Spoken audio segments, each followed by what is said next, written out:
So welcome to our board meeting held in public in July. Welcome to all of our colleagues and members of the public who will be observing this at home, either via a live stream or later at their own leisure. You're very welcome. It's great to see our governors here with us in the audience as well. So big warm welcome to our lead governor for joining us today. Thank you for that. We will mention some apologies later on, but this one's welcome Asif in his role as the acting chief finance officer. Welcome to your first board meeting in your role currently, and also to Nicola Bailey, our director of improvement. So Nicola's joining us today, the whole meeting, and Suzanne is here as our acting chief executive today. So we welcome Suzanne in her role today. Okay, so we are due to finish our meeting at 2:30, but we will have some breaks, a 15-minute break at 11 a.m. and then a further 25-minute break scheduled for 1 o'clock so people can get some lunch.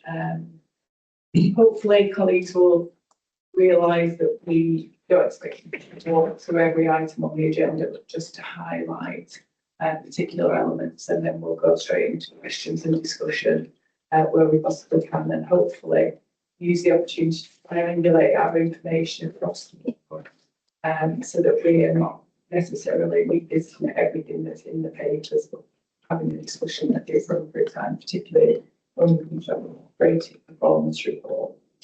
It is Wednesday morning, so there is usually a fire alarm, so it should only take a few moments. If it's longer than that, then obviously we'll follow the appropriate people at the time to leave the building. Okay, but as usual, we always start the meeting with either a story from our member of the public or somebody who's used our services or a colleague. And today we're delighted to welcome 3 of our colleagues who are going to share their story with us. We've already had a briefing pack in the paper as well. Gertie's going to introduce it, and then we'll hear a little bit from each of our colleagues, and we're really great for you coming today. And as I said earlier, we are a friendly bunch, so please don't be intimidated by the formal nature of the meeting today. You're very welcome. So Gertie, handing over to you. Thank you. Thank you, Chair, and I'd like to welcome Sharon, Rachel, Claire and Julie, who's going to share with us Heather's story. And I think there's some real impact in the story we will hear today about the power of our colleagues and the power of people coming together to support each other. But I will pass over to Sharon and colleagues. Thank you. So hello everybody, I'm Sharon, I'm your health and wellbeing lead for the Northern Care Alliance, and I'm here obviously to present with Rachel, Claire and Julie for Heather, our neurodiverse support development group. So that's a group that's been meeting since about November 24. We have about 35 members in that group now. And we're obviously there to try and develop resources to improve the support for colleagues across the organisation. In the paper that we've provided, there's some statistics that actually shows that, is describing that 20% of the population have neurodiversity, and that equates to about 4,000 of our colleagues now. And unfortunately, research also says about 1 in 5 of those experience really negative experiences within the workplace, and that is through things like harassment and discrimination. So that's what our group is aiming to achieve, is to improve the support for colleagues in the organisation. So, as I said, we started off in about November 24. We ran a survey, didn't we, across the organisation to find out what's working well, what's not working well for our colleagues with neurodiversities. And from that, then we've developed an action plan. We've created a really comprehensive toolkit of support for colleagues. We've created a workplace assessment and plan for colleagues.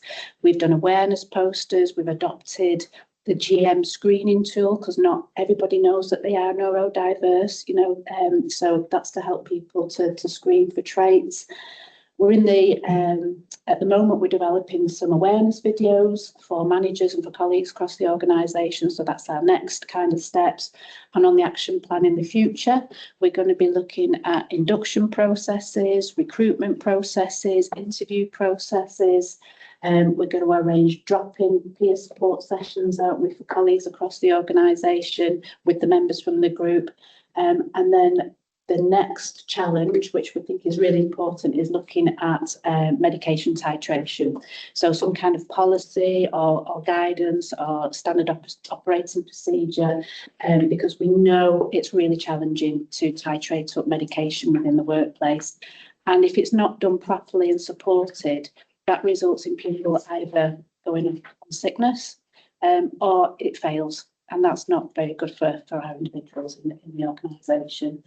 So I'm going to pass over now to Claire and to Rachel. I'm going to start. So I'm going to read on behalf of a colleague, but I'm just really delighted to join this amazing group of people and to try and help champion this group, because I've talked often before about my own neurodiversity and challenges with dyslexia and overcoming them. So it's just an absolute pleasure to do this. And Heather's just a wonderful person, and but I'm going to read this on her behalf, try and do it justice. So her words, not mine. So Heather Critchley, she's a project support officer in the Safer Staffing team, and this is her sort of honest view of what it's been like for her with ADHD. So I was diagnosed with ADHD in June 2024 following a lengthy assessment process of almost 2 years. Like many people who receive late diagnosis, I spent years receiving negative feedback about my attitude, communication style, and the way I approached work without understanding the underlying reason. Receiving a diagnosis helped me make sense of the experiences that affected my confidence and self-esteem throughout my life. Since then, I've been trying to navigate assessment, titration, workplace adjustments, and support in the workplace, and I wanted to share some of those challenges I've experienced. The NCA has failed my titration, not once, but twice. I put this down to no clear structure on titration leave. This is where HRs and managers come a little undone. Managers aren't always aware what's available for neurodiversity support, in particular titration. Information is usually vague and just points to ambiguous disability leave. During my second titration, I was advised to seek further information from a pharmacist about my medication, the associated side effects, and how long this might take to settle down. I was advised for my medication that this would be around 2 weeks. It would have been helpful for information to have some information from NCA and for this to have been available before my titration began, but it wasn't. That way, it could have been planned to have 2 weeks titration leave under disability leave, and then to take things from there. For example, a phased return, reduced duties, or working from home, a computer-based job like mine allows. None of that happened for me. The first titration, which is the stimulant, was also difficult. I was not advised or supported to have fewer duties and was not offered special leave. Instead, I received an increased workload due to colleague sickness and community pressures, alongside my own duties. I also had to be on site with lots of noise, distraction and people. My blood pressure became too raised to continue and the medication was withdrawn. The side effects of the medication had a significant impact on my ability to work, and I felt that there was a lack of clarity around support and adjustments available during that period. Reasonable adjustments are not updated regularly. They need to be for people like me who experience memory difficulties because of a disability. There can be challenges in ensuring reasonable adjustments are regularly reviewed and updated, particularly where colleagues require ongoing support. Adjustments are often challenged. For example, my adjustment states that I should attend site for activities that cannot be undertaken remotely, and that working remotely improves my productivity. However, there is pressure to be on site for attendance. This can create frustration and misunderstanding for everyone involved. And when you ask for clarity or do not immediately agree to additional responsibilities, you can be perceived as being challenging or refusing. I have a reasonable adjustment that states I need to have time with new tasks in a structured way. Despite this, I've been asked to take on 3 significant new elements in my role without formal training, and I felt overwhelmed by the additional expectations. At times, I felt that the impact of my ADHD has not been fully understood, which has added to the feelings of stress and overwhelm. I recently took on a level 3 data technician qualification after 8 years of being told I could not do the study, whilst others did, and having been promised the qualification at interview. Due to my full-time workload, which was continually changing and increasing alongside staff sickness and the expectation to study in my own time, I've been really stressed. The amount of time it takes me to process new information, break it down, and relate it to my course takes longer than 4 hours. I wonder whether there is anything under the Equality Act that could allow extended study leave or reasonable adjustment. Currently, neurodiverse and neurotypical colleagues receive the same allocation of study leave, which can place people like me at a disadvantage. Of course, eventually it became too much for me and I formally requested to withdraw. I find that some colleagues do not fully understand my struggles and can unintentionally minimise them, which can trigger rejection, sensitive dysphoria. Comments such as, no one likes taking minutes, they're boring. This is the point. My difficulty is not the task is boring. It's about memory, processing information and retaining the structure and context of discussions. Final thought, for me, the main thing is that people need to care, be understanding and be prepared to challenge processes when they're not supporting staff wellbeing. Happy and supportive staff stay in an organisation and flourish. Unhappy staff can become unwell, take more sickness absence and eventually they leave, resulting in a loss of valuable skills and experience.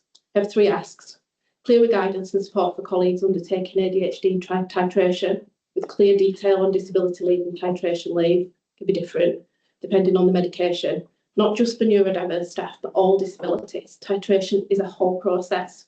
Greater understanding and consistent application of reasonable adjustments, perhaps mandatory training for managers, better recognition that neurodiverse colleagues may need different support to succeed in study, training and work, and this should be agreed in a clear policy. So just hand over to me now. So good morning. My name is Claire Riley and I've worked at the NCA for 10 years as a clinical audit facilitator. And I'm here to share my experience as a neurodivergent employee because I'm passionate about improving support and wellbeing for others. I want to be clear, I'm not here to blame anyone. I want to highlight gaps in support so that things can improve. I'm ADHD, so I'm autistic with ADHD, and I was diagnosed last year. And looking back, the traits have always been there. One of my biggest challenges is sensory overload, and it can make my brain feel like it's been in a high-speed collision. For example, trying to concentrate while an office radio plays, colleagues chat, and the phone rings out insistently. Things became much harder for me after the pandemic. 2 years of working from home where I could manage my sensory needs showed me what I was capable of in the right environment, and returning to a noisy, brightly lit office without a break room was really overwhelming. So in 2023, I told my manager I'd been referred for autism and ADHD assessments. At that point, I wasn't taken seriously, and it wasn't until an appraisal 6 months later when I still said that I was still struggling that I was referred to occupational health. And then I was sent to counselling without anybody from occupational health contacting me to ask me what I needed. The support was well-meaning, but it didn't address the real issue, the work environment. I also accessed staff psychology, which again helped emotionally, but it couldn't secure practical adjustments. And unfortunately, without a formal diagnosis, management were dismissive. They went back on agreements, and they even questioned the validity of my CQC registered right to choose care provider. So autism and ADHD are not mental health conditions, but without the right support, I developed anxiety, depression, and suicidal thoughts. During this time, I had to do much of the work myself, researching support, applying for access to work funding, and even bringing an employment checklist to my manager to start conversations about adjustments. And that's a checklist that we've adopted as a trust within our neurodiversity support pathway. Wasn't truly taken seriously until I received my diagnoses and my access to work funding. So through access to work, I now have support such as sit-down desk for my co-occurring joint hypermobility, noise cancelling headphones, earplugs, and a workplace coach to help me with strategies to thrive at work. These have made a real difference. Changes in management have helped, and I now have a fortnightly one-to-one, which includes a wellbeing check. However, challenges remain. Despite clear documentation in the form of my ND checklist and personalised workplace adjustment plan, I'm having to explain my needs again to each new manager, 2 in the past 12 months and another just coming into post.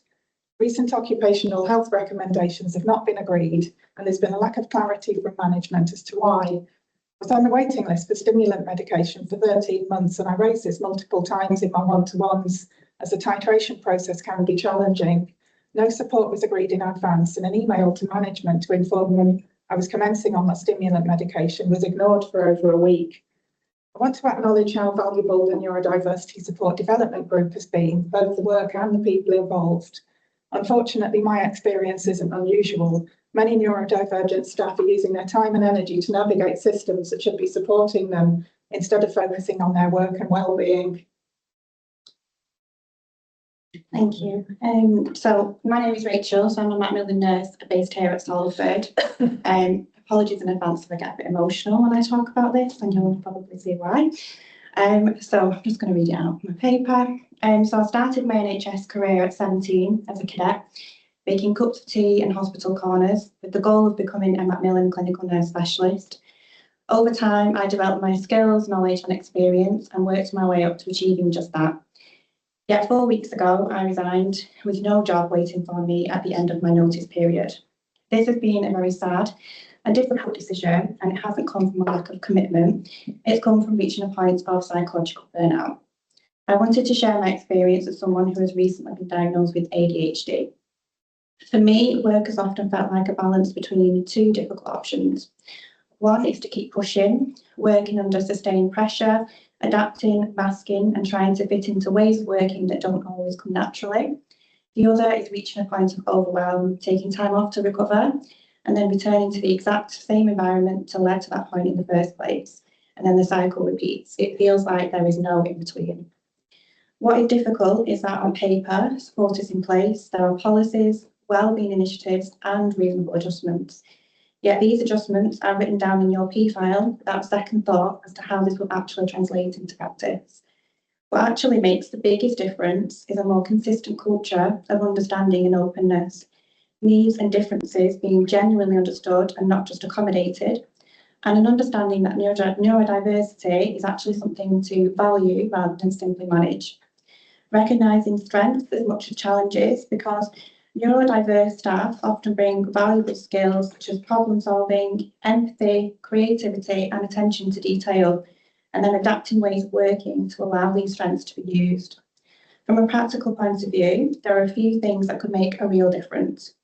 Firstly, that's supporting line managers to feel confident having open, informed conversations about neurodiversity, not just at the point of difficulty or crisis like I'm in right now, but early on. Secondly, building flexibility into how work is done day to day, not just where people work, but how they work, whether that's around communication styles, feedback mechanisms, structuring workload, or protected time to focus. And thirdly, moving beyond tick box approaches to wellbeing towards creating team cultures where people feel safe to be open about what they need without fear of judgment. Because when people are constantly trying to adapt themselves to fit the environment, it becomes exhausting. But when the environment is willing to adapt too, people are far more able to thrive and succeed. I haven't resigned because I've stopped caring. I've done it because I feel like I have no other option.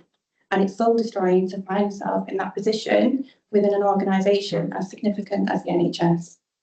My hope in sharing this is that we can continue to build an environment where differences are genuinely understood, where strengths are recognised and where people are supported not just to stay, but to do well.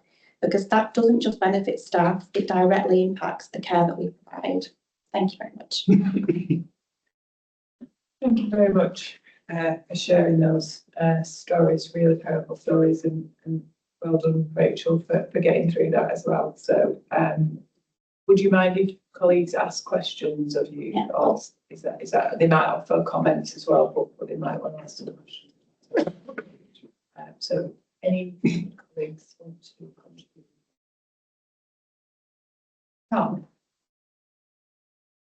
Hi, I'm Carmen. I'm a non-exec director. I want to say thank you so much for coming here today and for sharing your experience.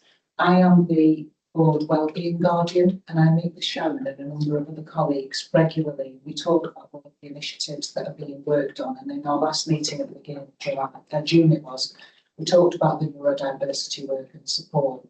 And it's great that I hear what's being worked on, but it's even more important that I hear and we all hear what it feels like to be at work. And we are developing these initiatives to help, but I'm hearing really clearly that managers need more support. They need to understand more and feel less scared about doing the wrong thing. And what I heard from you both and Julie on behalf of Heather is that you felt that you didn't get the care that you needed. And that's pushed you to a point of making some big decisions. I hope we can do something to support you to stay. You did an amazing job there. You really did an amazing job. And I think it's so important that we hear from you and other colleagues. So I just wanted to say thank you, and I hope we can get it right and get managers to the place where they can really help you. Thank you, anyone who is working in the group to move it forward and make it better than it is at the moment. Thank you. Carmen. Rafiq. Thank you, Chair. Thank you. I'm Rafiq Bidar, I'm Chief Medical Officer, and I'm very grateful for you being open and honest and being able to share all of this. I'm sorry for the experiences that you described, and Rachel, very sorry to hear that we will be losing you. This is a topic that's very close to my heart. I'm personally affected by neurodiversity, and some of the closest people to me are as well. And so I have come to understand its impact on individuals.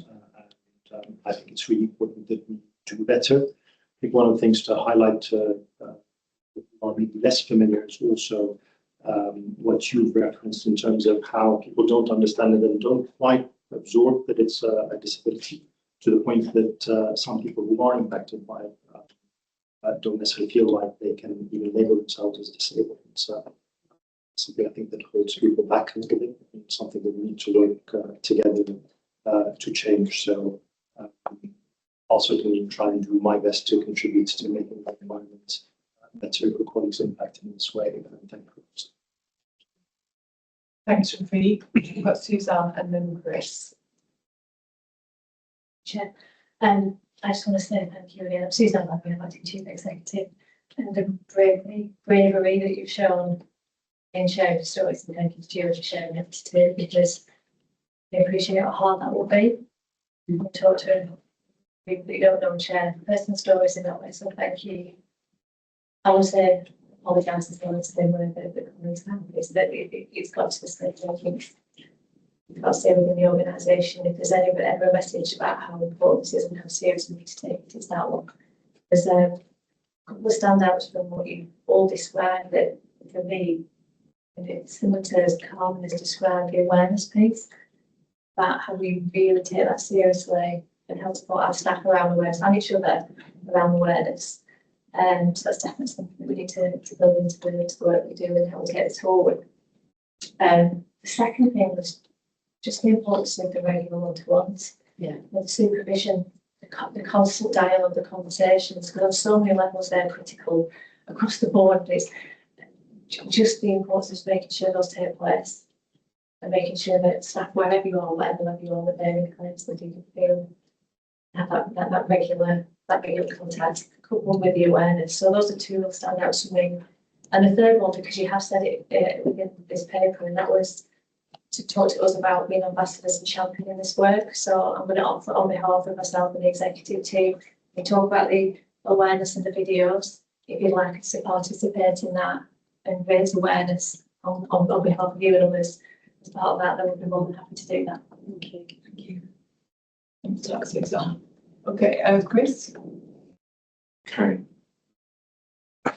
We were chatting before. We were, yes. So, Yeah. I won't repeat all the things we talked about before. Thank you again. I suppose this question is perhaps more for Gertie, because looking at the next steps, Gertie, there's quite a long list of next steps in the paper, one of which is this status as neurodiverse friendly organisation. And I guess that those things don't happen just by chance. So have we got some process to make sure we achieve that? Or, you know, what would it take, I guess, to do that? And is there any more that we need to do in order to achieve those next steps? Absolutely. I think that's what we're working towards. That's what we're working towards. And we've already achieved so much as a group. And it's the members that have developed these resources from their lived experience. But obviously, we can only do one thing at a time. The next step will be these awareness videos, then it'll be the titration policy or procedure, and those drop-in support sessions for colleagues, working with our recruitment teams to look at recruitment processes and interview processes, looking at induction processes as well, because I think, the one-to-one conversations are really, really key, but it needs to start when the person arrives, where they're working. So, so we're working towards it. Well, neurodiverse friendly status implies a sort of set of standards that you have to achieve. We've got a plan to achieve. So But Danny, you've described the things to do, but is there a sort of plan to get there? yeah, so they're all in the plan to get there, I think, but there isn't like a menopause friendly accreditation. There isn't anything like that for neurodiversity at the moment, but we are connected with the GM network. So yeah, so it's kind of when that charter or whatever comes out, then we'll be able to know, are we missing anything from what we're doing? Are we a leader on what we're doing? So yeah. It's not yet a published thing. No. Okay, thank you. Okay, any other comments on Gertie? Yeah, so there's I think a point for me, I mean, we do get regular updates at the People in Education Committee and we will continue to do that, but I just particularly want to note that, you know, we've heard some really impactful and to a degree challenging stories today, and, you know, they're not, you know, we need to recognise that's the experience of some of our colleagues, but then the power of having people who've, even just somebody in the same boat as you, who's experiencing something similar to you, the power of not being alone and that coming together as a group. But I do particularly want to say, because Sharon does a huge amount of work, and we've had different presentations here from the SCAF support service that we offer. But I know you particularly really strongly championed the neurodivergent work, and thank you particularly on behalf of the board. Thank you also for sharing your stories and helping us to understand how much more we still have to do, and it challenges us and it spurs us on, as Susanna said. But thank you, Sharon, for leading this. So I think hopefully you've heard a lot of support around the room in terms of your stories that you shared today, the impact that it's had on colleagues, and, you know, the sense that actually there's still lots for us to do around this particular area as well. So I know there's a number of steps in the paper which are helpful, but I think we also heard, and Suzanne articulated this, around the support for leaders across the organisation. I don't know if that's captured fully in that report, so that's something we can add on to the list, I think, in terms of making sure it's embedded in our leadership development, but also that ongoing support and guidance for leaders in terms of, you know, where to go, because often, I think as you described, they might be struggling to get that support, to provide the support to colleagues in the appropriate way.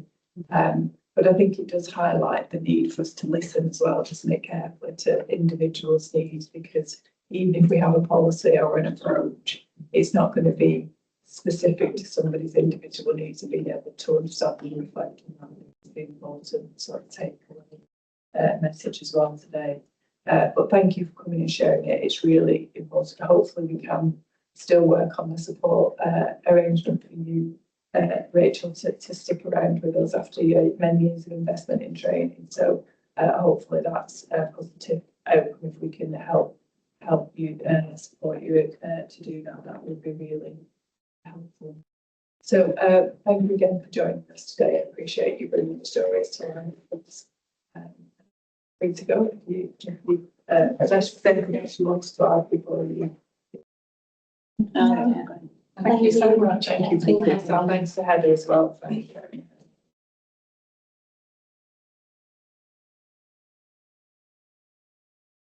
Okay, and on that insightful note, should we take these messages through to lots of things that we're grappling with in the organisation? So I think it's very good we heard from colleagues today about our approach to listening in the organisation, and not just listening but responding appropriately to colleague concerns.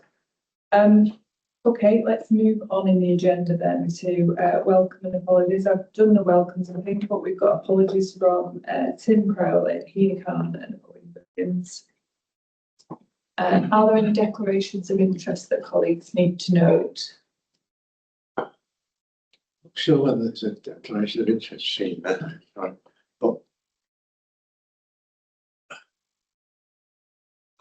I do have a family member who's under the care of the spinal service at the moment, so I just Okay, we'll note that then. it's not a sort of formal declaration of interest, but it is a contact. Okay, thank you for that. Well, let's note that. Great.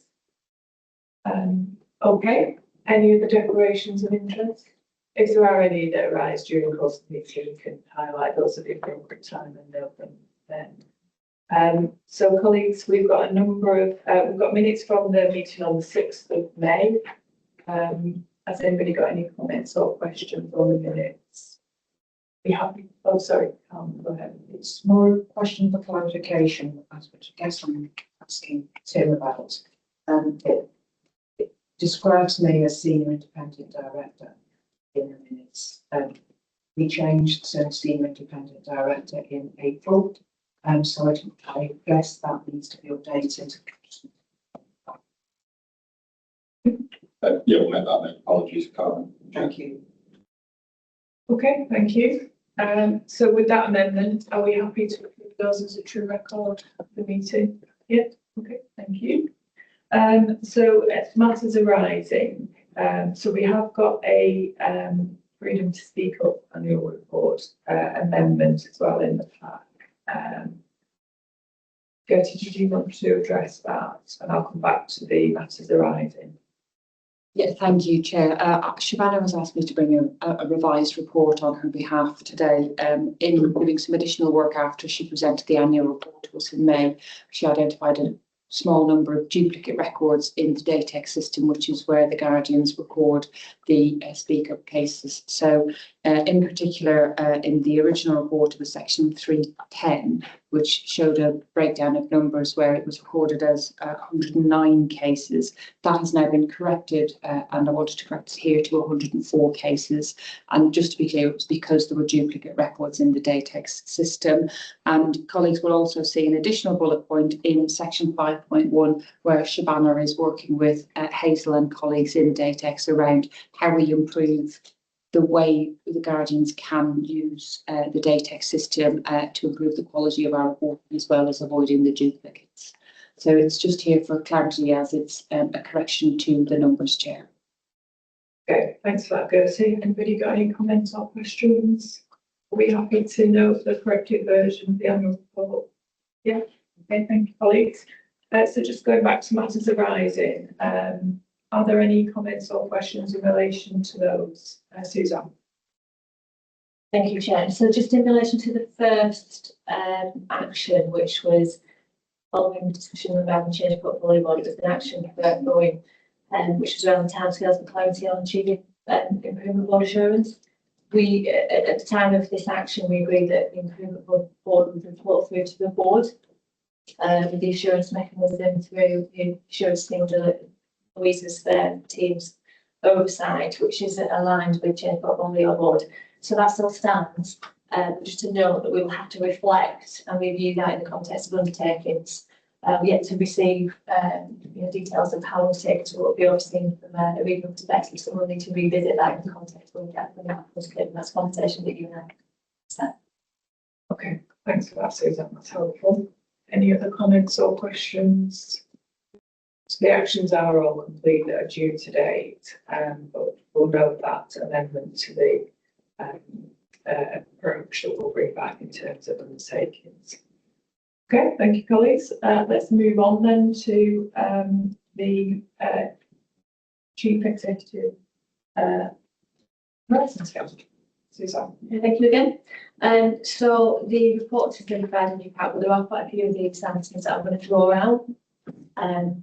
If that's okay. So I just wanted to start with a recognition just how hard our teams are working at the moment. So there's the usual pressures, that across all of our services, whether that's on our wards, within our communities, or within our busy ED departments. We've got significant demands there that our colleagues continue to work incredibly hard at managing.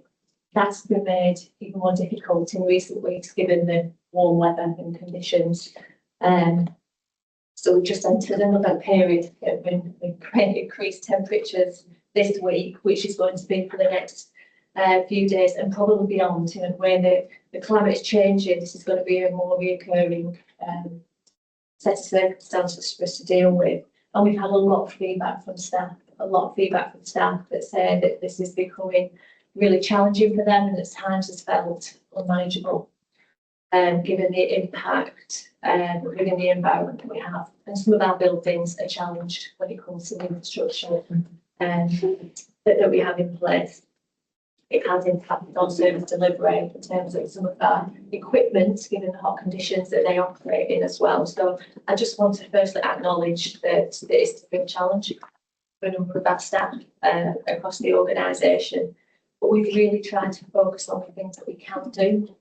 And Leah has been leading some work recently from an emergency preparedness perspective to say, given these circumstances and given that we're going to be expecting more heat, what can we do to staff to make it more manageable? So some of those points are included in my update, and we've made sure that these are shared far and wide across the organisation. We've tried to make sure that staff out there in the organisation are contributing as well to some of the plans. So it's not just a plan that's developed in isolation of those individuals that are part of those services, to make sure that we're being as responsive as we can. So fans, lots of fans that we've had purchased and sent to the wards, which goes some way in some areas to help mitigate some of the costs and some of the temperatures. Ice pops, fueling agents, they may sound like little things, but in the context, they actually do make a real difference. So we've been making sure that we have a uniform in terms of availability of scrubs. So people, again, have got some clothing that is a little bit more conducive with the environment. And we see a lot of people in scrubs today because it's really hot today. So it feels like those messages are really getting out there. That's what's being taken up by staff. There will definitely be more that we can do, but on the basis that, you know, we keep focused on this and thinking about everything that we can do. I wanted to really draw that out because I know that's a real challenge for so many of our staff at the moment. I wanted to make reference to industrial action, and I wanted to thank everybody involved in the constructive engagement and conversations that have taken place in terms of the resolution that we've reached with Unison colleagues that we support Maycast for the critical care unit. That was positive that we managed to reach that position. Thank you particularly to Gertie, who's led the conversations with support from Katie and others within Juliet's team. We started conversations with colleagues on Monday and around our theatres colleagues. So there was positive engagement in terms of discussions, but there's more work to do. But we're really trying to seek a positive and mutually acceptable resolution, because we appreciate the impact on our colleagues and importantly the impact on our patients. So that will be a real priority for us as an organisation in the next few days and weeks.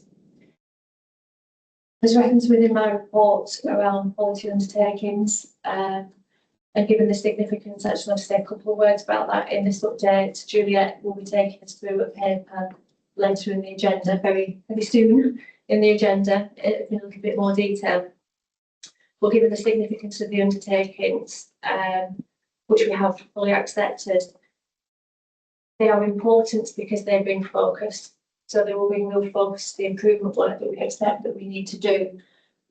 But importantly too, to recognise the importance of good governance. I think that's something really important for us as a board, as well as into the organisation, because it's the good governance that's going to be the thing that gets us to where we need to be, and to get us to a place of being well led as an organisation. And that's absolutely the work that we're doing at the moment, to focus on the governance as well as the improvements that we're making. Again, Juliet will talk about that in a little bit more detail later on. Just a reference to CQC, because we have received sort of final reports from the CQC perspective from inspections of airfield for our urgent emergency care and medical services. Both services were rated as requires improvement. Overall, the reports do recognise some areas of good progress and improvement, with caring was rated as good, which is a reflection of our staff who continuously, in again challenging circumstances that I've shared with you today, come to work every day and do a really great job. So it's really positive that that's been recognised by CQC and ourselves and everything that they do. We've also had some recent visits by our intermediate care services, and we're awaiting some feedback from those. Just to update the board. Just a last thing from this section, and Chair, you references about the importance of listening when we heard our colleague's story there. We have had recent media coverage given some of the challenges the organisation is facing at the moment. And the message here from us is the importance of listening. And I think we've heard that today, and we'll need to hear that throughout a number of the things that we're going to talk about on today's agenda and for the rest of this meeting. It's really, really significant for us in terms of making sure that our colleagues are listened to but heard. I think that's an absolute commitment from us as an executive team and as a board, that how we approach the next few weeks and months and years is with that absolute focus on making sure people feel comfortable, confident to be able to raise concerns.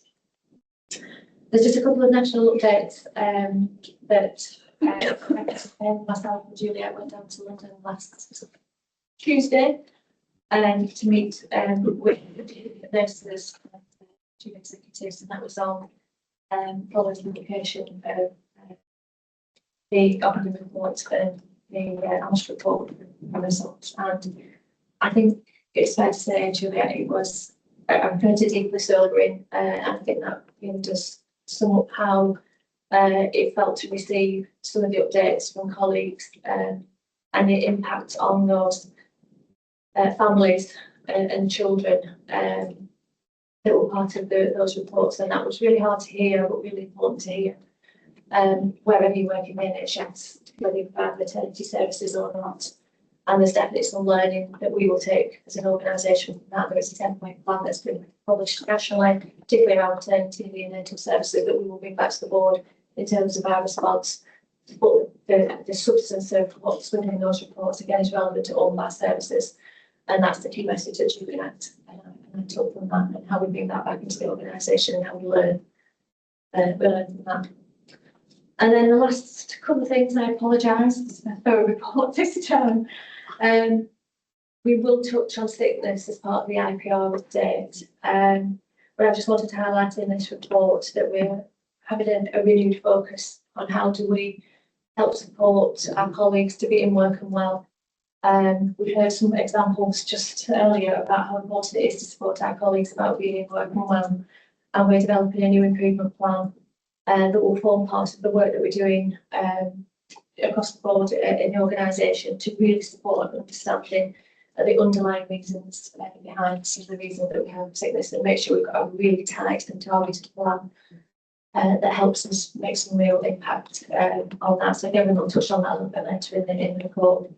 And then finally, just to celebrate, because there's lots of challenges that we have in the organisation, we've also got some fabulous things that are happening, and healthcare charity and the work that the colleagues do there. I just wanted to highlight one particular example. I know a lot about some recent work, particularly in the development of the haematology family room and the difference that's made to the families. They describe it as a haven, and I think to have a haven in the middle of hospital is something that we should be really thankful for. So thank you to the healthcare charity for all that you do. And there's one final update that's not in the report. It's just because it's a today thing. We went live with an EPR upgrade in the Salford site overnight, and touching everything that's wooden around me, it was successful. Thank you to operational colleagues who led that with absolute support from Lorna and the digital team. Everything's gone okay. We are upgraded. Brilliant. Well done, everyone. Okay, that's in there. Very comprehensive report. Thanks for that, Suzanne. Any comments or questions?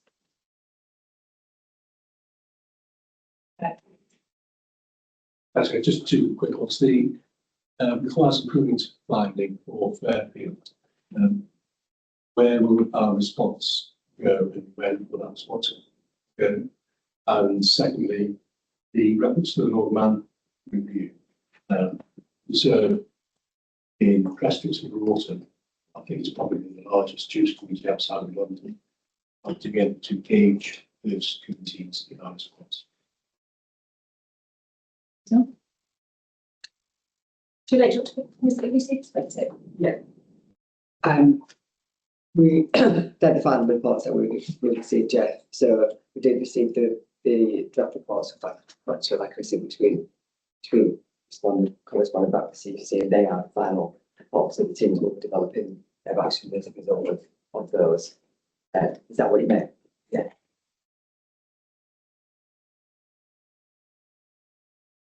Thank you. Thanks, Julia.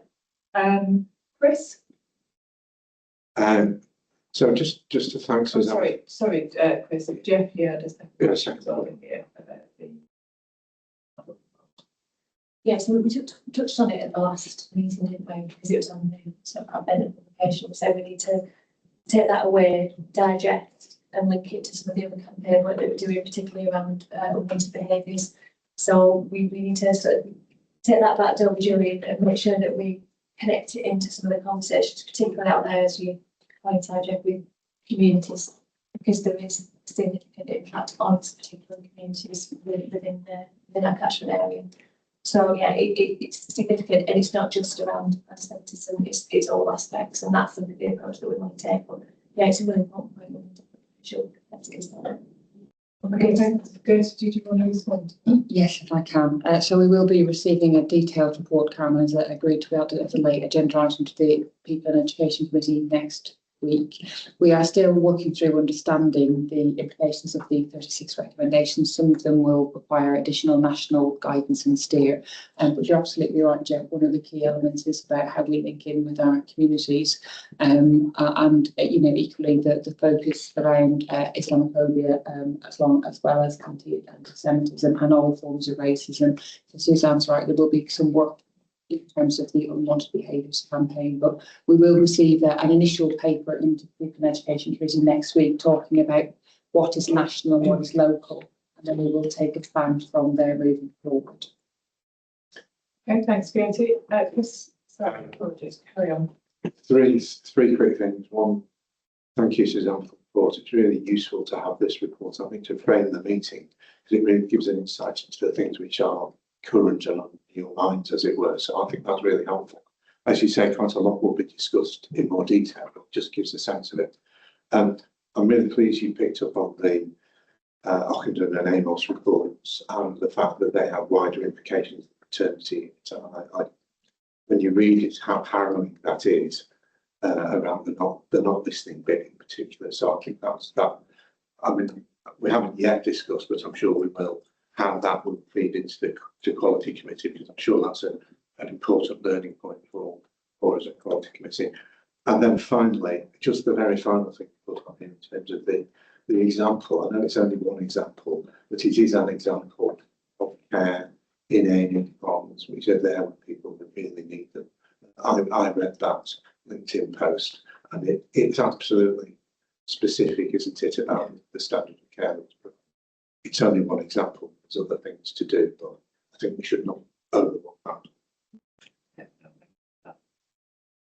Juliet, Yeah, I was just picking up on the Baroness Amos report. So Director Midwifery will be here to talk about the perinatal surveillance report. So I did ask her to just give us a little update on the work that they've undertaken already in relation to that report. You'll see in the PISA paper later down that we have been focusing on some priorities in maternity there, which were around triage and reduced fetal movement. The Amos report does refer to the work.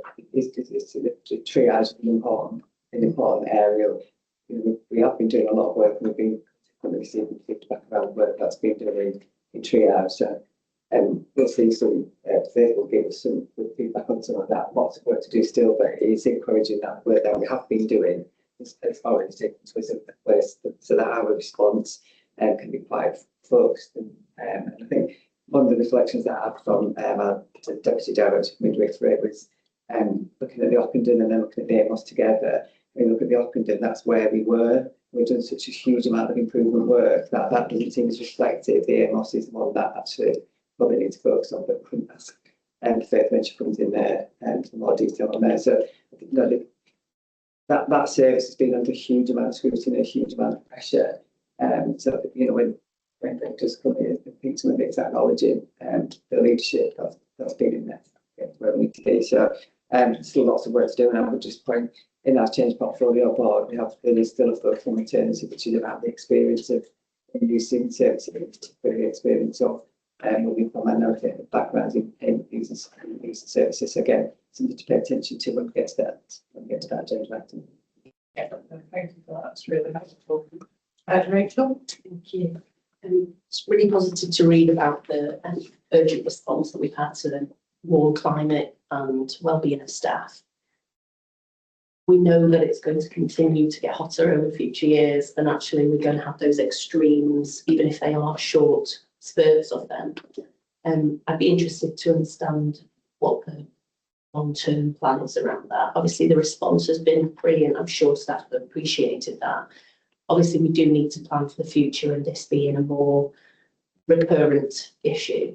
And I can imagine that being a patient as well in one of our beds, which, you know, are covered in plastic and, you know, having hot moments myself all the time at the minute, it must be incredibly uncomfortable.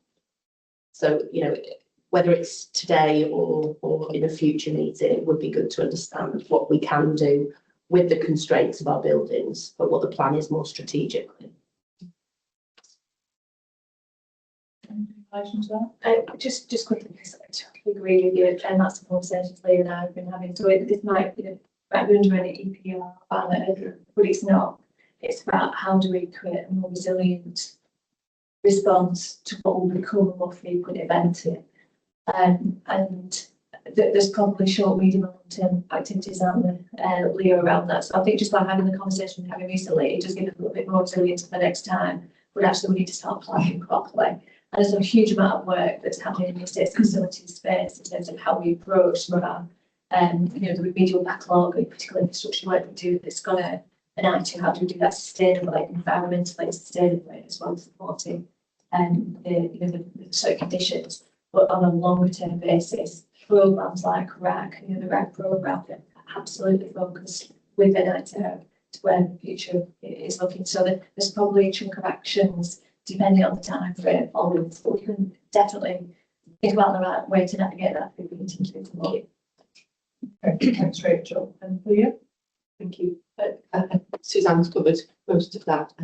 We've got 300 fans being distributed out today. So it's the real team effort that I think the whole of the report has covered in terms of all of the staff that it takes to provide the care that we want to provide. So purchasing, procuring 300 fans in the middle of a heat wave has been no mean feat for our procurement team. So they're all going out today. We've got the scrubs, so they're all immediate reaction responses, and they are all to support our staff and always our patients. And our staff have certainly leaned towards supporting our patients whilst working in really difficult conditions with some of the heat temperatures that we've recorded on our wards.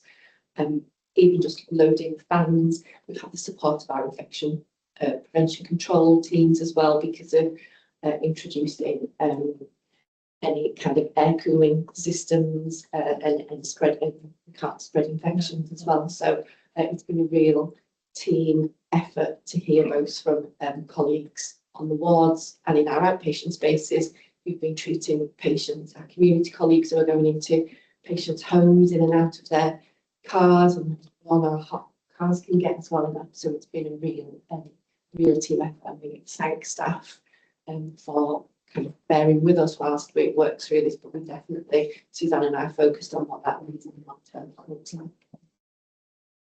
Brilliant, thank you for that. Speak. Thank you, Chair. Just to emphasise, we have touched on it, but you know, this has real impact in our clinical spaces for our patients, for outcomes, and for the experience of our colleagues.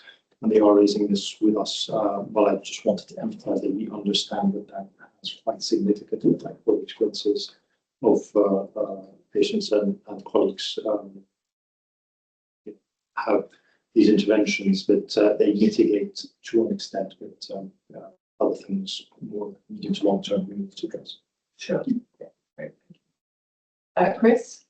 Just to gently suggest that this, what we're talking about, is climate change adaptability, which is part of the green plan. So it's the two bits of the green plan. One is the adaptability, the other is the carbon reduction side. So I think we need to just make sure we're not sort of creating new streams. We're just integrating some of this stuff. Thank you for that. Carmen? Just to say it's great to hear that we are doing something so quickly to make being on our sites more comfortable. I was on a site visit to Rochdale 2 weeks ago, and it was the other hot period that we had, and bit of a mixed response. So when speaking to patients who were there in day surgery, feedback about the staff was fantastic, and the only negative was it's just too hot, which I guess we have to do that planning for in the future. In the morning, I was in radiology, and the MRI scanner couldn't work because it was too hot. So the chilling didn't work. We had to step down a number of scans or reallocate them elsewhere, and I guess we've really got to plan for that. The staff were amazing about trying to accommodate people's concerns about I've come along and wasn't sure where I needed to go next. But I guess we do have to look in the future with our equipment. And I spoke to the MD for the area the day after, who was fully aware and understood the impact and what needed to happen to try and mitigate that for the future.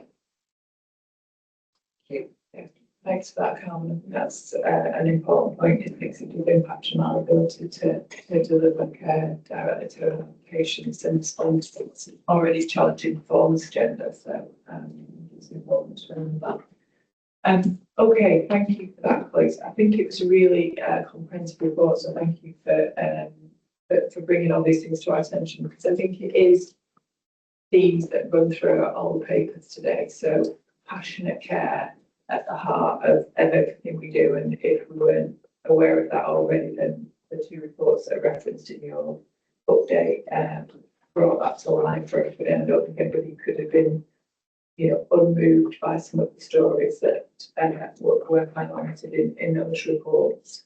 And I think the other thing is obviously that that kind of listening again throughout all of the items that are on here in some way is a kind of common thing that we'll keep coming back to, I think, in terms of our response. And the other bit being our sickness absence, which again is so critical to everything that we're trying to achieve in the organisation. So straight to here, we can be discussing that a bit further, but also bringing back some further updates. Okay, thank you for that, Suzanne. So we're asked to acknowledge the content of the report. We're happy to do that. Thank you. I'm going to take us back to the action tracker, because I'm sure that a astute of you amongst you will have realised that I skipped over that. So I'm going to go back to that to see if there's any questions on the action tracker. I think there's only 2 items that are in progress and one's complete. Has anybody got any questions in relation to those? No, we're happy to know that. Okay, thank you, colleagues. Okay, let's move on then to item 9, which is enforcement. Juliet. Thank you, Claire. As Suzanne pointed out, we have accepted the undertaking the full SWOT given an update on actions taken since we received the undertakings. They're related to 4 areas which were covered in the paper, but in relation to the 2 services that we were asked to specifically focus on, which was spinal and gynecology, and we've undertaken 2 rapid safety reviews. To be clear, and I held those with leadership team from the groups and a number of colleagues who went through a framework and identified a number of immediate actions which were to be undertaken, which some of those are detailed in the paper, and they will be included in the improvement plans which each of those services is developing at the moment, and they will be reporting into our improvement group. So those plans have been developed, but those immediate actions have been taken within those services, and all of the colleagues involved were very open about the work that needs to be done and the challenge that we're facing in those services. And there's a couple of items which we think can take. First of all, specifically related to areas of spinal services, but one of the requirements of the undertakings is that we did receive here for our response to the ODE report. So opportunity to talk through that in a bit more detail under the future underwriting. We were asked to pay more attention to section 29A, which that was issued to us following the surgical core service inspection at Salford. CQC have been listening back and inspected and did note some improvements in some areas, particularly in relation to individualised care for patients, some of the areas around pain management.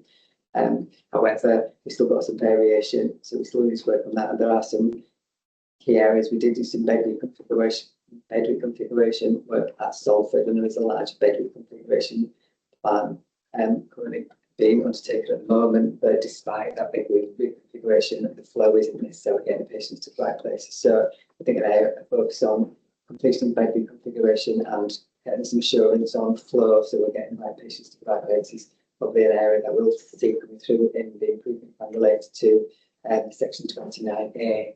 Again, I think that's coming through our own too much, but this is listening to concerns. So we know that some of the concerns raised around spinal services were raised outside the organisation or through speaker processes, which is a really important feature, but tells us we've got more to do in that listening areas where improving our governance arrangements to make sure the governance arrangements are appropriately capturing concerns that people have.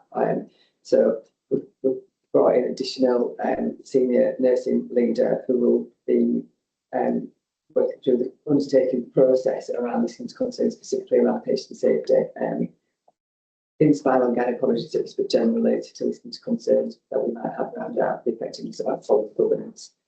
Going on to the strengthening governance arrangements, Suzanne said in her chief exec report, really clear that the governance needs to improve. We have done some significant piece of work on the GGI that we mentioned, and we can see some improvements there. But I think we did put quite a good plan in place pre-CLM, what those governance would look like in an operating model. Something that is working well. But we're receiving some feedback from colleagues that it wasn't all working well and it wasn't all working right down into the service units. So Tim and colleagues have been out doing some listening events there with bringing up some suggestions of where we might want to improve that. And Alistair Craig in the fixed team is doing some very targeted work around policy governance in some of those areas that we have identified around mortality, morbidity, meetings, MDTs, etc. So all of that is kind of coordinated through that piece of work, and that will be reported into the improvement board as well. So ongoing oversight. So the board is required to maintain oversight of the work being undertaken. So as we get into the work streams working and feeding through the improvement group, we'll probably have a more comprehensive update in here, and then deciding what we've worked through the policy committee and people and education committee, particularly around some of this. But we're working on what that looks like. But the ask of this is that we develop an integrated improvement plan. We've arranged a board development session for next week, facilitated by colleagues from NHS England, where we'll talk through what an integrated improvement plan will look like and how that will be governed, and with an expectation that we take that through to the next provider oversight meeting with NHS England and ICB. So we'll have an opportunity to spend a bit of time looking at what that looks like for us, and how we're going to govern that, and then we can take that through to the oversight. I have a bit of an indication that the oversight arrangements might be some changes to that, but at the moment, still reporting through the provider oversight meeting, which is chaired by the ICB with NHS England colleagues in there. So I didn't wait for any questions, but this is just an update of where we are at the moment. We've got some. On part B, we've got a little bit more detail. We've got some new colleagues arriving to support us, which has been very welcome. And we've having conversations amongst the exec team about what we do need when we need it. So at the moment, NHS England have been very, very supportive in the offers that they've been giving us, either for colleagues coming to work with us kind of on the ground, and with some external expertise in this. So the door is still open to any of the offers that we would have. So yeah, and then the next action is to develop that integrated improvement plan. Okay, thanks, Julia. Any comments or questions, colleagues? Jeff,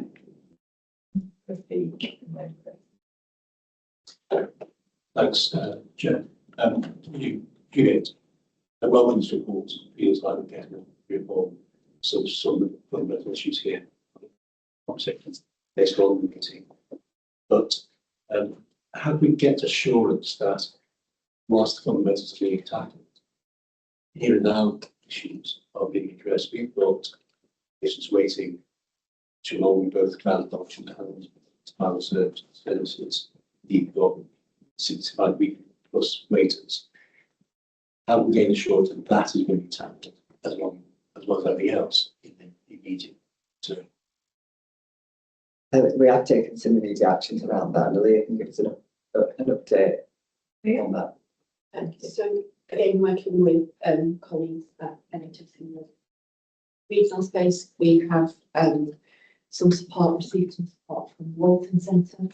So we are transferring some patients who are further down in the pathway, but they will transfer their home care to the Walton Centre so that we don't disrupt patients who are already in that planning stage and they have to restart. So thank you to them, and we are just in early conversations with some colleagues in GM, again, supported by region, around mutual aid for gynecology and general surgery.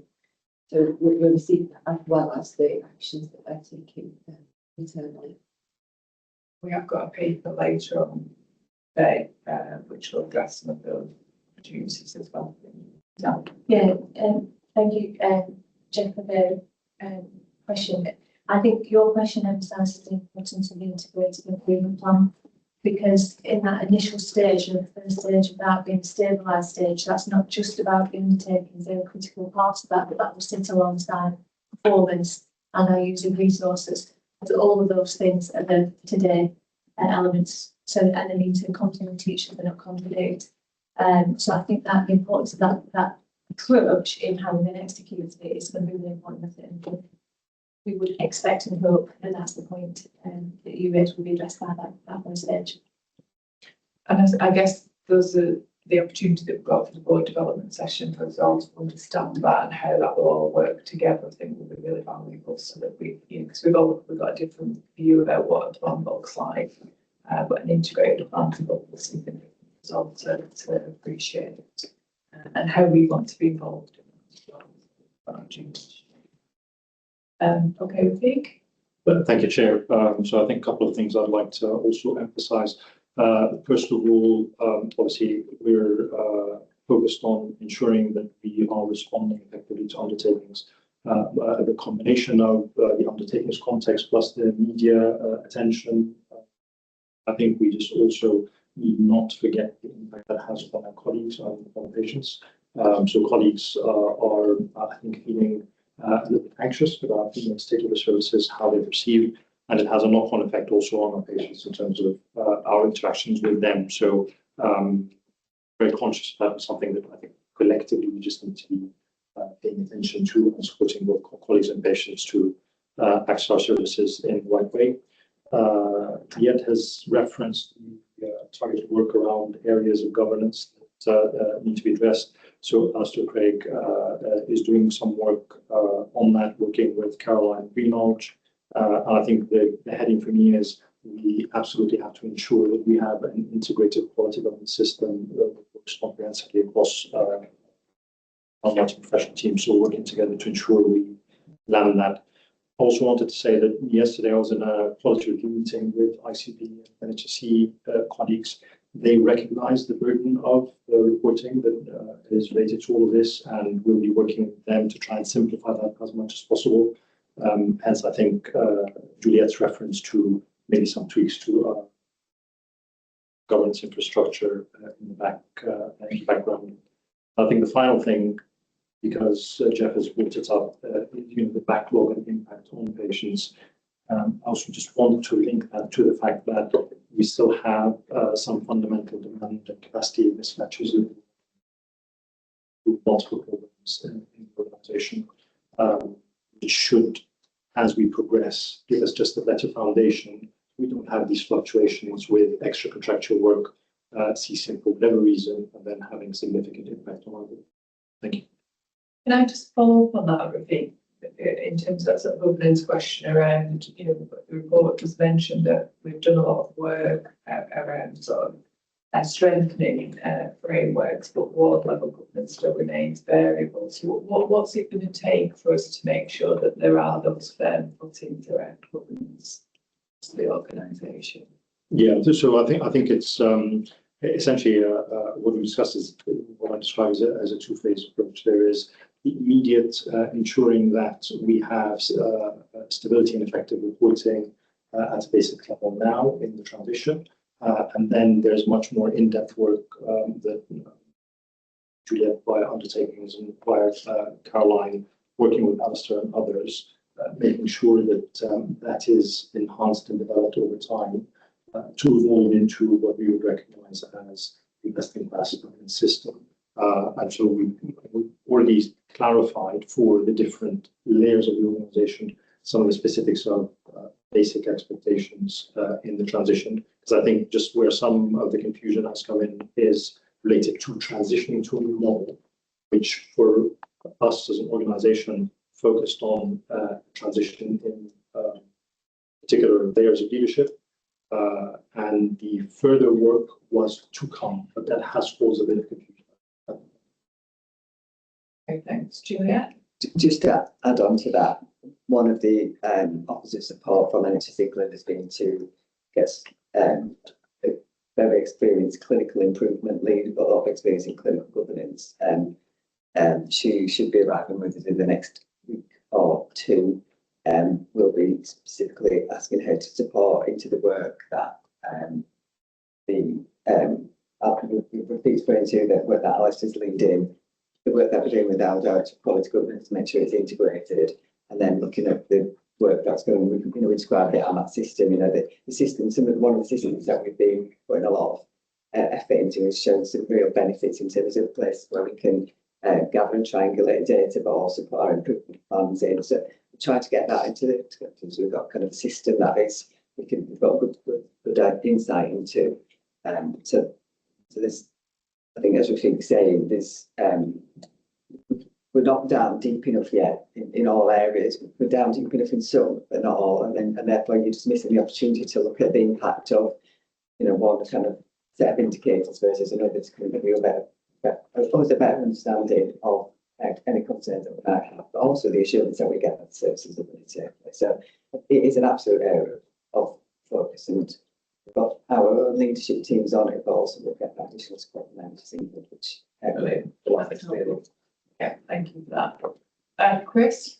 Thanks, Jane. And so it's good to hear that the focus is on improving care for patients rather than responding to individual regulatory requirements. That's the focus, isn't it?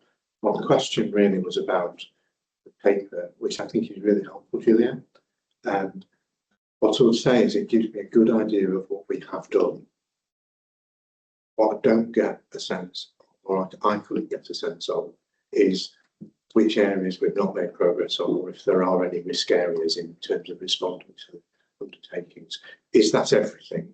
Are the bits, the gaps that we're concerned about that we've not yet done things? So it's telling us we've done things in various areas, but are there areas we're not made?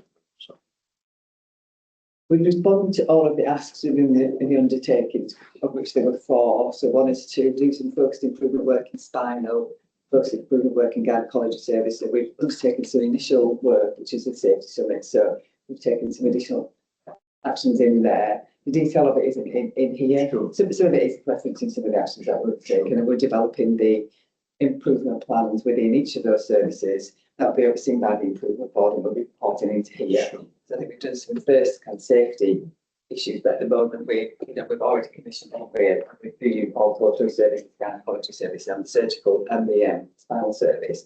So we'd expect the findings from those to complement what the teams are already doing at the moment. And I guess the thing with both the gynecology services and the spinal services, these aren't new concerns. These concerns have been with us for quite some time. We've not adequately responded to it. So have we got any risk? Have we not responded to everything? Then we clearly haven't, because we wouldn't have been in this place of consistently seeing the same things in the same places, and there's some triangulation across both of those services.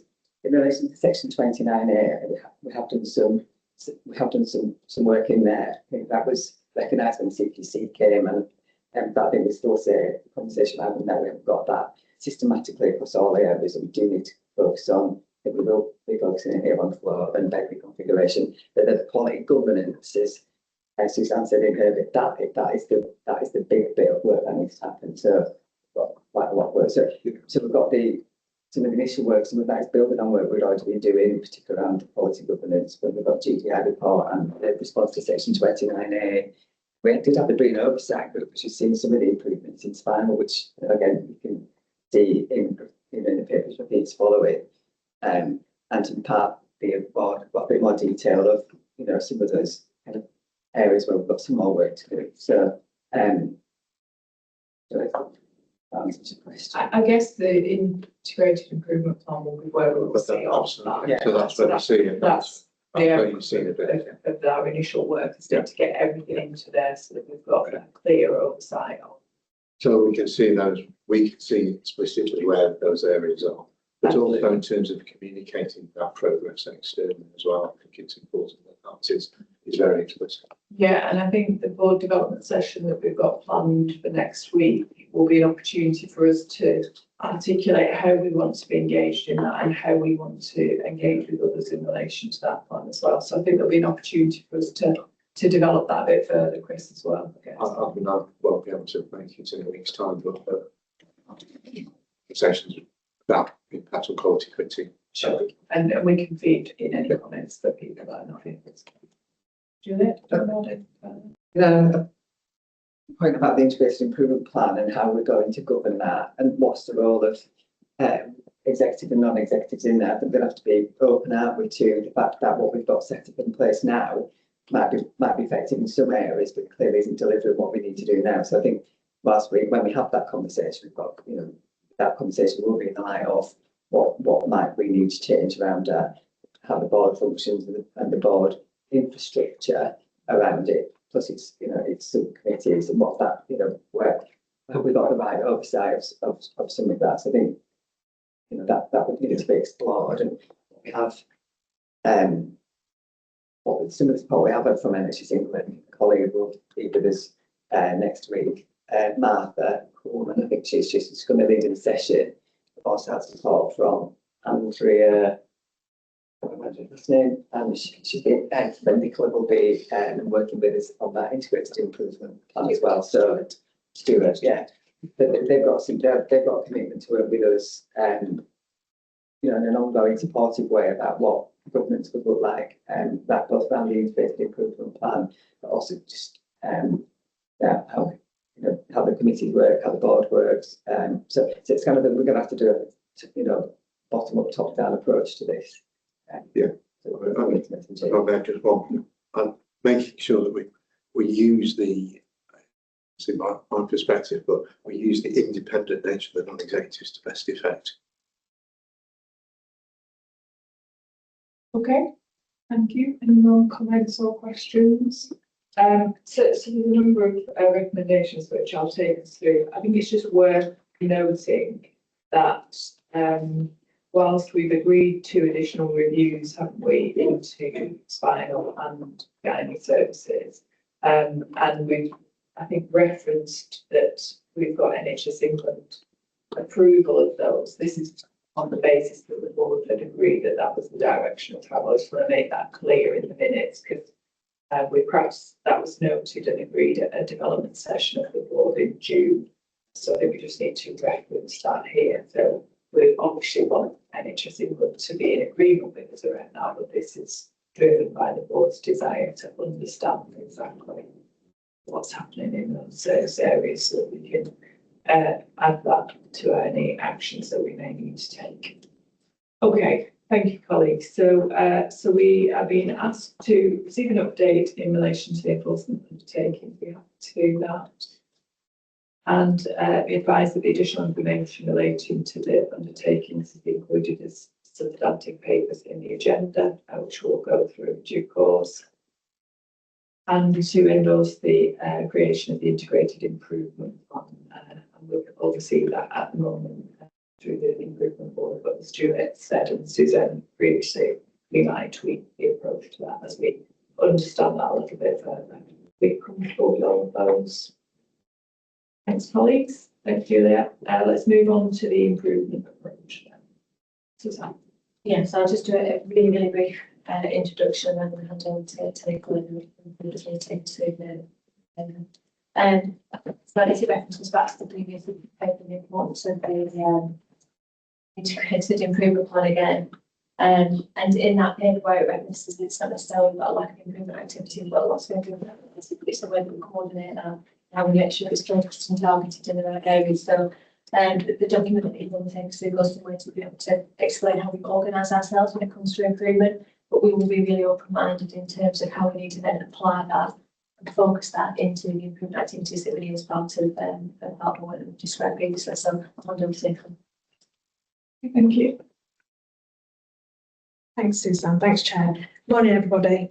So I'll just introduce the paper and pull out some of the key headlines of the paper that you'll have read. So the decision to create the improvement approach came on the back of the bringing together of the improvement team. So back at the end of 2025, we created the improvement team from a number of other teams across the organisation, and that was completed by March 2026. There were two aims of doing that: to maximise the skills and expertise that we've got across a number of functions at that time across the organisation around improvement, and also to ensure that we were centralising the support for all of our board priorities, but also to support the establishment of clinical groups and clinical service units in their improvement priorities. So the teams that came together covered skills from quality improvement, service improvement, project and programme management, expertise, and a range of other improvement experts across the organisation. The improvement approach document that's in the board papers today is a collation of all the existing improvement tools and frameworks that we've currently got in existence. So this is all existing tools that the team are currently delivering across the organisation. And some of this has already been previously endorsed by the board. So you'll see reference to the 3Rs framework in the document, and also the Getting It Right First Time national programme around using and how we use best practice to reduce clinical variation across our services. The improvement approach describes how the improvement team will support not only the board, but obviously clinical groups and clinical service units to deliver key priorities. And that includes a link person for each of the clinical groups into the improvement team, with 3 offers of support, one around advice and signposting, one around building capability, because we recognise that part of our role is to build some of that capability across other colleagues and other service areas. And of course, the direct support offer that we have out to projects, schemes, programmes across the organisation, delivering some of that improvement alongside colleagues working in those services. The tools described in the improvement approach will, of course, be really key in terms of the development of the integrated improvement plan that we've already heard a little bit about. And that obviously comes with the support, as we've heard already, from NHS England, as well as guidance and learning from other trusts who I've been recently in touch with around their experience of working through developing an integrated improvement plan and what that looks like, taking their experience into what we're about to embark on. So the improvement approach is a key document when considering all of the challenges the organisation is currently facing, but helps us to understand how we can respond to key aspects of improvement related to, not least, the undertakings we've just heard a little bit from Juliet about, improvements in our quality and safety of the services that we deliver, and of course delivering our financial sustainability plan.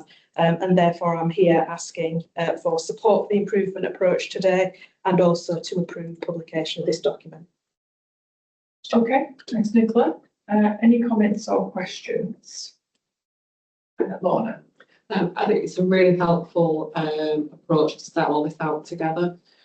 We've got a wealth of different disciplines and methodologies already that we know are actively being used, whether it's 3Rs, whether it's some of the MSP methodologies in terms of project and programme, and we can see some of the direct benefits of that.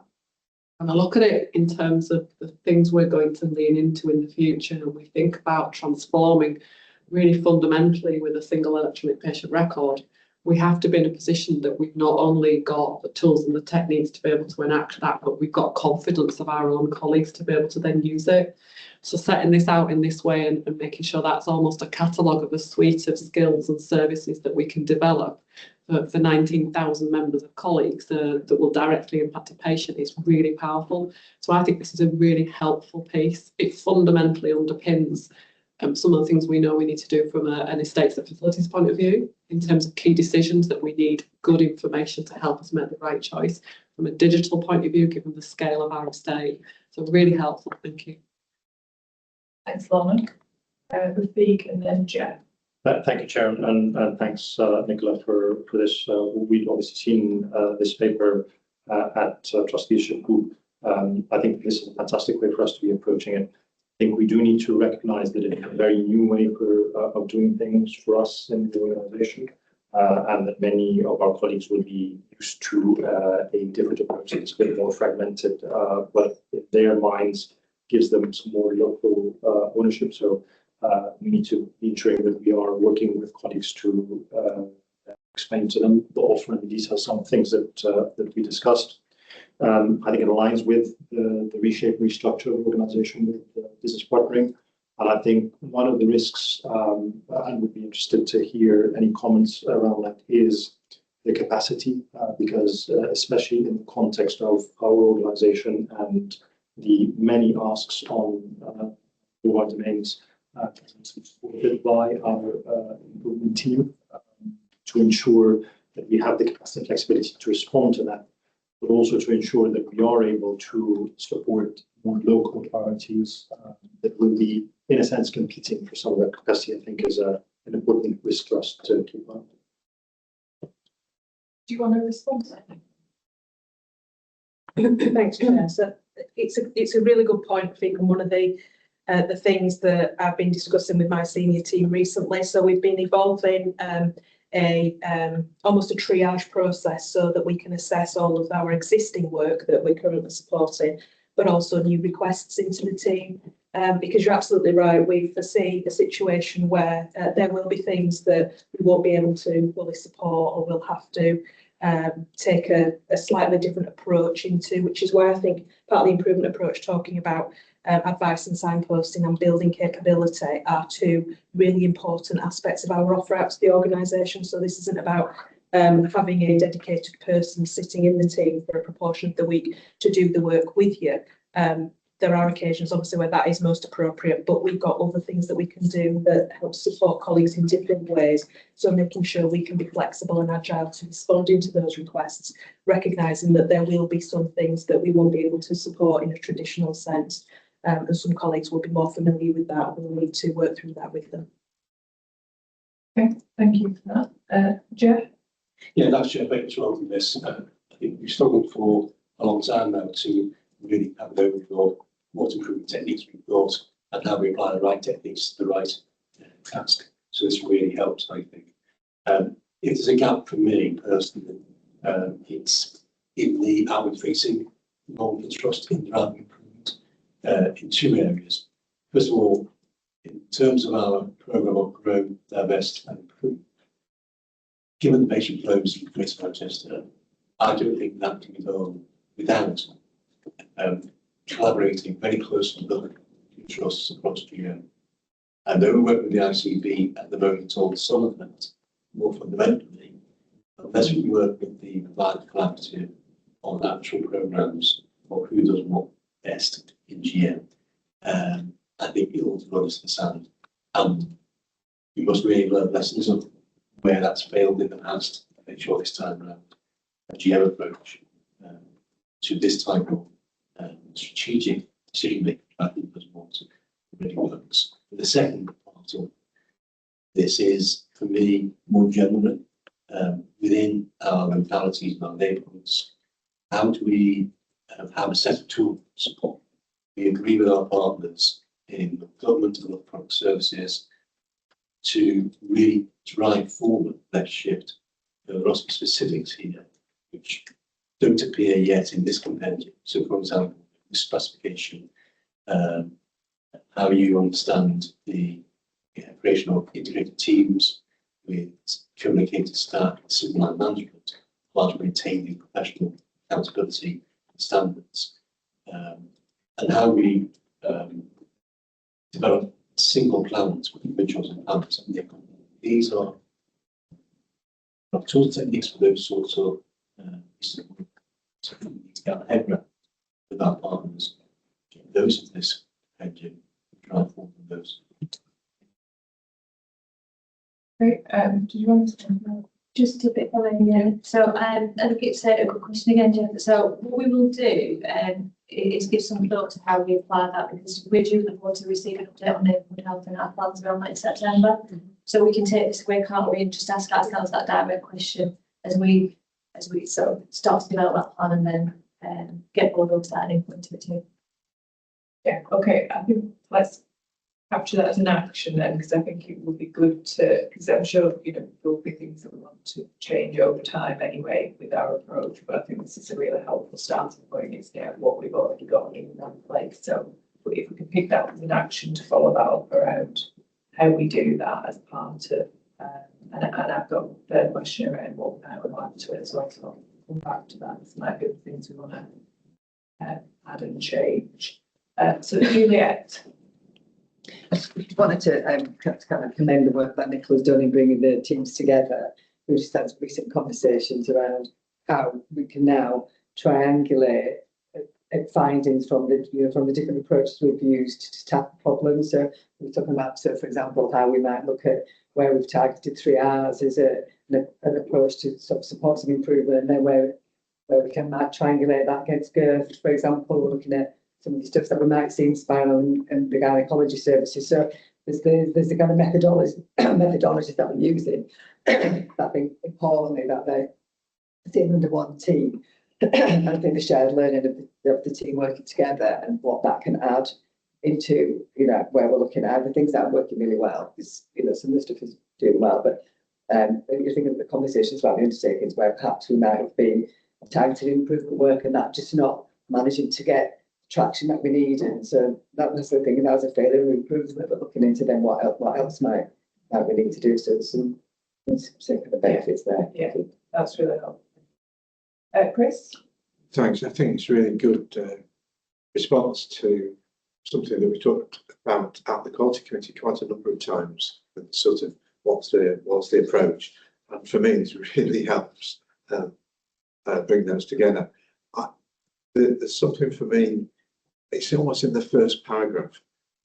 We've got the terms quality, safety, productivity, financial improvement together as a single item, and it's what's been said.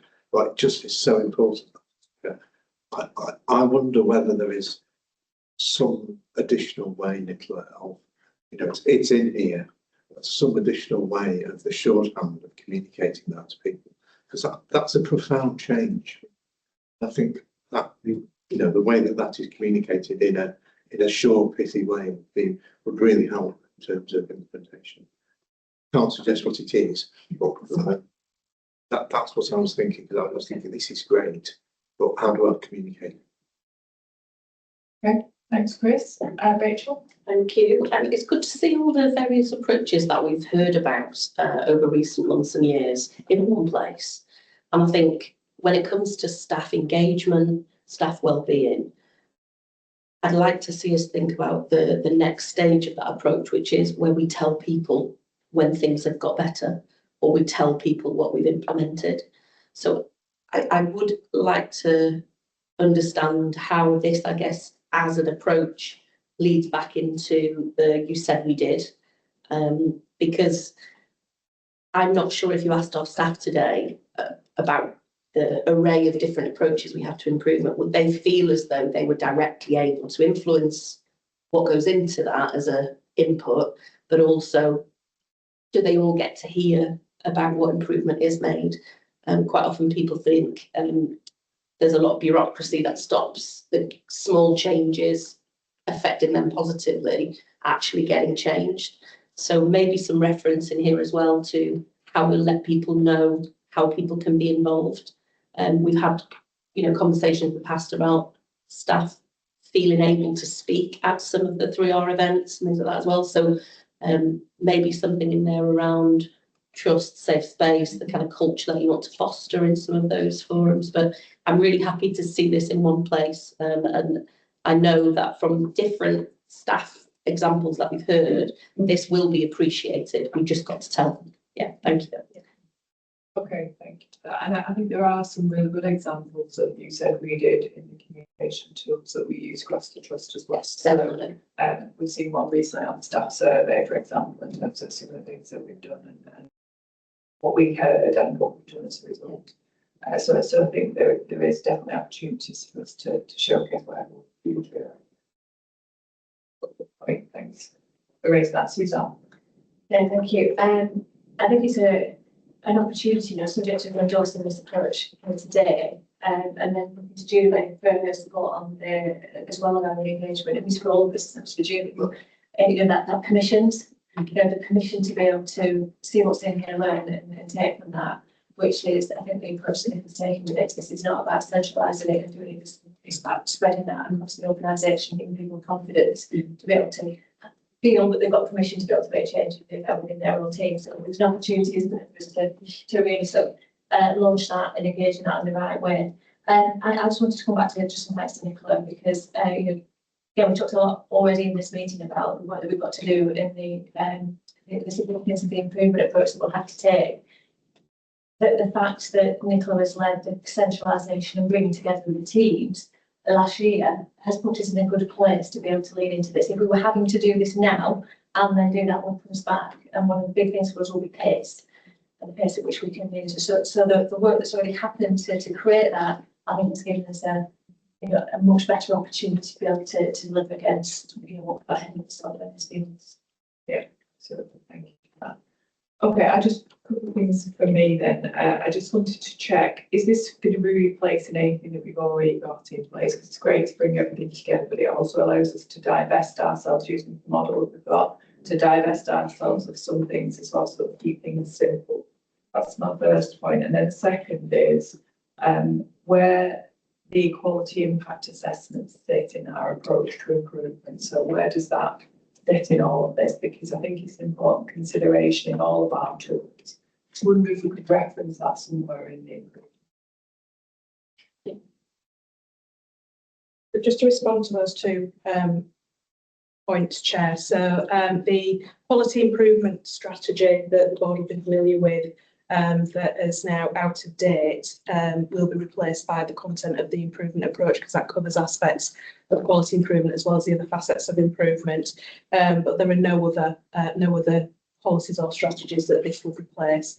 And in terms of quality and equality impact assessment, that's an absolute core feature of all improvement work across all of the domains. And we've got some real strength around processing aspects of our improvement work, where we can evidence an audit trail of consideration and decision making based on considerations around quality and equality of the domains within them. So it's absolutely a core feature. But you're right, we've not referenced it in the document. It's absolutely through every piece of work that the teams.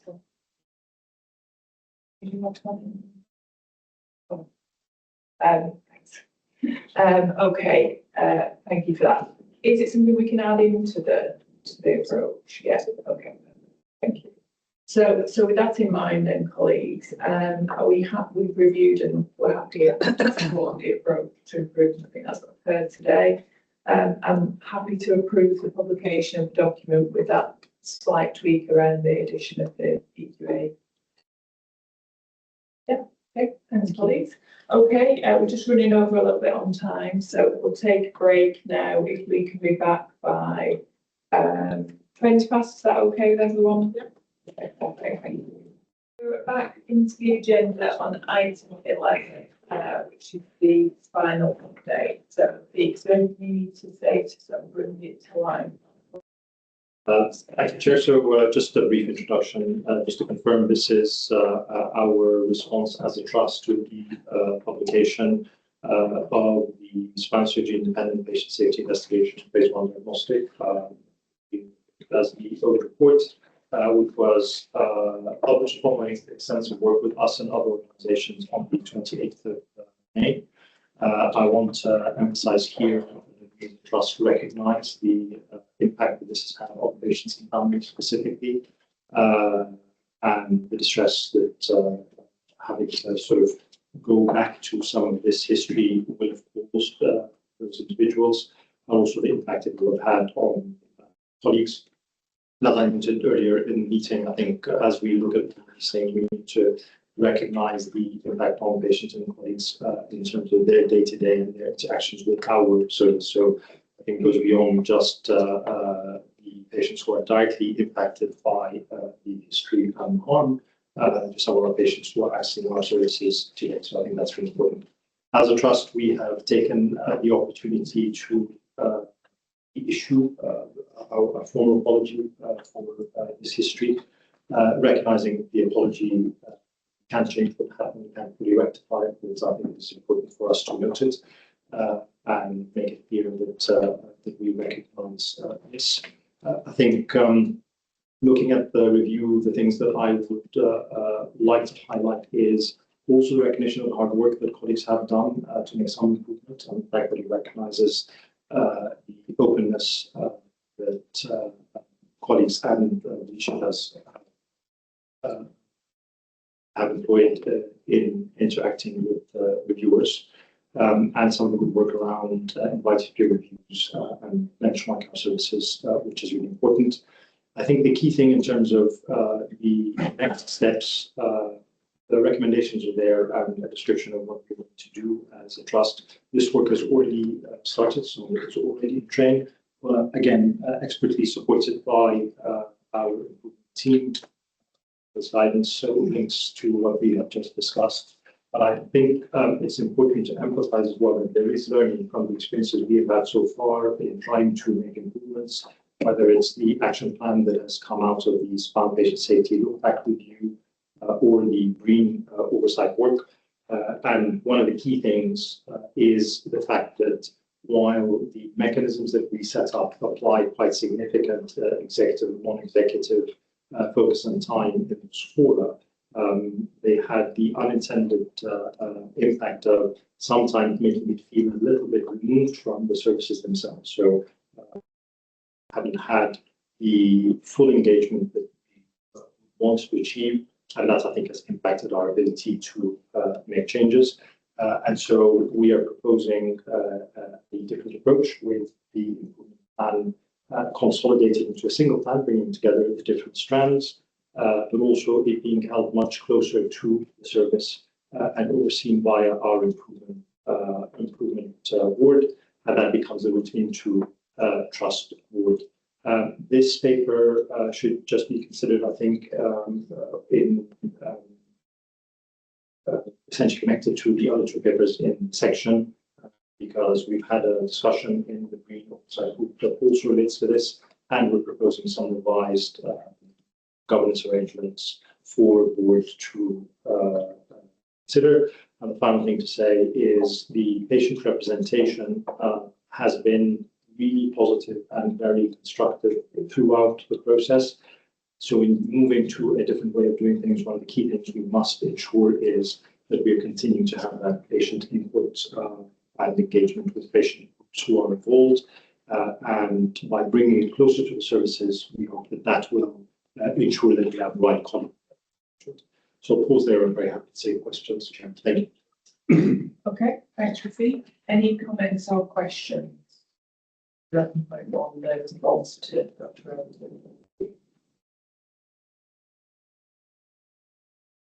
No, are we happy to accept the recommendations then? So we've been asked to note the response to the publication of the spinal surgery independent safety investigation phase 1 diagnostic reviews and concerns raised. Are you happy to accept that? Yeah. Okay. And the second item to support the proposed development of a single spinal improvement. Can I just check, Rafiq, how will that fit into the integrated improvement plan? It'll feed into the integrated improvement plan. So in the same way as we have 4 themes within our undertakings, the spinal is one of those themes.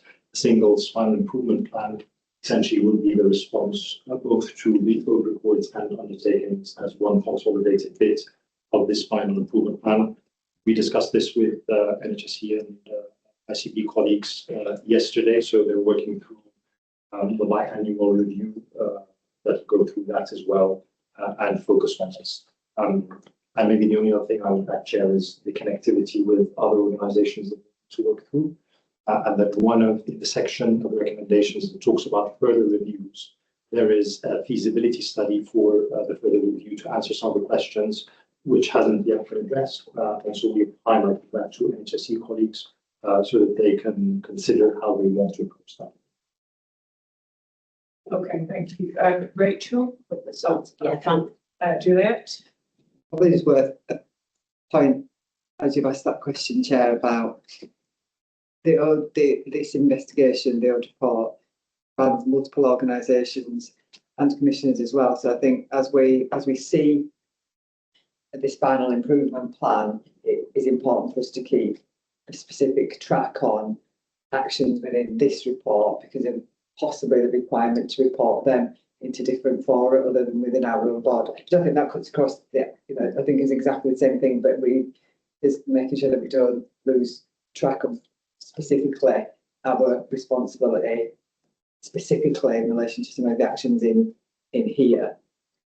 So we'll make sure that tracks through, but it's probably important to kind of just make sure that we've got sight of that, and whatever period of time that we think we might need to do that, just as an item. Okay, it's helpful, thank you. Any other questions? No, so, oh, sorry. I don't know that I've heard the answer to this, but if I have, sorry, I missed it. What frequency of update to the board are we likely to expect if we see something coming towards it? How frequently? That will come through the integrated improvement plan.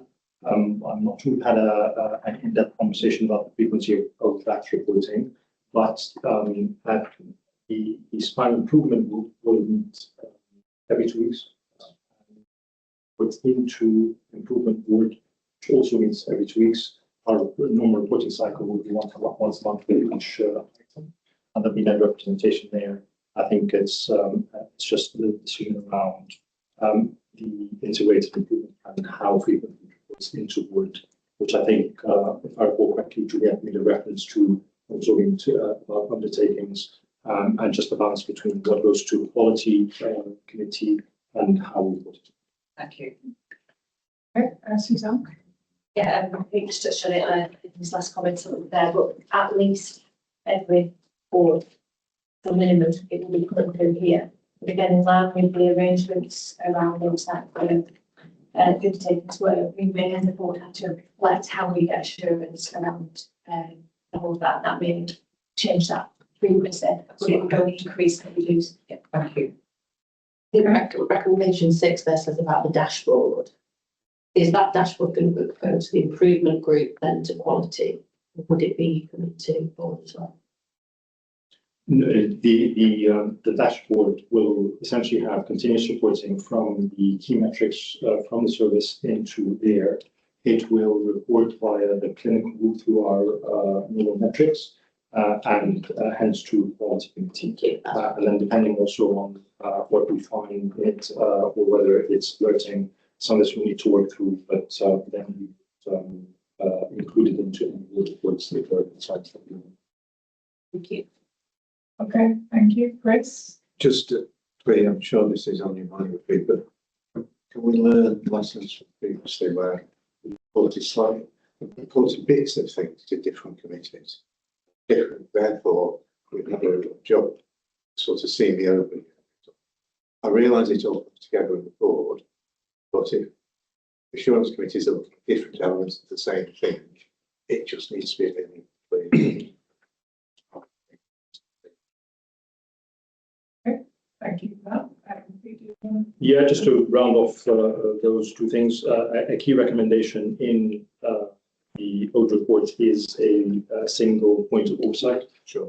So that's how we are responding to that with the reframed ownership, essentially, so that it goes to one single for clarity.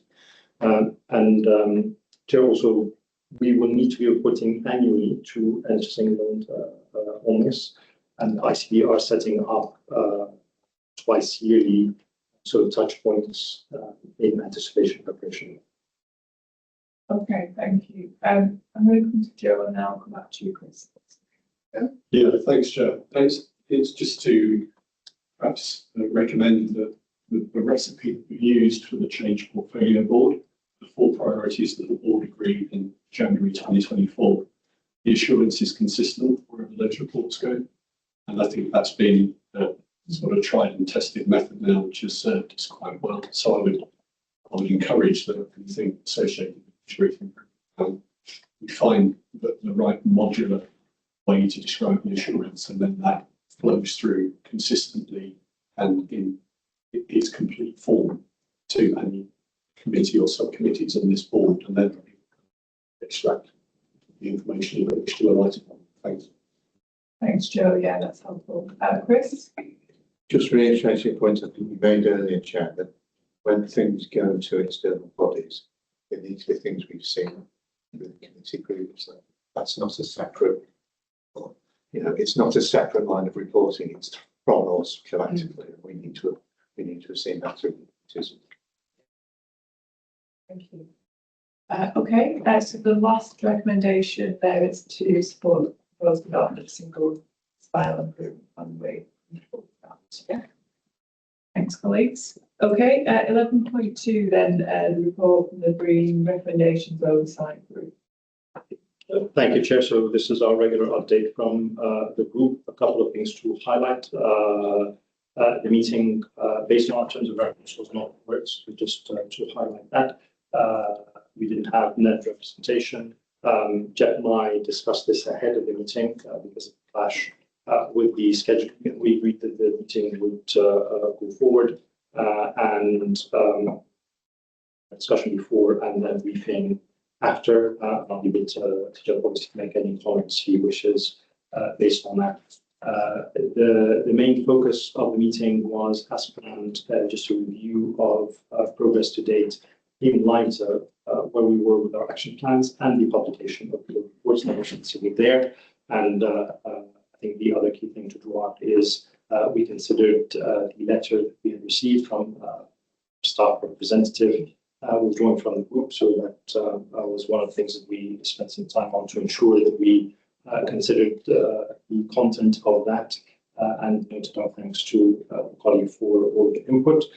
And I think, again, just linking to what we said, presenting previous paper, just the input from patients has made that space a really, really helpful space. It has been difficult at times, as you can imagine, because of experiences, but has been overall a positive experience that I think there's valuable learning from that in terms of how we do things when we are dealing with issues that are difficult or that have impacted the public's trust in some of our services. And I'll just also share taking questions. Okay, thank you. Any questions or comments? And from you, Jeff? Okay, so in terms of the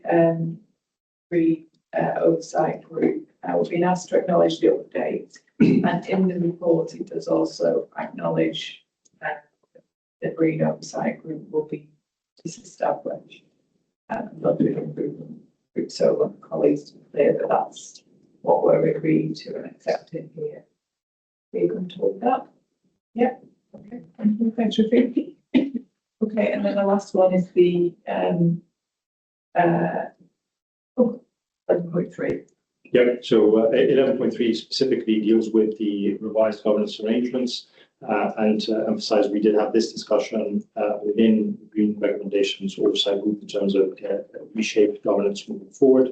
And the members were supportive of revised governance, including the possibility that the board might agree to disestablish the Green Recommendations Oversight Group. In this paper, there's a description of what the governance would look like. It'd be single service level finance group.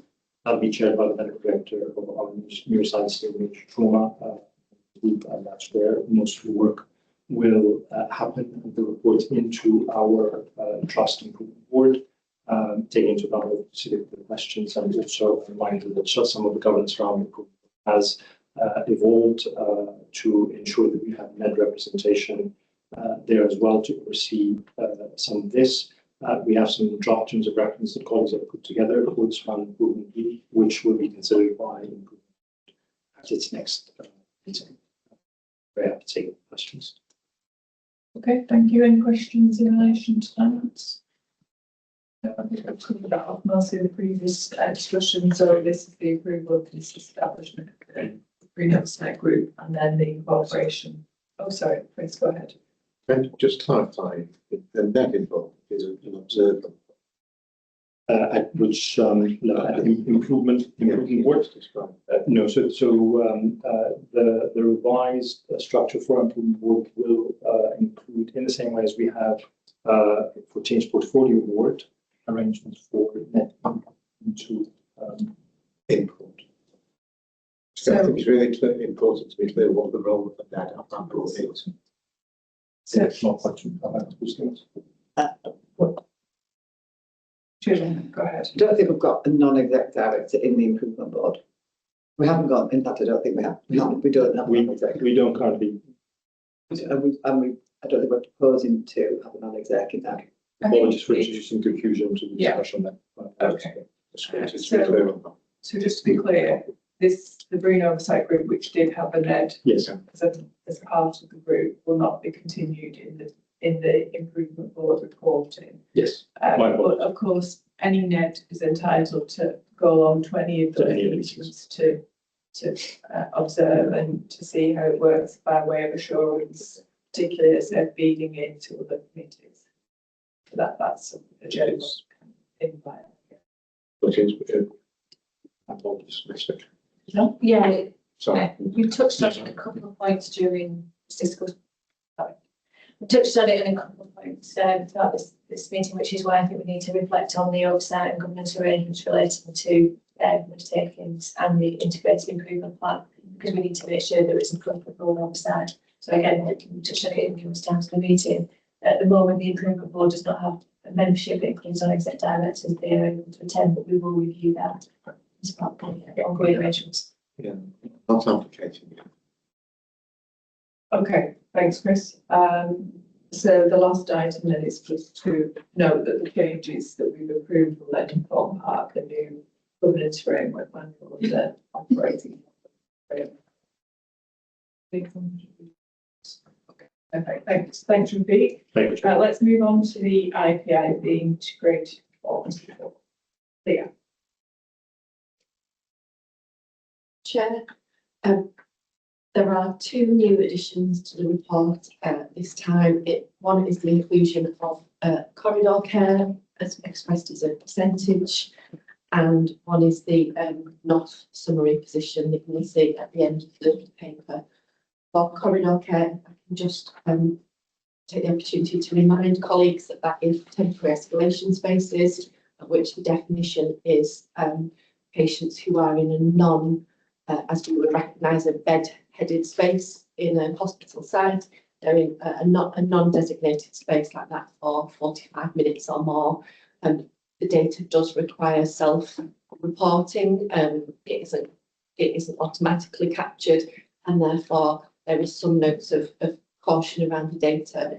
You'll see some improvements in the data that will be both a focus on data quality checking of the data, but also that increased attention that we've talked about in the board around eliminating corridor care. In terms of elective care, progress is challenged. It is ahead of plan at present. However, our plans did assume no industrial action, of which we have seen significant impacts, particularly more recently in the theatres industrial action, which has resulted in 200 plus lots of elective cases. And I would just like to take the opportunity to remind board that whilst lots of planning goes into and work goes into standing up those procedures and then subsequently cancelling and rearranging those procedures, it is also 200 people that we have cancelled their surgery for, and anyone who has had surgery would know the impact that that has both on the individual being operated on, but also their families. And some families have taken the time to share that impact with me, and I will share that with board separately, but acknowledging the impact that has had, and that is not just during industrial action, but any time we don't get something right, and unfortunately So, in terms of demand management schemes, we are continuing to work with our place and ICB colleagues to ensure that we go live with some of those tier 2 services and deflection services in starting with ENT, gynecology, cardiology and gastro. We also have a plan A, which is a business case that is coming for board approval, which allows us to support with some additionality of activity, because we know that even if we improved our productivity to its highest levels, that would still not cover the gap between what we have now for our patients waiting and where we need to get to in terms of performance. We also have the introduction this week of our NCA Future Proof panel, which is being warmly welcomed so far by our clinical groups, where they get to come like a dragon's den type place, but more friendly, where they will bring their business cases and their ideas to us about how they can improve productivity and clinical pathways. So that's a positive start this week. I have already alluded to the mutual aids that we have received and thank colleagues both in the region and in GM who are considering supporting. In terms of the non-elective position, prior to June, attendances were higher than last year. That was in line with national trends and is slightly higher than our anticipated plan in terms of expectations. In the month of June, we are just finalising that counting and coding. However, we believe that we have seen record number of attendances through our EDs, which obviously does present some challenge given that it is the peak of summer and what that could potentially mean for winter, and therefore we continue to plan.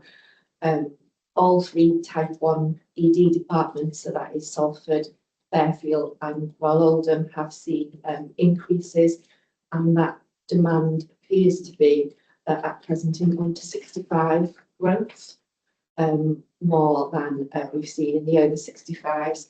It's still early indications, and we will obviously deep dive into that data, work with our colleagues in place and localities to ensure that we have action plans that will address that in terms of deflection where it's appropriate.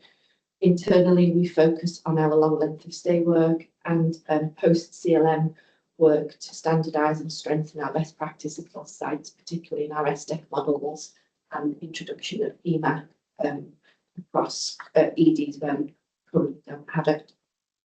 Our cancer performance remains stable but challenged. That was all. You just share with us the acronyms that you just used. SDEC, EMAC. Sorry, okay. So our SDEC is same day emergency care. Sorry, we're completely out of my step. And EMAC is our emergency version of that. So that is where patients who need to stay under emergency care but for longer than that 4-hour period. That is about providing care in the right place for those patients whilst they're still under emergency care. Perfect. Thanks for that, Leah. Okay, Rachel. On the point about corridor care, it looks as though the target's about 8%. It could be a variety, but that's where the line looks like it is. Is that a national target? And is that something that we are setting ourselves? Where we got that from? And I guess an extension of that question is, are there other trusts where they are more confident in the data around corridor care? And perhaps does the EPR, is that something that's going to help us improve in that? So that's one area. Then when it comes to hand hygiene compliance, it says that there's a natural variation, but just by eye, it just looks like over the last 18 months, it is going down. And, you know, we've had the in May event around hand hygiene, and I'm just wondering what else we've got in our plans to do something about that. Thanks. Juliet, did you want to pick up the hand hygiene question? Well, thank you for that, Rachel. I was going to point out that the hand hygiene picture is actually improving. So our hand hygiene compliance is improving. The data source in here has been a snapshot data set. We're now been using, I've talked to you previously about our AMAT audit tool. I can't remember the name. I can't remember everything. So we're actually using that more frequently now, and we're seeing an increase in compliance in there. So at the moment, I'm just going to have to go. And one of the things I was going to point out was I don't think those are. We're seeing two different data sets now in hand hygiene. I feel more confident that the stuff that we're gathering in the AMAT is more reflective of it, but it's not reflected in this report. So Probably a bit like how we look at the IPR in the future and what goes in here. Perhaps, yeah. Yeah, and I think we're just 6 months into using the system. We're now seeing an increased utilisation of the system. So it's a better data set than we had, which was kind of a point prevalence once a month go out. So we're seeing. So I think we're going to.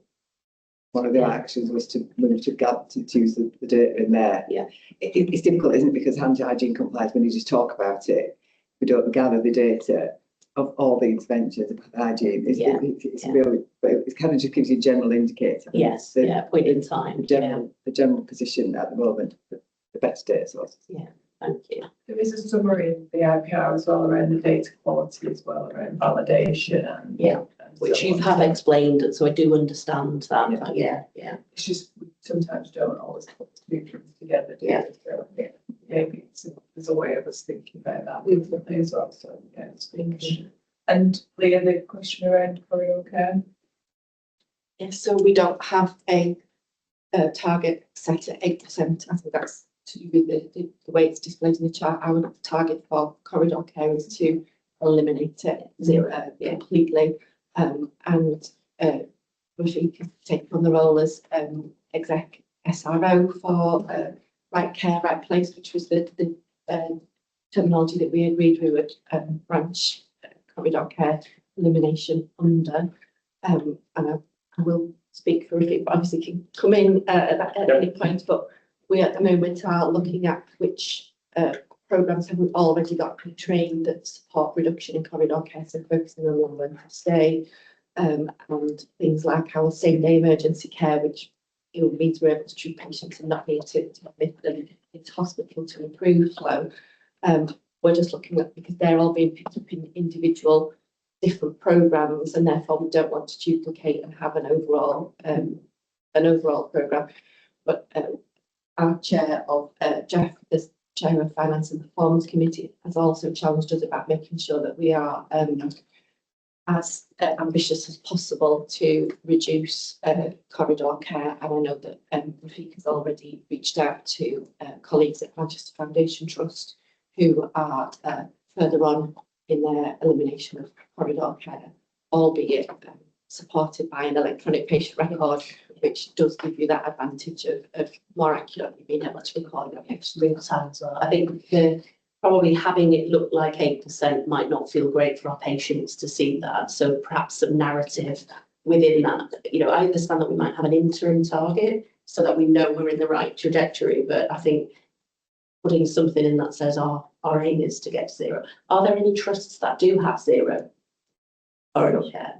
Again, it's probably have an EPR, but what are they doing? And I guess, would those initiatives go through, sponsored by Rafik, into the Finance and Performance Committee?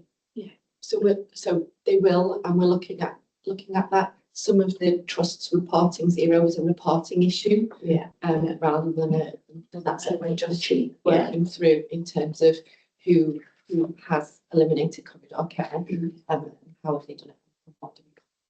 Yeah, thank you. Okay, Rafik, do you want to respond to that? Yes, thank you, Chair. Just to add to that, as you know, I've taken over from Juliet's the approach program. We're in the process of just structuring the governance and how we will bring it all together. Multiple programs already in train, so it's how we bring them together and oversee them without them tripping over each other. The national target is for us to eliminate, essentially. The national ambition is that we do that within this Parliament, which would be 3 years. just based on the discussions that we've had and the ambition, we think we can do in a shorter period of time. We think we'll probably aim for something like 12 to 18 months for the elimination of corridor care, based on my discussions with other organizations, including down the road MFT at the MRI site, to be able to achieve this. The reason we're not quite ready to commit to a very specific timescale is because we haven't quite worked through the plan. There was a significant investment that was made to achieve this, which they were able to recoup because of the savings and obviously the improved experience. But we'll need to come back to the full plan with a timeline that works based on how we want to approach the organization. Thanks, Rachel. Chris? There, I was curious about your approach to the clinical teams coming and presenting their ideas.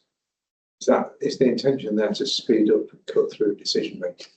Is that so that there's the ability to make decisions quicker and inject some pace for these things, which is legal misinterpreted. Is that?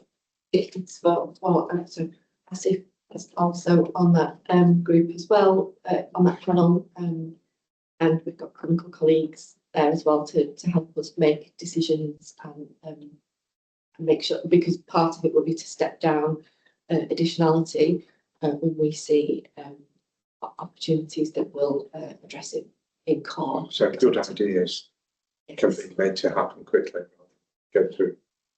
But I just also ask about corridor care. This isn't probably the place for detailed discussion, but I mean, the issue really is patients being in the right place. And are we alert to possibilities of risk associated with analogous to ambulance transfers, where we found patients were sitting in ambulances for some time to achieve a different target?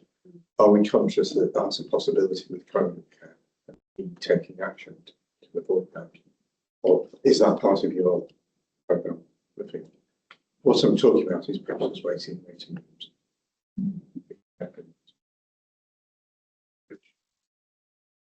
Is apparently an issue in some trusts. Yeah, so very, very conscious of it. We're doing some targeted work to address it. But the ultimate aim is for it not to happen. We are carrying clinical risk while it happens, in addition to the experience risk. And so some of that work sits in some programs we've discussed, and some of it related to the initiatives that our UC and community to ensure that we are escalating that risk appropriately. And yesterday we were discussing some of the escalation and ensuring that it's robust, because in some circumstances it goes all the way to the chief exec. Sometimes you can look at good examples and find that other things are happening. Okay, thanks, Suzanne and Julia. It's just a quick follow-up on your other question around the future proofing panel, because thought that's gone into that is to invest in clinical model. So, you know, how do we tap into the ideas, the entrepreneurial stuff that sits out there, and the things that, you know, to encourage those to come forward, but that's supplemented with a rapid decision-making process. This is not something that will take the next 6 to 12 months to work through, and by the time we've worked it through, something else has come along. But it is to embrace transformation to an intervention. So it's to receive really well, isn't it? It's like clinical groups, and it's sort of over to them now to be able to make sure that we start to service the most residents. Good idea, Susan. And I think there's one thing that's really clear from looking at the integrated performance report is we can't just continue doing what we're just doing now. We have to do something different, otherwise we're not going to make the changes that we need to make. So I think without that, it would be, we'd probably have questions about that. So it's really helpful to hear that. Julia? Leah's definition of a temporary escalation space, which is the measure of in corridor care, would prohibit us from being able to say, put them in a waiting room. That we need, anyone who's in a non-bed headed area. So I get your point about, would you take them out of corridors and put patients into leave them in the waiting. Yeah, so Okay. yeah, so we wouldn't do that, and the measure forces us to determine what a non-bedded area is, so we wouldn't do that. But I'm just we're thinking about the section 29A and the work we need to do there. That is about getting the right patient to the right bed as well. Because what we don't want to do is reduce patients on corridors in ED and then put them into, just put them into any bed. So the pieces of work that's going to come together will be about getting better flow, including getting into the right bed at the right time with the right staff, and that will reduce length of stay as well. So that there's a set of coordinated pieces of work, which when you put them all together, will improve the overall position in terms of patient safety and experience, also have an impact on productivity. That's very helpful. I'm just reflecting the fact that we know that every good target ultimately has some unintended consequences, which they did previously. So I'm just checking that we're on. Yeah, okay, thanks for that, Chris. I've got Joe and then Jeff and then Laura. Bill, thanks, Chair. So, yeah, I think we've heard earlier in the meeting, we've got several references to listening and responding to both colleagues' applications. So my attention in this report is drawn to page 14 of 22. The complaints responded to within negotiated timescales, which has got a 6 months trend and has gone from 75% to around 30%. Then the patient advice and liaison service resolved within 5 days, which has gone from around 70% to around looks like to be about 15% in the same time scale. Now, in the areas of concern, this is recognised, and it talks about the fact that they remain below target, which is possibly an understatement, and the fact that recovery actions are in place. So I was just interested in terms of assurance, whether the reasons for quite such a stark reduction are they understood? What are those reasons? What are the actions being taken? And when might those targets be met again? Is this a 6-week journey or is it a 6 months journey? Okay, thanks, Joe. Juliet. Thanks for asking that question, Joe, because I've got a comprehensive update. It's really important. So if I take complaints first, so we are receiving on average kind of between 95 and 100 complaints a month. That was over the last April, May and June, and we're closing about the same amount. So we're kind of sustaining a backlog. The backlog we've got at the moment is about 430 complaints. So it's the backlog that's causing the pressure in the service, and we've got quite a number of those that have been open for long periods of time. So what the team are doing, so we don't have vacancies as such, but we've got a little bit of recruitment to do. But the work that the team's focusing on is particularly around how they might make their services more efficient and productive.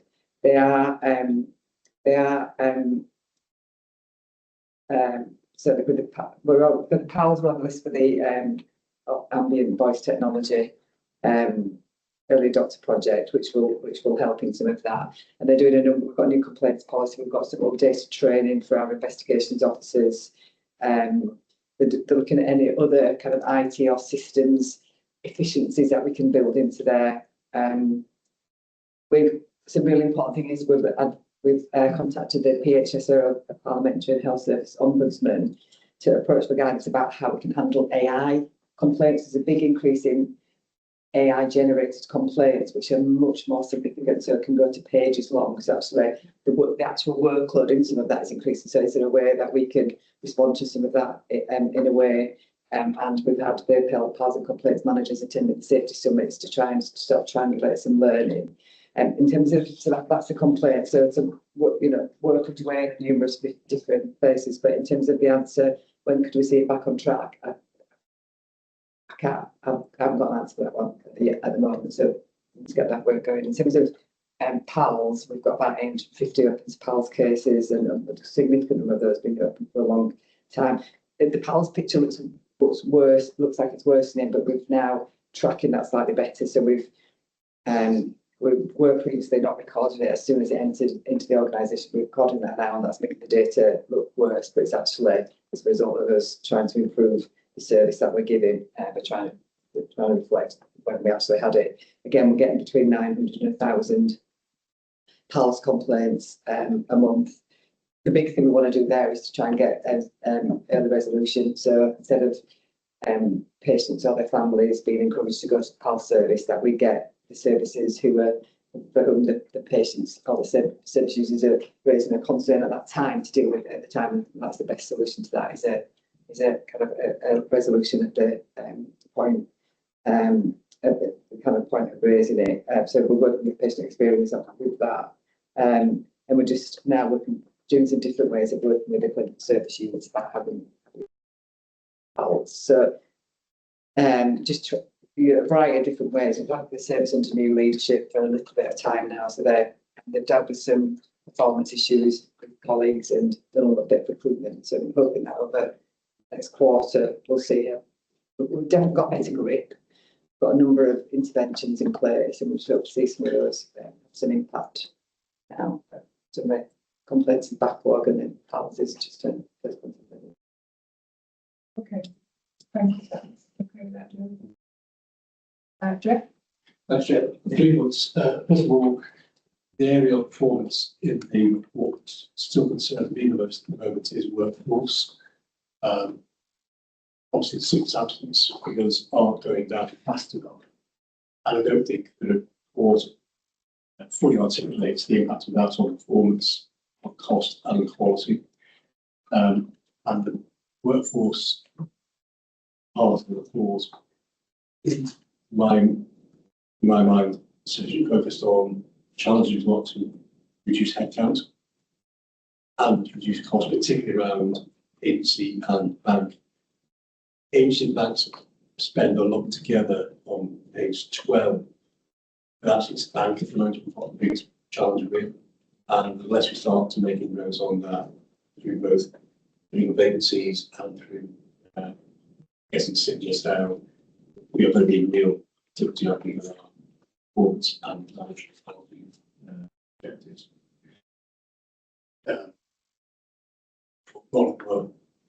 The answer here and now, just to say the Financial Performance Committee will return to that issue at its meeting and provide real focused look at that, and no doubt people in education message as well.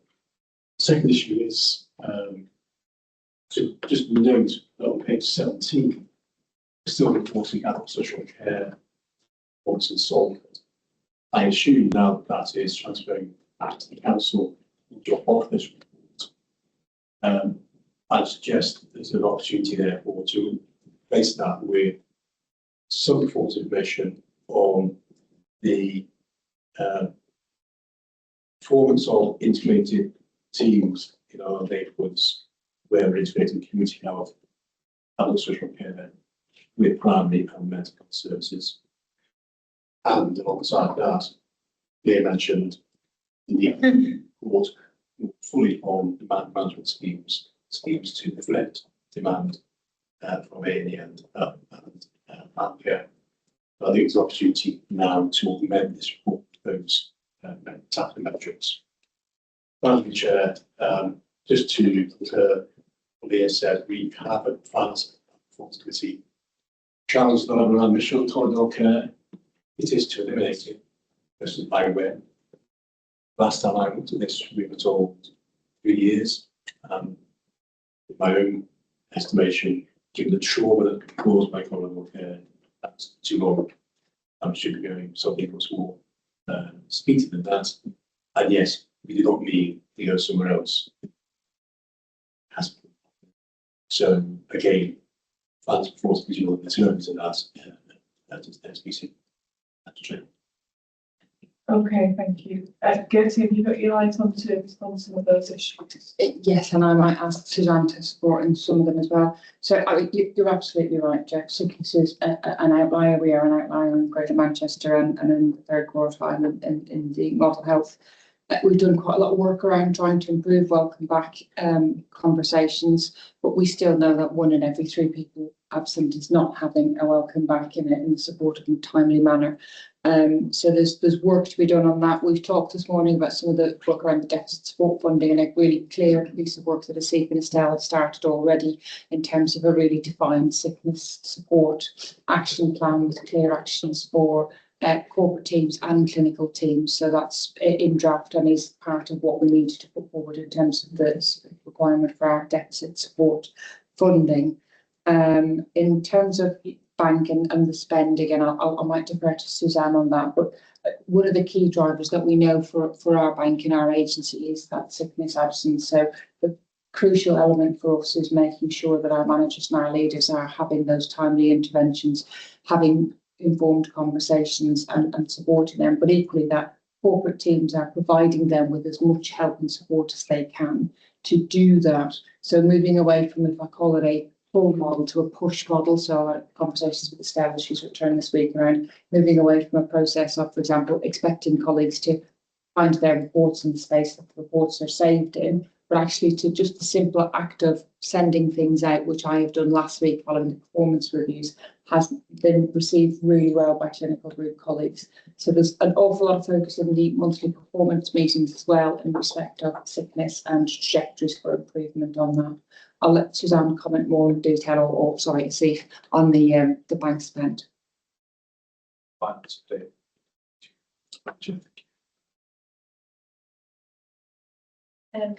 Just a quick response to Jeff's comments. I mean, Liz went through this noted, our ambition and cordial care, which is about a way of reassurance. We had a conversation yesterday in some depth about challenging ourselves and ambition.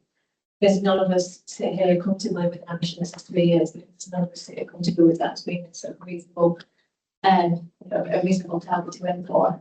As Vic described, we need to do the detail work behind that so we've got confidence that we can back it up. But the conversation will take place next month. Pounds of also going to be about returning to. Thank you. Lorna. Thank you. I just wanted to come back to Rachel's query about bed management and data challenges and DPR, because I don't want the board to think that we're going to sit and wait until we've got a future EPR, which is a long process. We're doing quite a lot of work already. There's a lot of initiatives in Juliet's area, in Vic's area, in Lee's area in terms of bed reconfiguration and bed management planning. Today, the way we capture that data is really, really manual. We do not have a single digital bed management platform that allows us to surface it and give us really nice insights. So we're reliant on people to track things. We have a commitment at a digital level to put in a single bed management digital platform across the piece. The scope and the spec of that will directly feed from the bed management initiatives that are going on in terms of bed reconfiguration and the detailed design. And our ambition is to get that in place in this financial year so that we have a system that eradicates actually some of the effort it takes for our colleagues to track beds. That will give us data and insight and significantly improve our qualitative data and give us decision insight into what's happening on the ground real time, which we currently really struggle with. Okay, thanks for that, Lauren. That's helpful. So I just have a couple of points really. Just to follow up on the sort of mandatory training. So I'm conscious, Carmen, this might be something that you've kicked up already, people in education, but globally, obviously, we look like we're achieving the target, whether it's 19 or so, significant number anyway of mandatory training not achieved. I just wonder what risks that is presenting for us, if any. So I don't know if it's a you question or a Gertie question. We have discussed it in education with focus on that there are 19 areas, so we don't skirt over the fact that it looks like we're achieving. Gertie will be able to talk a bit more about what we're specifically doing about those 19 areas and where the hotspots are. So it's not in every single team, it's the hotspots in terms of the topic. Thank you, Chair. If I can add to that. So again, the introduction of the performance meetings over the past 6 months have been really, really helpful in terms of providing a vehicle to have these conversations. And we had really detailed conversations with each of the clinical groups Wednesday a week ago, where we focused down to, yes, you appear compliant on the surface, but there are key areas. In the main, the hotspots are our medical colleagues, and Vic and others are working with those colleagues, particularly around looking to improve that. We know we have hotspots in key topic areas such as safeguarding level 3 and higher level resource. and there is work ongoing. Each of the clinical groups have committed to going away and looking at individual conversations at individual level in terms of supporting and facilitating that. So the challenge that I put forward was really well received actually in the performance meetings, and I'm waiting to see the actions coming forward from that in the next month, Chair. And I know Leah and Juliet want to speak. I just put a couple of other comments in. You might want to pick those up as well. So just on that theme of sort of transformation, some of the other things I noticed in terms of performances around patient-initiated follow-up, declining and specialist advice. And again, I think those are opportunities for us to deal with some of that demand and also reduce our RTT as well. So just wondering if we've got any thoughts around that, what our plans are, what we understand by that, and what might be the benefits. To you first, Leah. Thank you, Chair. So, firstly, in responding to Chris's comments, obviously, provide that reassurance that it is a lot easier to hit the target, but completely miss the point, and that is absolutely not our intention. Our intention is to ensure that only patients that need it, work with our partners in community, in localities, to ensure that only those patients who need to be brought to hospital are brought to hospital. Then we need to offload them timely, and then the work that Juliet's already described around making sure that those patients then go to the right spaces in the hospital so that we reduce that length of stay and we start their care as soon as possible. We do have a fit to sit policy, which does mean that some patients will wait in the waiting room, but they are included in our temporary escalation space count elimination. In terms of the PIFU and advice and guidance, that has been picked up through our outpatient improvement board. Some of the challenges that we have there are also related to some operational gaps that we are carrying in as post-CLM structures, as high as with vacancy and maternity leave in there, in some areas as high as over 40%. So we have agreed and taken action as an exec to support making sure that we fill those spaces, and they will work with the team, with the clinical teams through the outpatient improvement board to get our advice and guidance back and better to where it was before. And then just in support of the information that Gertie sent out last week to us all, off the back of that, we have created a performance panel around sickness, which is myself, our chair with colleagues, Estelle is supporting, so that we can, a bit in the theme of our future-proofing panel, we will be there to support managers, and we will target the highest areas first, but to support managers in being able to support our colleagues who are sick in timely decision making and advice. Okay, thank you. Julia? It's on the theme of sickness absence, just to, we might need to get better sight of some of the reasons why, and some of that is about working conditions, some of that is colleagues who work in very crowded ED departments who don't feel able to do the job that they do, not coming in to do a 12-hour shift when it's going to be really difficult. So whilst focused on the welcome back and the insight that we get from those, we can't get away from the fact that we're going to have to make some changes about people's working conditions, because that is definitely something that's coming through. So I think we should, as well as paying attention to the numbers, we should be paying attention to the factors which we can better influence. And so I think we should, when we have that conversation, talk about some of the environments that start working. And we talked earlier about the heat.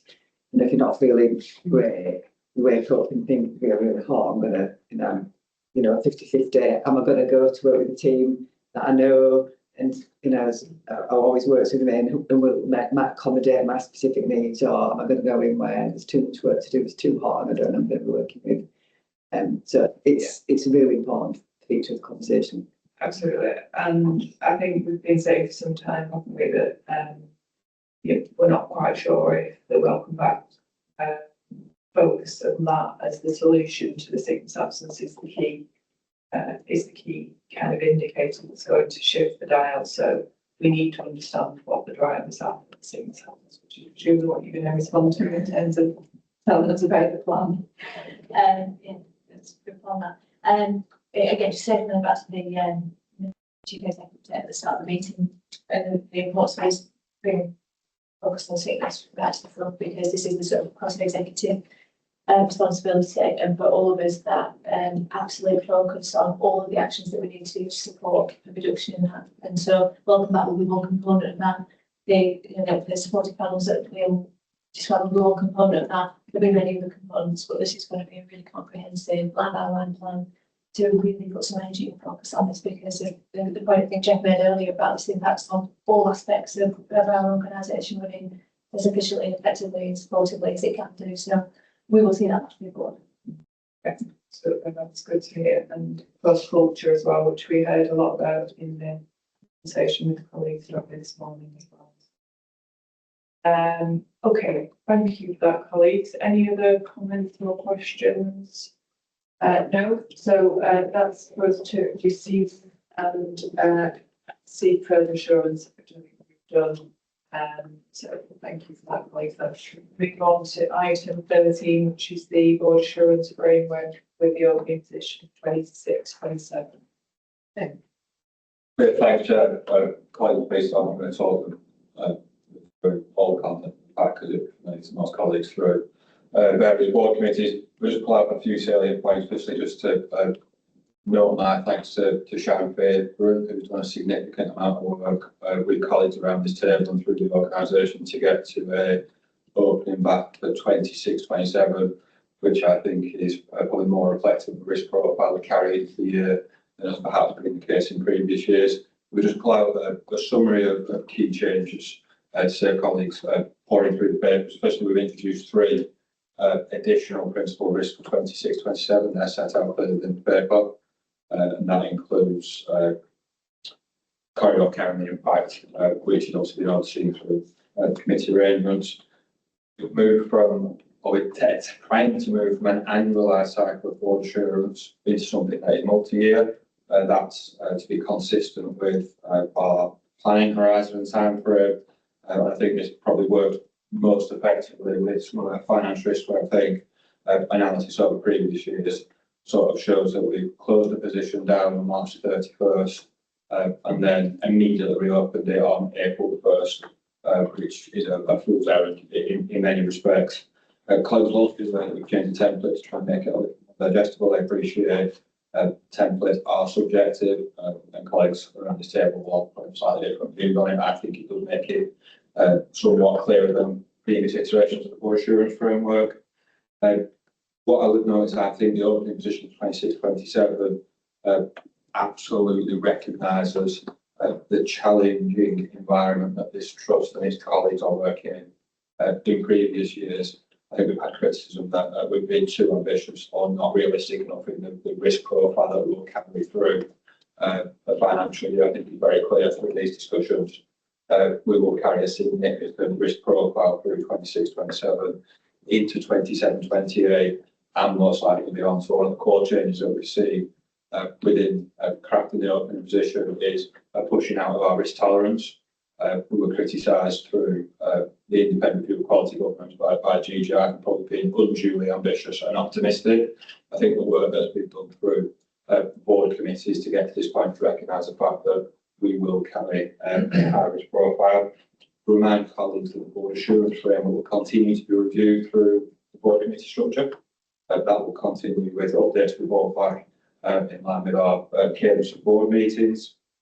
I guess what I would say is that the papers never quite reflect the volume of work that is undertaken to get to this position, nor do they always clearly reflect the amount of scrutiny that a number of these risks get through board committees. And again, beside Finance and Performance Committee, I think certainly across the last 3 meetings, we've probably been 45 minutes to an hour of scrutiny of the risk in each of those committees. So whilst we bring a one-dimensional report with the board, it's absolutely worth noting that a number of these risks get a significant amount of scrutiny through each of the committees. The Chair, I'm happy to take questions. I'm sure any colleagues on different committees might have views to offer. Okay, thanks for that, Tim. Any comments or questions? Chris?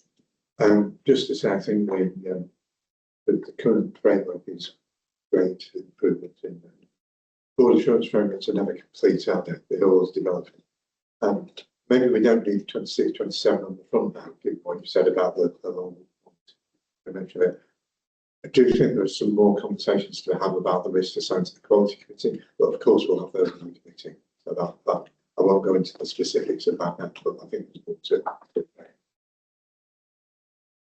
Okay, thank you, Juliet.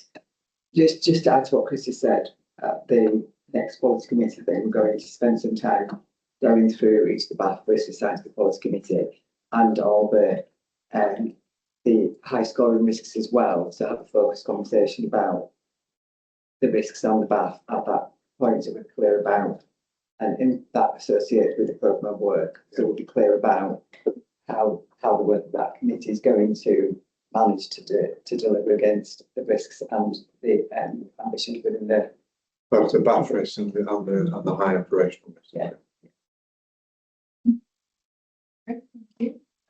Rachel? Can I just ask about, the reference here in section 4.1 to change portfolio being aligned to the change portfolio board committee. It feels a little bit uncomfortable, that as though we're asking ourselves to mark ourselves in the same committee for the risks that we think of that committee not delivering.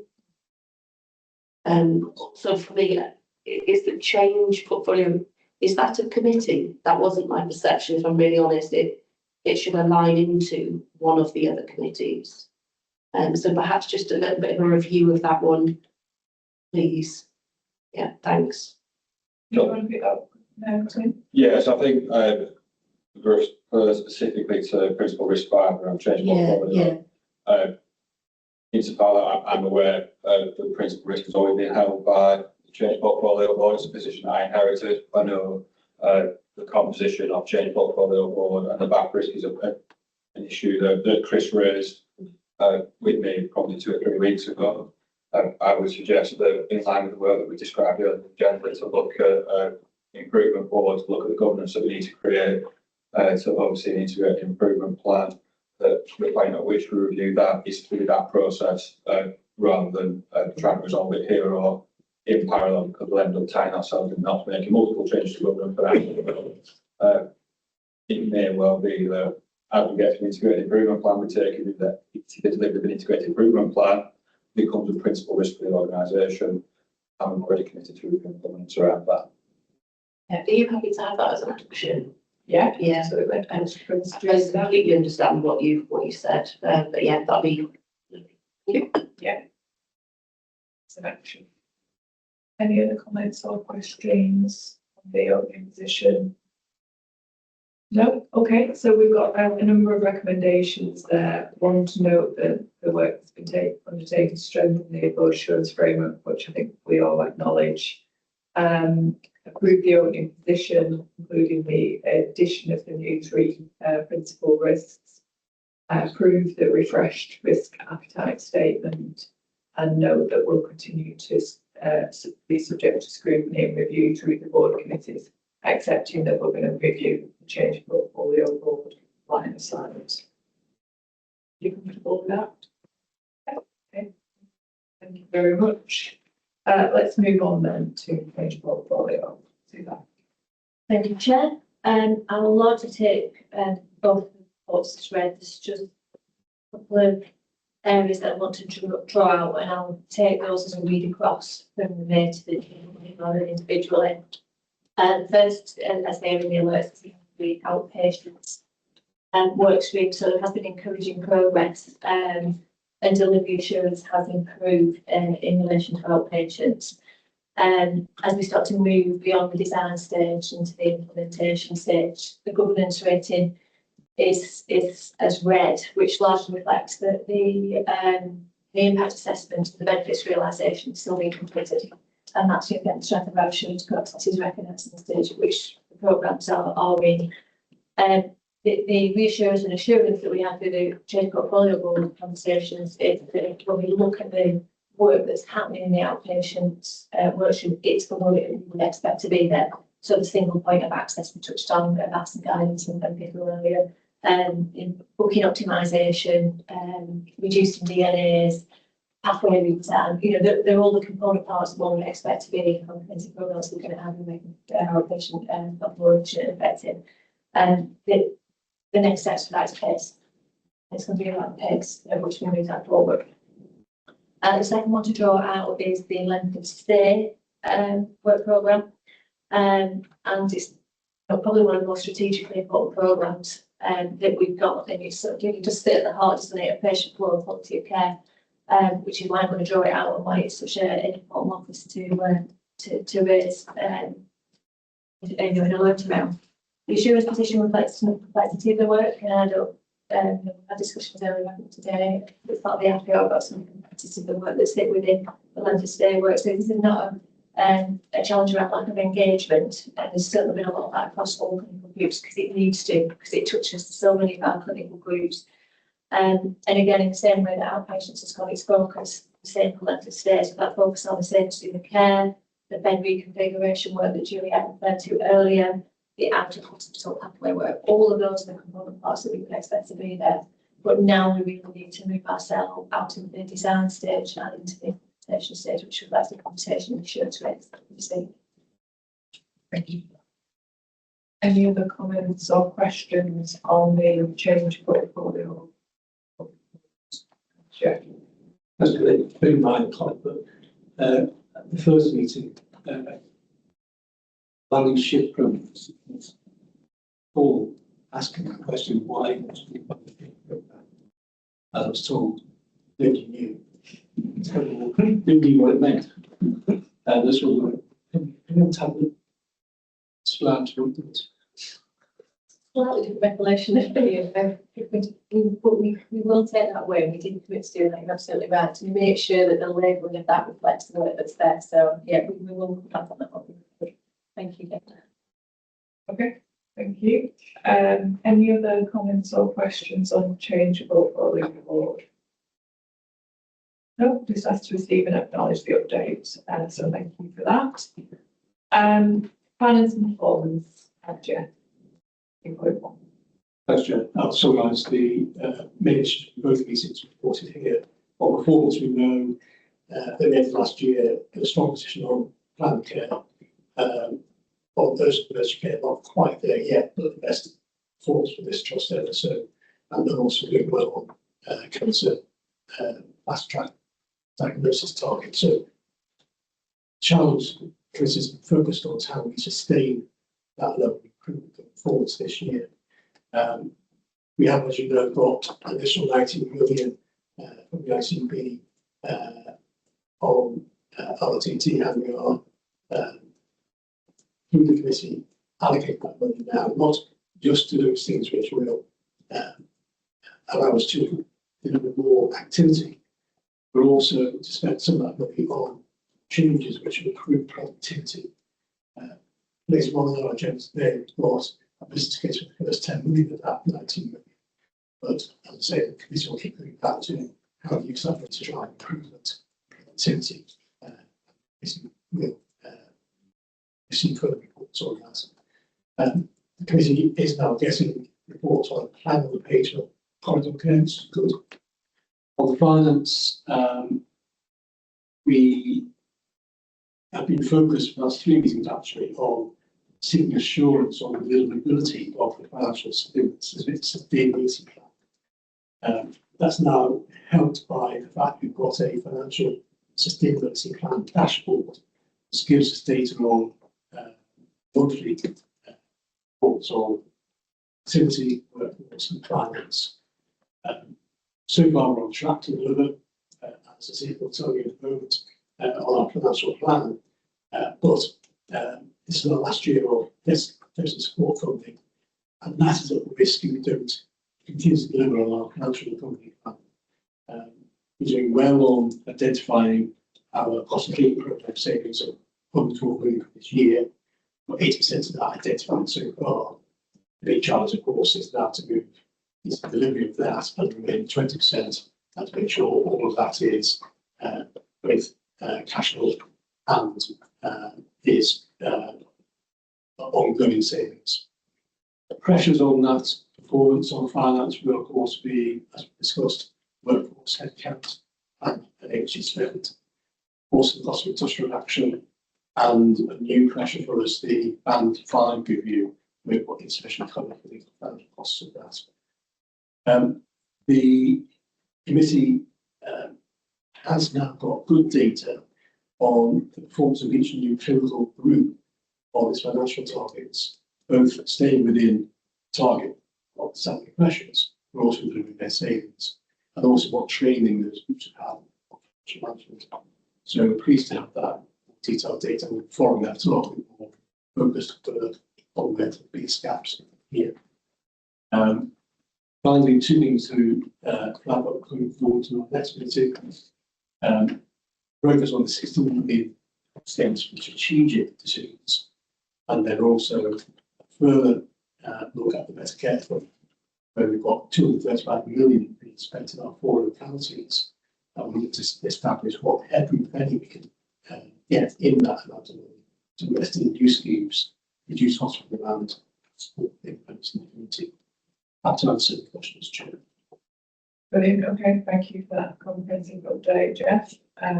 Any questions or comments, Jeff? No, thank you. That's for us to note. Let's move on then to 15.2. Attic. Thank you, Chair. So I'll take the report as we read, and usually we picked up the report through the Finance and Performance Committee. Just in terms of key messages and headlines. So at the end of May, which is our year-to-date position, we reported an income expenditure deficit of 10 million, which is broadly in line with plan. As Jeff said, we are in receipt of deficit support funding, which today is 4.8 million. So excluding deficit support, our deficit is 14.8 million. So overall, whilst we've delivered our position, we've done that through non-recurrent means and mitigations, which highlights the risk. Just in terms of key drivers, so CIP, Cost Improvement Programme, is reporting underperformance of 8.6 million, which is pretty much identical on a run rate basis compared to month 1. So we haven't seen the dial shift positively at month 2. We've had a good discussion on industrial action. What we've got quantified in the report is the impact of the national industrial action, which has resulted in cost backfill of 1.2 million. We are quantifying the impacts of recent local industrial action, not just from a cost perspective, but also from a loss of productivity perspective, which has had a huge impact in cancellations and delaying care for our patients. The temporary staffing discussion that we've just had, clearly, today we've spent 17.8 million, and we are reporting an overspend. So at this stage in the financial year, we are not meeting the target reductions that we've set out in our plan. Just to recap, 10% reduction in bank and 30% reduction in agency is not being met. So if you look at big picture, if you look at the temporary spend for this year, if we do nothing, we are looking at an expend of 107 million, of which 20 million results from sickness backfill. So that is quite material, and therefore we need to push forward with improvement actions that we discussed earlier at board. In terms of the favourable benefits to offset those risks, we have seen some underspend across a number of our non-pay lines, drugs, devices, and clearly we've had to deliver on mitigations in our position, albeit they are non-recurrent. So at some point, not have those available moving forward. In terms of the CIP programme, so whilst we have got underperformance against our plan year to date, we have seen a huge improvement in identification of schemes over the last few weeks. And I just wanted to extend my thanks out to colleagues for all the hard work that's gone in showing improvement. We are currently at 82.4 million and hopefully growing as we move forward across the next few weeks. Whilst we've not achieved the 100% target at the end of quarter 1, I'm hopeful over the next quarter, to, we will identify 100% and see a market improvement in delivery and transaction of CIP. In terms of other key financial indicators, just want to pick up on cash in the usual way. So you'll see from the report that we have reported 45.9 million at month 2, which is above plan and reflects a good cash position. The board will be aware we stood up our cash management group, which effectively is endorsed to preserve cash and take all actions available to manage our cash from working capital perspective. That is still in train and working really well. And we will continue to monitor cash as we move forward through our finance performance committee. Workforce, you'll see we have seen a net increase in full-time equivalents in month, equating to 41 full-time equivalents. Compared to March, we've broadly stayed on balance, so not reduced, not increased. It's broadly trending flat. But we have seen an increase in substantive recruitment, which is positive, and then reduction in bank. So the dial in terms of recruitment is shifting in the right direction. Just to finalise, I guess, risks and areas to focus. So as I said earlier, whilst we've delivered our plan year to date, our underlying deficit will be increasing if we continue to rely on non-recurrent measures and mitigation. So that is a risk to highlight. CIK, as I said, is a risk, both in terms of the size of the programme, 104 million this financial year, and that's on the back of 2 very difficult and challenging financial years where we have delivered CIP. But the pace that Suzanne alluded to under the change portfolio update is important. We now need to convert that into delivery and those actions that we across a number of those programmes. I will leave it there, Chair, if that's okay. Happy to questions. Okay, thanks, Ossie. Just about to choke. Okay, questions. So I've got Joe and then Rafik. Yeah, thanks, Chair. Just to pick up on the things that Jeff and Asif have drawn out, and maybe to add to that constructively. This moment last year, we had in the order of 59, or not the order of precisely 59.27 million recurrent identified CIP. And to bring it live up to date, where as has been alluded to, we're at 80 million. So in terms of identification, we're 35% ahead this time last year.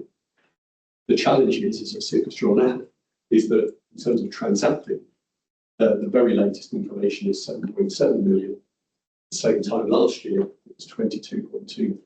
So it's 65% behind on realising the opportunities. And that's the big challenge. But I think an important part of the context to recognise is, and certainly some members around the board table may recall, we talked about harmonisation was a word at a point in time at the end of 2024. How do we harmonise what's happening in terms of the change portfolio? So how do we do EPR, financial sustainability, clinical leadership model, and maternity all at the same time? And it was recognised there was a risk when we were going through the structural leadership change that financial sustainability was going to become quite difficult for a period of time. And my best estimation is that's what we're seeing now in terms of the challenges in the CIP programme. Notwithstanding that, I think we should recognise the incredible work that's gone on under the new leadership and the auspices of those new managing directors, because the identification trajectory has really been remarkable in that timescale. I think what has to happen next is that pace. There's absolutely no room for complacency, but I think we should recognise in the last 2 years, which have been challenging, NCA has achieved targets. The evidence on our e-hub system, and for those present or watching who don't know what that is, it's our database for recording our cost improvement programme, is that the totals that we identify, one way or another, say by hook or by crook, end up at the end of the year being realised. That's not to say there are risks in there. There are absolutely weaknesses in some of the programmes still tend to deliver the aggregate of what we see in that system. So there should be a level of confidence today that around 80 million will come through eventually. It's that gap that we need to close. One of the pieces of mitigation, and colleagues will recall this has happened the last 2 years, the Nicholas leadership of the team, is that we've started planning our programme of cost improvement for the next year and improvement very early. There's going to be another such event this September, and that will then attempt to identify as much as possible before we enter the new financial year. So as well as the challenges that we're facing now, I'm sure Asif would be the first to point out that we need to keep looking at this as a multi-year rolling programme. Jeff has alluded to the strategic decisions that might need to be in. So that's just a few reflections on where we are, which I think would answer. Thanks. Yeah, that's really helpful. Thank you for that, Joe. Rafiq? Thanks, Chair. So just to say, we've touched on the impact of industrial action sites, and also when we were discussing the IPR, doing very significant both financial operation and in terms of patient impact. Just wanted to note as well that we've over the past couple of days heard as well that consultant colleagues are intending to strike. So just noting that as potential further coming up. Jeff? Actually, I think Joe makes some very helpful points, actually. I would counsel that there's a risk of complacency. We have to brilliantly delivering our cost of last 2 years. It doesn't follow the third year in a row. The overhang is about 2 years old. And there is, as Joe says, the risk that as time moves on, other changes take precedence. And therefore we start to step back without really noticing it as it's happening. On the other side of that, I personally feel more excited now than having previous years about who's got to deliver what to deliver to find home for, to say each of the directors have a very clear target to stay within budgets and deliver their share of the savings. What we've got to do, I think, through the committee is make sure they're getting the right support, some right training to do that. And I think we've got to make sure that that focus on finance, which those directors is coupled with focus on productivity, on quality and safety. So they don't feel this is against other things, this is part of their people challenge. I'm excited on that, not the same time. And therefore, I just wonder whether we need to start thinking about what's plan B. If that doesn't work, can you find more strategic changes? The problem is that takes time, obviously. Nevertheless, it's somewhere to look. I think we're trying to find 19 million. Could that go further, faster, if we had to? And I don't really raise that because we have to have an insurance policy if what's from as it has done issues. Okay, thanks, Doctor. It's helpful. I'll take some down and I'll come back to you and see if that's okay. Just not. Okay, thank you. So I just wanted to draw out the point that Jeff made around training in the update, which I think from the finance team perspective was still pre-planned on the basis of the comment that Joe made. So how do we make sure that a new set of clinical leaders and operational responsibilities that sit with alongside them, how do we make sure that they're well supported as we transition from last financial year to what we have this year? So to making sure that people are fully aware of their responsibilities, accountabilities, and understand how it's worked out and give opportunities to ask those questions and field trade scores. It was so critical. And again, that's why it's an important feed through to that committee to give that confidence that that's taken place. There'll be more to do on that. And that it's into one-off exercise. There's more to do on that. And that's what the finance team absolutely do. Just around the complacency point that Jeff made as well. And I'm sure Steve will say some more on this. But we're always looking at our approach. So we've got lots of successes in the way that we've approached cost improvement. That doesn't mean it doesn't need to adjust and change with the organisations that adjust and changes. And we're doing that. So we always recognise part of the clinical model. We would have to have a look at how we did things corporately, as well as how the clinical groups do things too. So that's just a live conversation out. How do we make sure we pivot and change to make sure we're focusing on getting the benefits across the board. The third point, I'm going to go back to the integrated improvement plan again, and that's the importance of this sitting alongside all of those other aspects, whether it's the quality aspects, the performance aspects, or the use of resources. They have to work together and work against each other. And then the fourth point, which again, Steve, you may want to pick up, which is around what Plan B may look like, just where we're up to in terms of the financial recovery plan and the approach which we sort of brought forward a little bit at the moment. Okay, I'm going to just, before I come back to you, Steve, I'm just going to ask Juliet to come in, and then I'll just add mine and then we'll come back to you.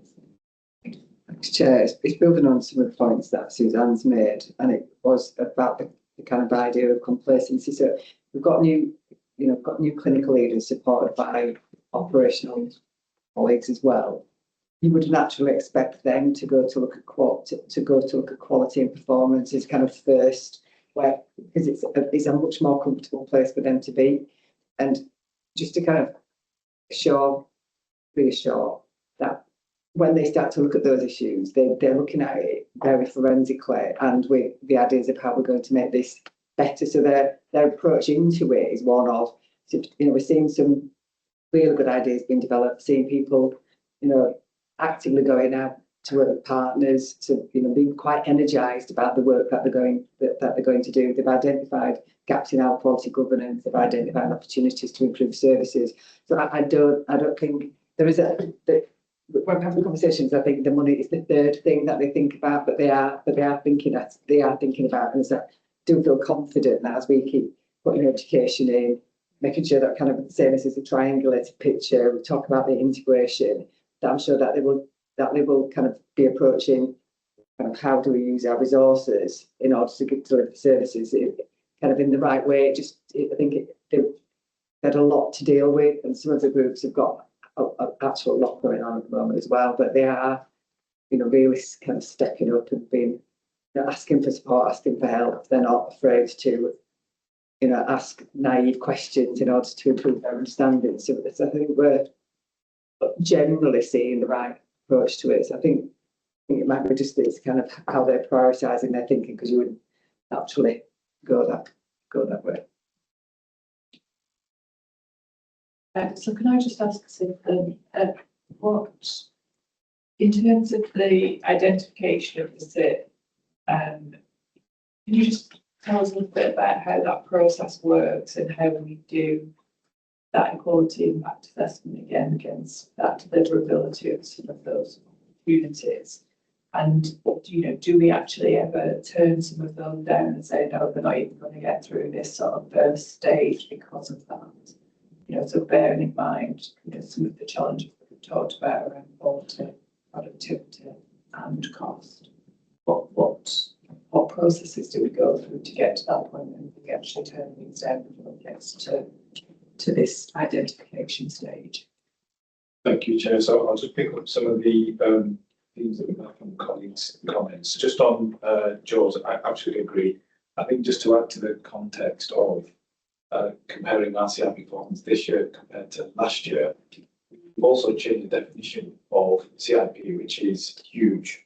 So we have now set out run rate reducing, cash preservation, no pay scrapes or vacancy factor to be transacted, and no mitigations. That has a huge impact and therefore amplifies how well we have done with identification. But explains why our delivery is slightly lower than where we are last year. The good news is with what we have delivered in month 2, up to month 2, 1.7, which is just over 7 million extrapolated full effect, 80% of that is recurrent. And again, just a reminder for colleagues that our 104 million target for this year is 100% recurrent, which hasn't been the case in previous years. So that focus is very much on our underlying, our exit run rate, and speaks to the FSP improvement that we see over the next 3 years. In terms of, I think Juliet, you talked about quality being the driver. I agree. We talked about corridor care, right time, right place. Eliminate that, the cost will fall out in our material. So we are incurring lots of temporary costs in the way we are delivering our services. But what we need to put forward We are, with all the themes that we've got within our cost improvement programme this year, is quality, patient experience, safety. And hopefully we'll see the improvements from a cost perspective and revenue perspective come down. On the quality impact assessment, so I think for me that sits across both, whether that is recovery mitigations that we are taking, so we have to take some difficult decisions to maintain or reduce our spend in areas, or bring down some of our emerging pressures, or whether it's through a lens of our cost improvement program. We have quite a robust process for any scheme that enters into EHO that needs to go through an approval process, and that reflects the stage at which we're at for each scheme. So if it is not had, if the scheme has not had a QIA and the scheme has not been approved, it will still in the pipeline. And pipeline, just as a reference, when we report that externally, it is within our CIQ program total, so it's just a value that is excluded. So that as we move through the program, the risk percentage is applied. So that's the QIA bit. But finally, sorry, I forgot to mention, I think it's your point in terms of Plan B. So absolutely we need to review where we are with the 19 million strategic decisions. But colleagues will remember we stood up a formal financial recovery plan in September last financial year. Given the scale and size of challenge and what we have seen so far, we are taking the decision to formally stand up our recovery plan month 3, which will be taken to Finance and Performance Committee later this month. That will provide some mitigations, albeit non-recurrent, but there will be a blend of non-recurrent and recurrent actions that we will need to take to bring our position back in line with the plan. But Joe and then Nicola. Chair, it may be that Nick's comments are more pertinent to Okay. I just wanted to build on what Ashley just said around the quality and equality impact assessment work, because we had an internal audit completed on the impact assessment across all cost improvement programmes last year, which identified a couple of areas to strengthen in terms of how we use the eHub system to monitor and manage the process of rapid and full impact assessments, and to hold all documentation of the decision making when those impact assessments are considered at the relevant governance forum in the system. That work has now been done, and that's been part of the work that we've done with clinical group and CSU leaders to ensure that their understanding how to use the system to support their decision making can work to best effect, and also use it as an onward monitoring and reporting tool to review those decisions later down the line. And there are examples, which is part of your question, Chair, around where schemes have changed in terms of the nature and the targeted approach being taken as a direct result of the impact assessments being considered in those governance forums, and then revisions being made to the scheme that ends up then being progressed on the back of that. Joe? Yeah, thanks, Chair. I just wanted to bring us in terms of pace, if I may, just right up to date, because in the last week we've seen the second largest weekly increase this year in live programmes going into live. So that was £2.5 million worth in week. And we've seen the largest weekly increase in transactions in this past week, was reported on Monday, which went up from 5.1 million to 7.7. So that's only 1 week, and that's a data point in time, but we need to keep an eye on that and promote that now in the next few weeks. The other point was to come back to Jeff's idea about what's the insurance policy here. I think part of that is embedded in Plan A plus, if you like, in that we've got digital at 115% identified, we've got procurement at 108% identified, their target, we've got outpatients at 100%, we've got theatres at 106%. Only yesterday we listened to Medicines Management Project lead tell us that she's now at 100%. And of course, the message there is that they won't be stopping. So part of the mitigation for other areas that are finding it more challenged, such as some of the clinical groups, surgery and neuro in particular, part of the offset to that is to really promote these other areas that are finding more success to overachieve over the entire year and see where they can get to in terms of stretch. Okay, thank you for that, Joe. Okay, any other comments or questions? Oh, Chris, go ahead. Nicholas, I think answered my first question, which was it would be quite good to see some of those examples. I think of where things have been changing. I mean, perhaps if we could see the quality committee just as examples of where things have changed, to be able to describe them. Just commenting by what Joe just said, talked about this year. We presumably we're into strategy, which is multi-year, into risk, which is multi-year. So we're into programs for finances. Presumably part of Yeah, that's the financial sustainability. Yeah. Yes, yeah, of course. So an E-Hub for 27-28 already for this numbers are going in. It is in all those things, but just to be. Okay, thank you for that, colleagues. So I'm going to go up to a close if that's okay, and ask, are we happy to note the update that we received from the conversation? Okay, I'm going to ask for some kind of lateral. I don't even know what the word is. It's getting towards lunchtime, so Bailey's a bit of a shoot. I know she said her time is extremely precious, so I'm going to just juggle the agenda around if that's okay with you, Carmen, and we'll leave people in education till after lunch. Yeah. But we might delay lunch for 5-10 minutes if that's okay with you. So welcome, Faith. Thanks for joining us. We're going to move then to item 17.2 on the agenda, which is our perinatal quality surveillance report. And Juliet and Faith are going to take us through this. So if there's anything you wanted to highlight from our attention, Faith? So I think firstly I'll take the paper as read, Chair, in terms of the detail, and also want to acknowledge that this paper was written at a point in time before last week with all of the significant publications. So I do want to note that, and clearly that's why there is reference to those publications within the report. I am going to be bringing back a full paper that will describe where we are in terms of our perinatal services in relation to the reports. But I did just want to highlight the Jim Mackey publication of the 10-point kind of immediate actions that we need to consider as an organisation, particularly for our perinatal services. So I've already obviously looked at all of those in detail, and have a meeting with the senior team tomorrow to really start that benchmarking exercise around where we are.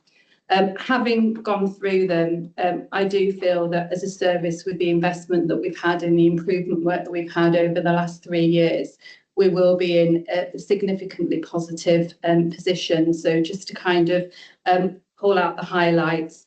There will be work for us to do as a service around Martha's Rule. That isn't something that we've implemented into perinatal services, so that will be a key area of focus. And I am aware that one of the other maternity services within MFT have started to look at some of that work, so I will be linking in with them to learn from their experience and some of their pilots. I think around listening to women and families, we've done an awful lot of engagement work, have really strong relationships with our MMVP. You'll note within the paper we've got our next 15 steps planned for July. So again, continually looking for that feedback.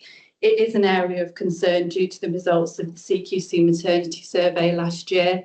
But since then, we have been doing real-time feedback. So having that feedback every day with women and families that are accessing our services. So we will continue to do that and look to what PREM gives us, which is a new platform for patient feedback once that is launched. I think staff listening again, we've all looked at the staff survey. In perinatal services, we did see a significant improvement in our staff survey, but absolutely still work to do. We have got listening events set up across our services to make sure that we are engaging with our colleagues. We've introduced things around culture coaches, and you'll be aware that we're just about to, or we have just relaunched our maternity improvement plan, phase 4, which a core component of that work stream is around colleague wellbeing. and strengthening how that relationship between colleague wellbeing affects our women's and families' experiences. In terms of addressing inequalities in our outcomes, you'll be aware that we've done an awful lot of work around health inequalities. We have an inequalities dashboard that we refer to through our governance processes. And as an organisation, our services are just about to enter into the perinatal equity and anti-discrimination programme. So we've signed up for that, and that will be starting shortly. And again, that is one of the recommendations of the 10-point plan. We have reviewed our home birth services, and we've worked with GM, LM&S in terms of that review. No immediate concerns have been identified, but we are also waiting for the national framework to come out. One of the areas of concerns around home birth is the experience of people providing the service, but also in terms of their hours that community midwives are working. So we have historically restructured their working hours to provide assurance that they're not working in excess of safety. We've spoken many times within this board about our triage service and maternity triage. There has been a significant amount of investment in terms of workforce, but also estates. So again, yesterday, the new specification for triage was published by NHS England, and it talks to the work that we've already done, which is fantastic. It was so lovely last night to read through this document and be able to reflect on the improvements that we've made for triage. One of the main areas is around open access for women, particularly from vulnerable groups. And you'll know that we did that probably about 6 months ago now, because my view is, why do women have to ring to ask permission? It delays care. Let's just say, if you're worried, come. And that's very much the message within the new framework. So delighted that we've been able to anticipate, predict, understand what our services need and what our population needs, and already deliver some of those key areas. So although the report is really concerning and everybody's read all of the reports with a sharp intake of breath, it was actually nice to read that triage report last night and really reflect back on the work that we've done as an organisation to support our women and families. In terms of the post-death care, you'll be aware that that was a huge area of concern at Nottingham for families whose babies hadn't been respected and treated appropriately within those mortuary settings. And there is a requirement for you to have oversight of the fuller recommendations and the fuller report within the 10-point plan. I have spoken to colleagues in the clinical group of CSS, and they have confirmed that the board have historically seen compliance with the fuller report. But just to cover it off in its entirety, we are going to be writing an assessment and assurance report that will come to you by the date required, just to ensure that everybody has got oversight of our mortuary services and that we are meeting national standards. And within the perinatal service, we have recently supported a HTA inspection at Oldham. So again, we do have that other level of assurance in place. So you will get a full kind of benchmark, but I just did want to give you a very quick overview of where we are, just so you are sighted on areas where we particularly need to focus. And I think for us, it will be around that Martha's rule. That's really helpful. Thank you for that. And thanks as always for the report, but I think it's great to bring it right up to date in terms of the 10-point plan and the progress that you've already made today. Right? That's really helpful. Thank you, and great to hear about all the good work that's happened. And you're right, we did have sight of the HTA update through board committee and the board, and that took place in Oldham. And we did talk about the report progress in relation to that, and might remind me about where that went to.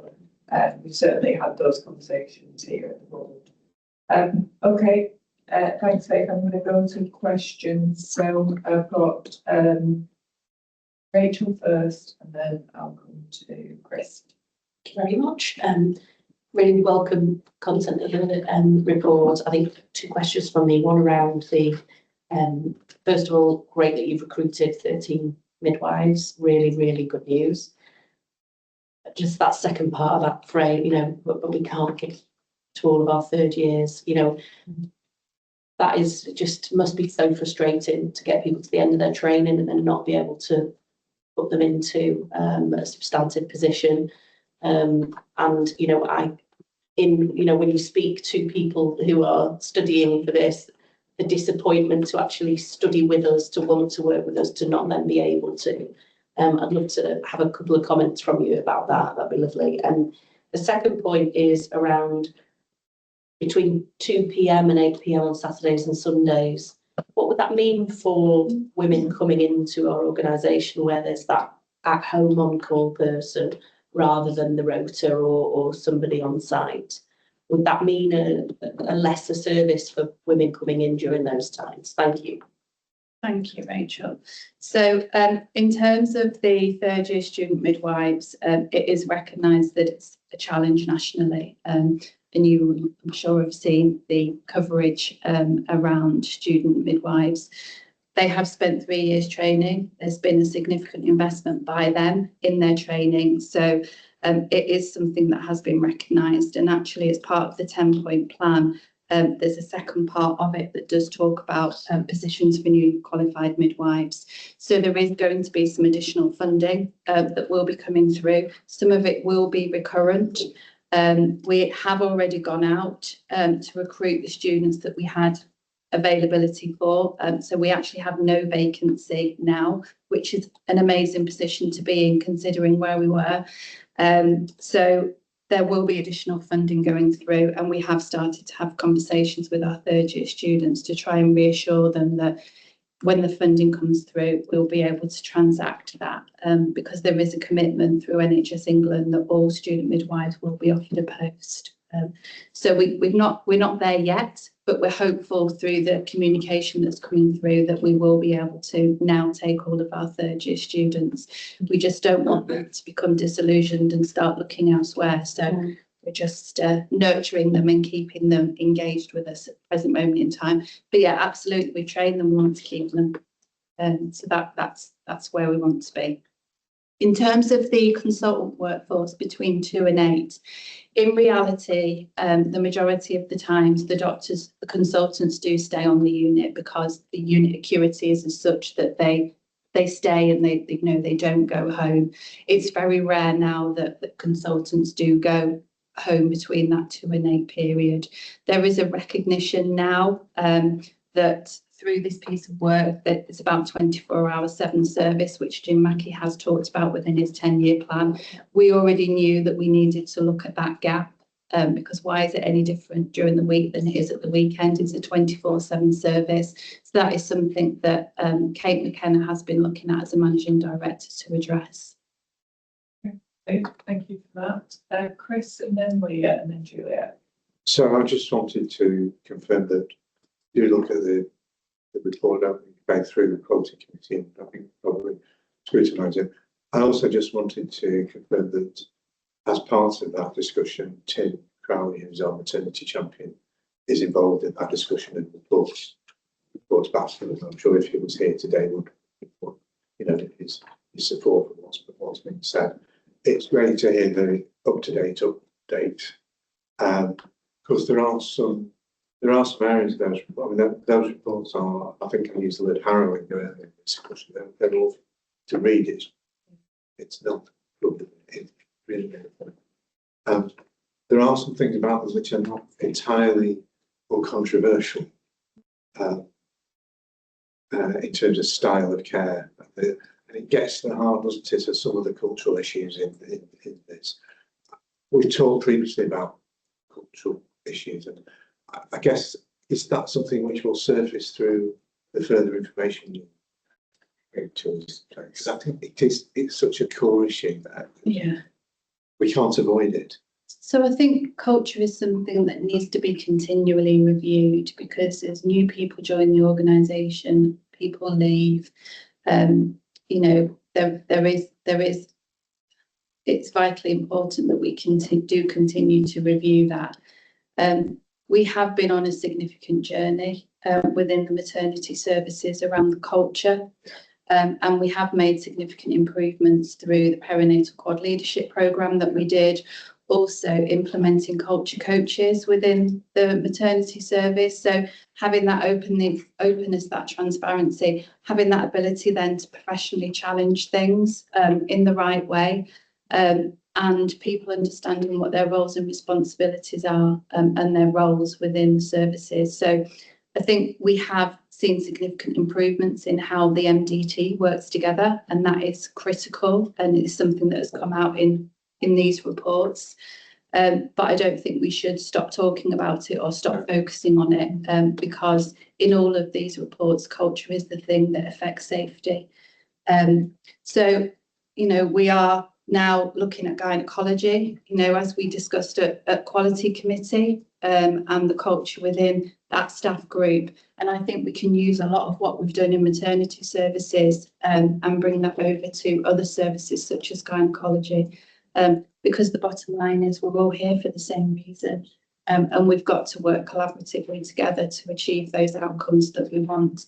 And if people don't feel that they're heard, or they don't feel they're able to escalate or able to challenge in that professional manner, then safety is compromised. So, you know, we've got some really good processes now in maternity and SOPs that support that. You know, we've got escalation processes, we've got SOPs that talk about if you don't agree with a decision, how you would then escalate it and how you would seek support. So the things that we put in place have helped us to be able to navigate some of the cultural challenges. Some of those are really difficult, different perspectives that people have.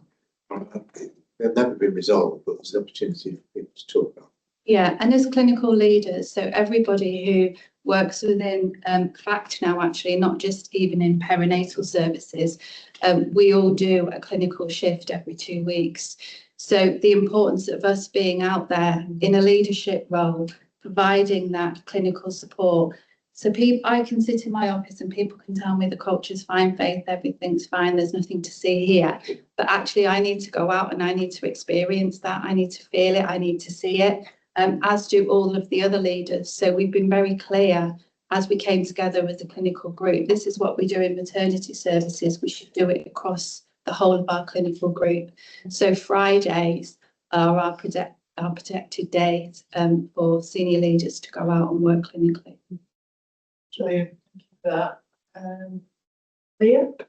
Thank you. So, working in Oldham some 4 years ago, and where maternity services were recognising the changes that have happened since then. And I think maternity triage has always been an area that you and I have had lots of conversations about in terms of concerns and anxiety, and so it's fantastic to hear that. And I think I just wanted to thank you, Faith, for your leadership and the high standards that you hold in and have held in maternity services, despite how challenging that has been at times. Just thank you. Thank you. Well said, Leah, thank you for that. Julia? A similar sort of thing, really. We could be a different board in a different place, hearing the update around Ockenden and Amos and be feeling very different to the way that we feel now. So I think it is about right leadership, paying attention to the right things and being consistent with that. But it is important. I think that has taken us some significant amount of time. It's been overseen by been overseen as part of a programme of improvement, and it's been a kind of rocky road at times, hasn't it? So thinking about conversations about our undertakings and our spinal services and gynecology services, this is a really good reflective point, isn't it? To say, what does it take to take something which isn't working and isn't delivering the right outcomes, has got cultural problems, hasn't got time, it's got data, it's governance data, hasn't got border oversight. What happens when you don't do that? So I think it's a really, really important reflection point for us when we think about the challenges around. Faith mentioned guys, there's the interface between the gynecology services and the obstetric services is it can rub along really well, can't it? Or there's risks in there. So I do think we need to be reminded to the hard fought improvements we've made for the women who use our maternity services, and when we think about those conversations. And the other thing I would just like to, we haven't factored in any investment in maternity service for things like Martha's Rule, which does require second opinion. So when we're thinking about how, what we need to do, I don't think this is a nil investment situation. This is over and above the services that we currently provide, and there will be things which are, you know, saving lives, improving morbidity as well as mortality. So, you know, we're going to have to be prepared to think about how you know, what pace of the implementation of that is and what that means for investment in other areas. Thank you for highlighting that. That's helpful to know. And I'm going to come to Rafiq. I wonder as well, Rafiq, you might address the issue around, I think one of the other reflections in the 10-point plan is around representation at board, not just being from midwifery colleagues. So in that one as well. Thank you, Chair. So lots of what I was going to say has been covered. The only thing I just want to emphasise is the importance of the culture piece and the great work that's happening there. And for us to also note that there is significant overlap in workforce actually between our maternity medical colleagues and our gynecology colleagues. So there's lots of overlap there. So some work that's been done will have benefited that as we step into gynecology, but also the reverse, some of the issues in gynecology we have to ensure don't spill over into some of the maternity spaces. And I think I would say that based on the models we're stepping into, representation should always include the multidisciplinary leadership team. I think Faith has done a really good job here and was often supported by Annabelle in the previous iteration. And that needs to continue in terms of the right representation across both our CSUs and our clinical groups. Thank you. Any other comments or questions? It's a small point, but it's an important point that Faith will now be going out to. We've previously had our matron covering obstetrics and gynecology, and I think Faith will go out to recruit within our budget, recruit an additional matron so we can focus nursing leadership into gynae, as well as making sure we don't risk anything around the obstetric. So they're thinking through. It's a small point, but they're important decisions that are happening in service unit conversations.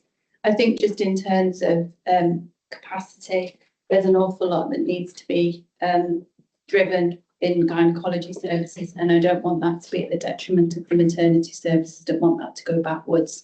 So having that additional support within budget will be absolutely valuable. Brilliant. Okay, thank you for that. You've got lots of smiling faces. Thank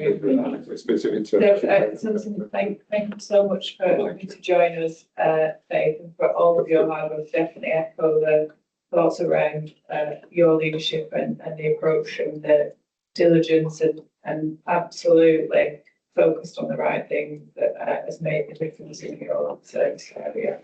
Because the team look to you for that role model, and I think they see it day in, day out. I saw you running around last week or week before, and it was so hard taking scrubs, ice lollies, fans, making sure everyone was okay. So those are the things that I think people notice and alongside everything else that you do.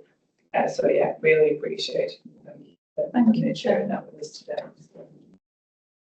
You're free to go, and we'll pause there, colleagues, now for a belated lunch.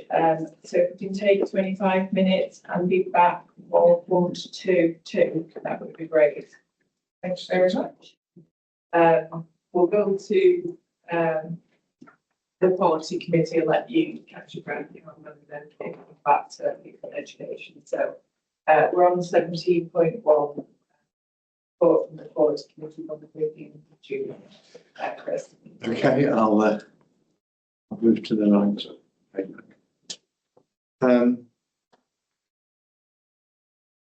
Conscious I haven't got Julia sitting next to me. Okay, I'll go to Carmen and then to people education. So let's move back then to 15.2, 16.1, sorry. People in education. Meeting is from 20th of May and 17th of June. So, yeah, 2 meetings, May and June. The common denominator across both meetings is that the focus on sickness absence and this recurring situation that we're not seeing a drop in the level of sickness absence. We agreed at the June meeting that we would have a deep dive into sickness absence, and that would come to July's meeting, which is next week. That would be very much looking at where the hotspots are, how we compare to other trusts, and from today's discussion at the board, I'm hoping that we'll see some detail on and what's happening there. At the May meeting, we had an update on the Oliver McGowan mandatory training, and the fact that the face-to-face sessions will mean there'll be an impact both financially and perhaps on productivity because of the requirement for staff to attend that. And we agreed to move that to the tracking it to the finance committee in terms of the cost of that decision. We also had an update on employee relations cases, how they're being managed, and it was good to see that there's been an improvement in timelines of how cases are, when cases are being managed. At both meetings, we had an update. Well, we have an update every month on KPIs, on the people KPIs. In May, we had an update from States and Facilities, and in June from Clinical Scientific Services, who were able to provide some really good assurance on the work that they've been doing to look at each of the KPIs on the people, and their sickness absence is actually only just above the target. So it was really good to see that there is a team or a business area who can, because of the actions they're taking, get a grip on their sickness absence, and they were keen to share what they've been doing with other areas. And then also in the June meeting, we had an update on how we've been implementing the 10-point plan to improve resident doctors' lives at work. It's great to hear that we are seen as the exemplar trust in that area with the work that we've done. We've still got some areas to work on, and in particular, how annual leave, study leave and rotoring is managed, but the team presentation assured us that that work is underway and we will be able to deliver it. So we thanked the representative who's been doing that for us and who's also moving on to a consultant role within the trust. That's all I was going to say at this stage. Okay, thanks, Darren. Any questions or comments for Carmen? No, so we just ask to know the contents of the report. Oh, sorry. It's only a very small supplementary comment just to emphasise the work that's been done and to name George Holston, our Chief Registrar, who did some fantastic work on here and has been recruited to a consultant post in our respiratory team. Recruitment for our new Chief Registrar is now underway, and as Colin mentioned, apart from the fact that we're the best performers regionally in this space, NHS England had explicitly actually put out information about what we've done as the example. So very proud of the team. Yeah, that's great. Well, thank you. Please pass on our thanks to George and congratulations on his new role. So the new registrar will pick up the resident doctor champion role. And will they be coming back to the board as well? That would be the intention, is that they lead on source supported by NHS. Brilliant. Thank you for that. Okay, so let's, oh, sorry, Gertie, go ahead. Thank you. I just wanted to pull out the discussion we had in the June meeting as well, about like particularly around our staff networks and the work, particularly Julie and comms colleagues are leading in terms of supporting revitalising those networks, making sure we've got exec connectivity with them, and sponsoring them across the organisation. And I think just connected back to the neurodiversity conversation we had at the start of our meeting, that is the power of a network. It's the strength of shared experience, the work to improve experiences. So I think the work to see all of our networks hone and grow is really positive. And just again, a thank you to Julie and the comms team for all that positive work. Okay, thank you for that, Gertie. And could we circulate the details of the corporate diversity event for the Diversity Staff Network? It just says it's taking place on the 16th, but I don't think I've seen it. Could circulate what events it could. Yes, certainly. Great, thank you. Okay, anybody else? No, thank you. So that's a note.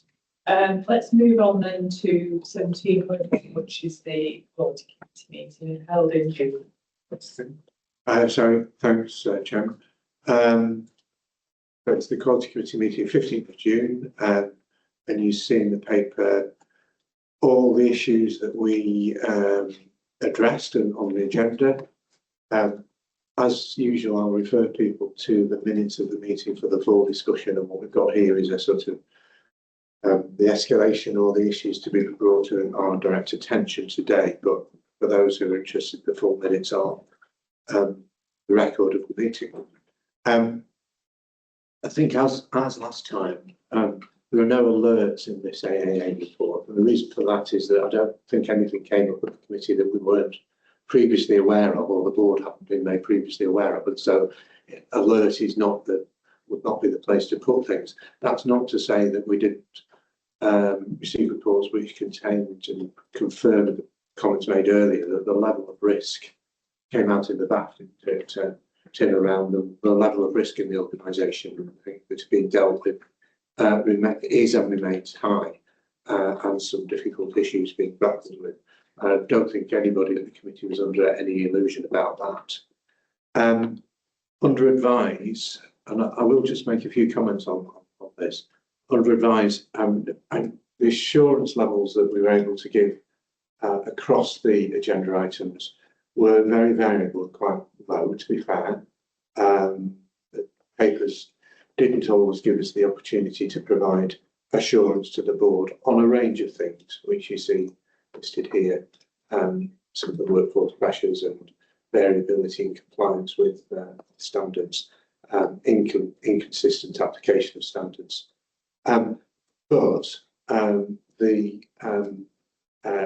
sense from the committee was that those arrangements, the clinical governance arrangements, those arrangements, and regulatory compliance, which is a work stream that we heard about earlier, is being pursued through the improvement board. So we've already heard about some of the action that we've taken. One of the things that we're keen to pursue through the committee in conjunction with people who are supporting us is this idea of the maturity, both of the committee and the governance structures. I think it is absolutely accurate to say that we have much greater clarity now about the assurance structures that are in place in the organisation and the functioning of those. They require further development, and we know that from the GGI action plan. And again, Juliet referred to some of this earlier on in the meeting. We are undertaking a further review of the terms of reference of the committee with input and help from Tim's team as well. I think this is about being very clear that we're, as a committee, providing an assurance function and being really clear that the operational, what I would call the operational governance systems which have been put in place, are now providing us with that level of senior executive oversight within the organisation that we have been seeking to achieve. So that is in development. So we can be very clear that the committee I chair is providing assurance. We talked about BAF, and we had some discussion about the BAF, and we discussed some of the risk appetite. It's fair to say that there's still a discussion to be had there, and I referred to that when we looked at the BAF earlier in the meeting. Annual governance statement and quality report. I think actually, on reflection, a good process here, because there were drafts of these documents, which at both Audit and Risk Committee and the Quality Committee we felt it didn't reflect the position, and so there was a good discussion about that and some adaptations and changes to reflect the position as we see it. Both of those documents were worked through the system and ultimately approved through the Audit Committee, and I'll refer to that on behalf of Tim later in the meeting. So there was a bit of back and forward and discussion about that. Perinatal report, surveillance report, we've already heard from Faith, so I won't repeat that. But just to the thing I will repeat is the hard work and dedication which has clearly gone into that. So, at a previous board meeting, we agreed that the reformed arrangements for what is called the Medical Staff Committee that Rafik has been leading on would link into the Quality Committee. And indeed, we had a proposal for that. I think there's further discussion to be had with the leaders of the Medical Staff Committee as to exactly how that works and exactly how that link will take place. I think there is that link, so there are arrangements being put in place to pursue that. Absolutely keen, from my point of view as chair of the committee, that the Medical Staff Committee has the opportunity to have its voice heard through that committee and therefore to the board, but equally we need to ensure that we maintain the role of the Chief Medical Officer. I won't use it, but the Chief Medical Officer as the office of being the medical advisor to the board. So there's some discussion to be had there as to how that works in practice, but I'm really keen to make that work. A good piece of information I want to pass on was that a piece of work had been done to identify some recurring risk themes from CQC inquiries.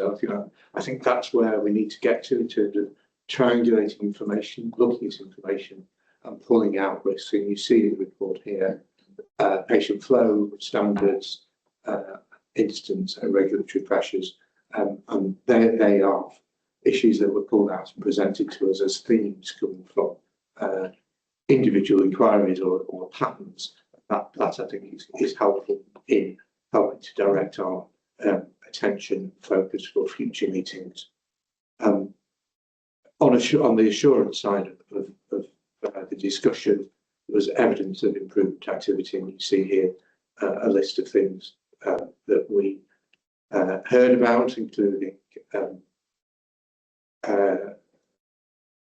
more executive senior level oversight on arrangements such as regulatory issues, progress against GGI and so on. And we've talked about some of those things earlier in this meeting.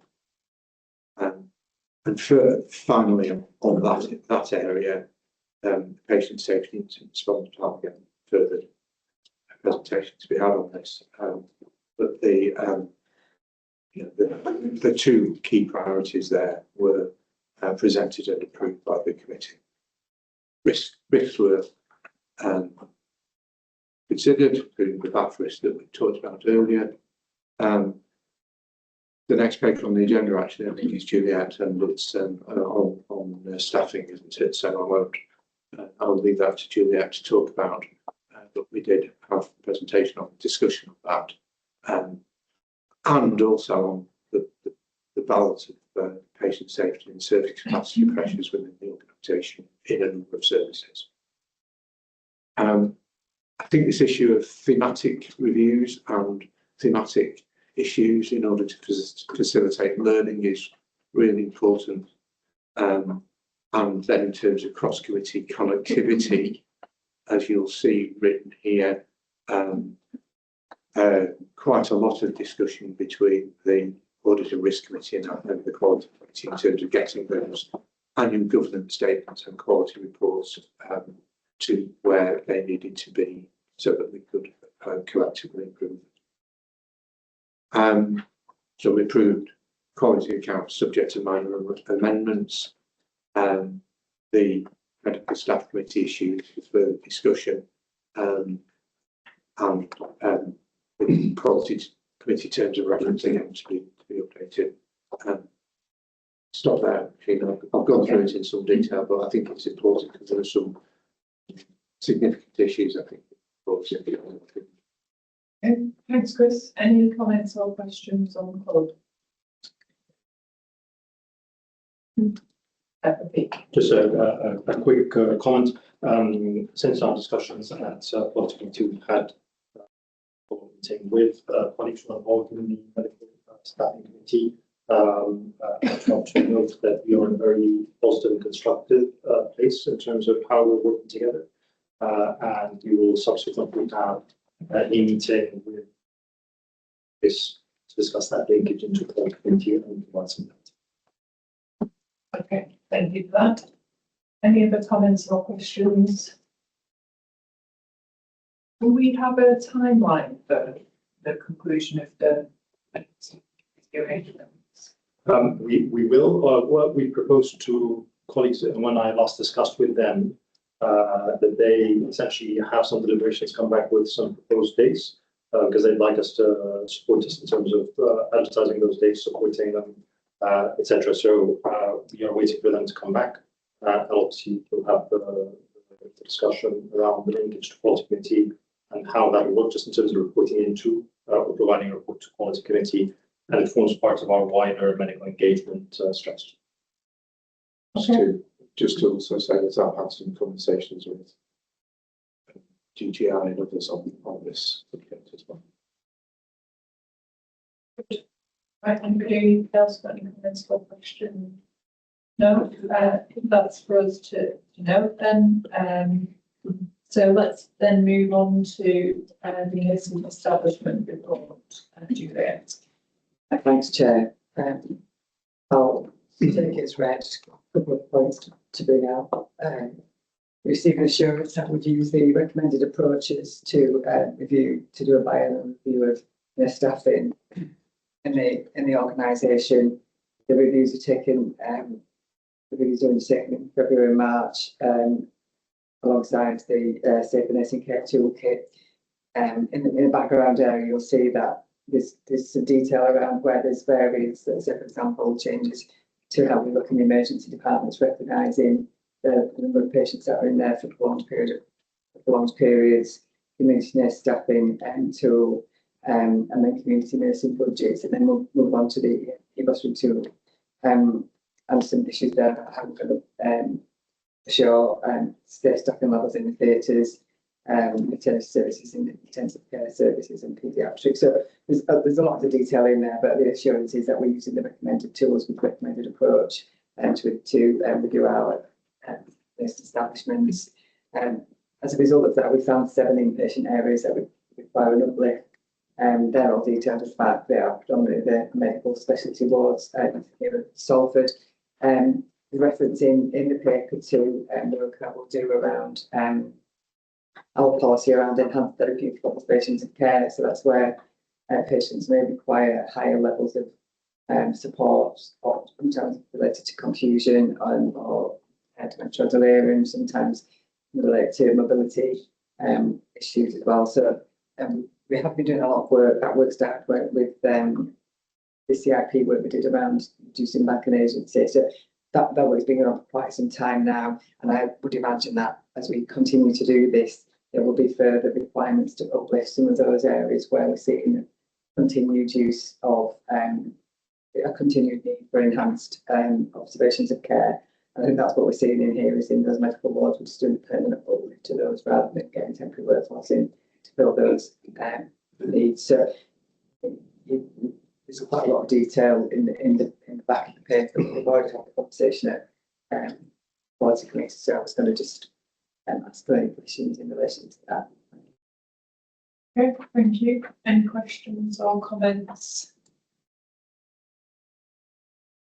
Can I just check that in terms of the risk that we've highlighted around the safe staffing levels only being maintained through the temporary staffing currently, and it not being a sustainable solution, have we got a timeline for when the substantive business cases will be agreed or proposed? I think they're in development now.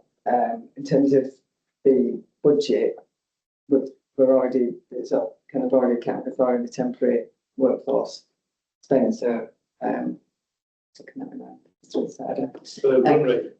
run rate. Yeah, so it wouldn't be additional to the existing run rate. So the team are on with doing that now. But very big time we are not leaving the gaps with patients. So we do use quite a bit. We have been consistently using quite a bit of temporary workforce in those medical wards. So this is kind of a shift to the substantive position, which is so we're not having any delays in recruitment. So we're fully recruited into the. So I think it was just a case of getting the budget signed off, and we start to more or less on a pipeline now with the registered workforce. As soon as that's signed off, we should be able to get colleagues into post. Obviously it's the challenge of the quality when you're using temporary staff. So it's just trying to understand the scale of the risk. I think this is sorry. I think this is a response to the risk. So what we have been typically doing is not increasing establishments beyond what would kind of look like a normal benchmark. So we've been. That's sometimes where the tools tend to take you. So I think using more professional judgment, which should say, because it look at the data and look at the data more consistently. So we'll say we've got this pattern within these areas of consistent use of that temporary workforce. So increase establishments, which will take it out. So this is the mitigations response to that. And you're going to see it, what we expect that would. Last time I think we've got a report previously that was in the surgical where we saw the uplift in the surgical wards. We're seeing the medical wards at Salford now. We're still using the same tool, not seeing that requirement over in the medical bed bases in Oldham Berry. So I think we're just to kind of be some kind of constant revision of the use of the tool and adding in the data, which then gives us a more triangulated picture, which I don't think we had been doing that the same way.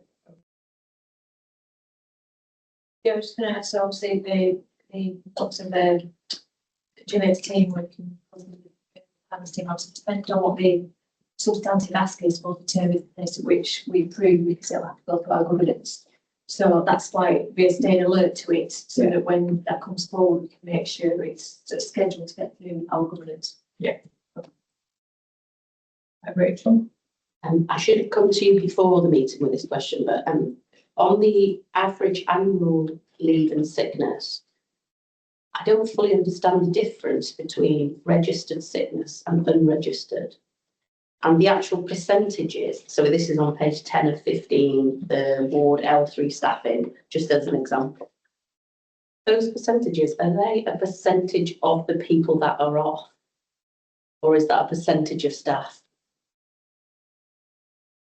So the difference between the two columns on the left, registered sickness, registered annual leave, and then the unregistered sickness and unregistered annual leave. So the registered is the qualified staff.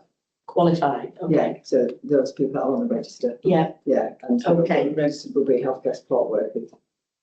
Is that that's great. And then the second one is it 15.28% of all staff that were off, or is that? That's that work on that ward in that group. So where that 15.28% of the registered workforce that many on that ward, on average, the sickness absence rate is 15%. Okay. That. Yeah, but basically that you have to add all those together, don't you? All those four figures added together is our annual sickness absence. Yeah, you'd add them together. Average. You'd add those four numbers then. Average. The sickness, you'd average the two numbers. You would add two numbers together and average them out. It wouldn't take you to 29. No. It would take you to a 14.5. Thanks. That was flummoxing me there. Right. So thank you. Yeah. And I think sorry. When we've been talking about sickness absence and we're talking about pressure on the workforce, sickness is one of the major drivers, but there's this we've got unavailability dashboard which adds in annual leave, sickness absence, maternity leave, study leave. And I don't know if it's in first paper this time, but when you get in, we've got quite in some of these workforces, maternity is a good one. You've got quite high levels of study leave requirements. So that unavailability, so you set an establishment with we set it with about a 22% uplift, which allows for unavailability, but we're seeing unavailability exceed that 22%. So there's kind of a lot of analysis required in order to then, and typically what we've been typically doing in the organisation is ignoring that. So that's driven this really high use of temporary workforce because we're not acknowledging the lack of being honest and true to, or I should say, true to reality. Yeah, so I think one of the same conversations we're thinking about, you know, so you can have something that looks like a good workforce number, but when you look at what's actually available to work, then you find you've got your services under a little bit of pressure. So which in itself will drive sickness, won't it? it can drive sickness, it can drive abuse, you can drive sickness, it can drive abuse of temporary workforce, it can leave gaps in safety and cause. Yeah, thank you. I think it's definitely evolving in this area. I don't think it's been working well for some time. Yeah. Thank you. Okay, so thank you for the report, Juliet, and obviously this has been reported to committee already. So it's a series of recommendations here. I'm not reading through them all, but there's 5. 1, 2, 3. Yes, 5. Checking. 5 recommendations. Are we happy to agree all of those? Noting the risks that we've discussed. Okay, Alex, thanks, Juliet. Patient safety incident response plan 17.4. You want to add, Juliet, to the report? This has also been reviewed by quality committee. I think probably the point I made some really good work, some really good achievements in the maternity area, which is good. I think acknowledgement that the plan was probably not too ambitious at the time. It's probably helpful to reflect that at the time those priorities were chosen were probably still the right priorities.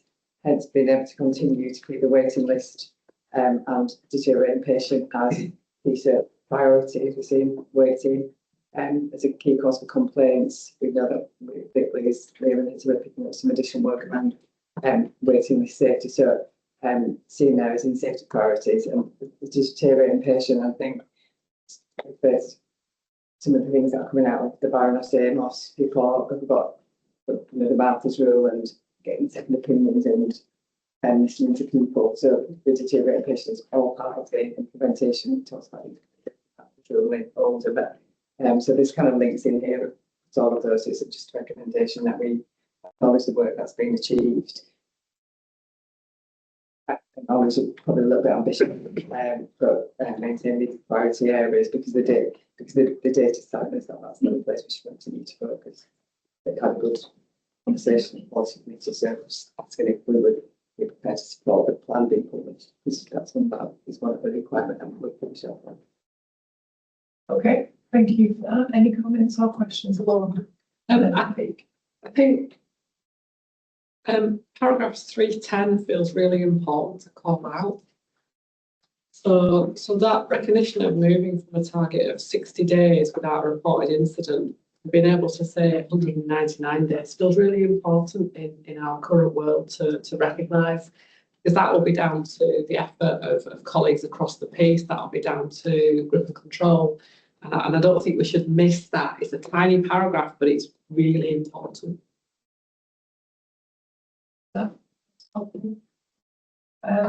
Rafiq?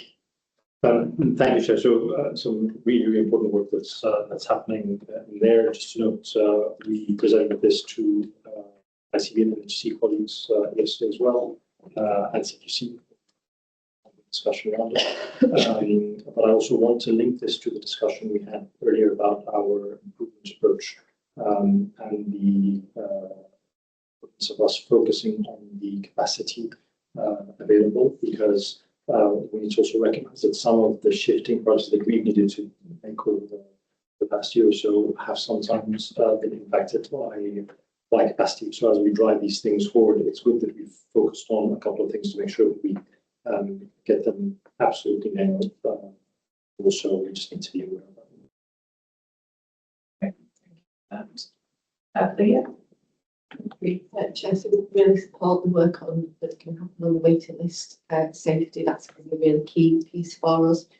We have this week received a notification from Sir Jim Mackey around the minimum standards that patients should expect when waiting. That's expected to come to board in the near future, a statement on where we are against those standards followed by an annual statement reflecting our progress against those. So I'll work with Tim and yourself, Chair, to make sure that that's planned into our work programme. Thank you for that. Okay, anything else? No, so that's for us to know the key learning from 24-26, receive an update and approve the plan for application 26-20 to 28, noting those priority areas as well. Okay, hear that, colleagues, thank you. Audit and risk. Chris, I believe you're covering for Tim. Sure. Do you want to? This will be a very short report, which doesn't reflect the amount of work that's gone into these documents. When we all know the amount of work that goes into end of year, comes every year, season. Just draw your attention to the approvals of the quality accounts, the annual report and accounts, and annual government statement, letter of representation, and also the updated terms of reference. So it's really just to draw those to the attention of the board that they're considered by audit committee. Okay. This is really that. It was that meeting in the year where that is the business of the audit committee. Okay, thank you. Any comments or questions on audit risk? No, we'll just ask.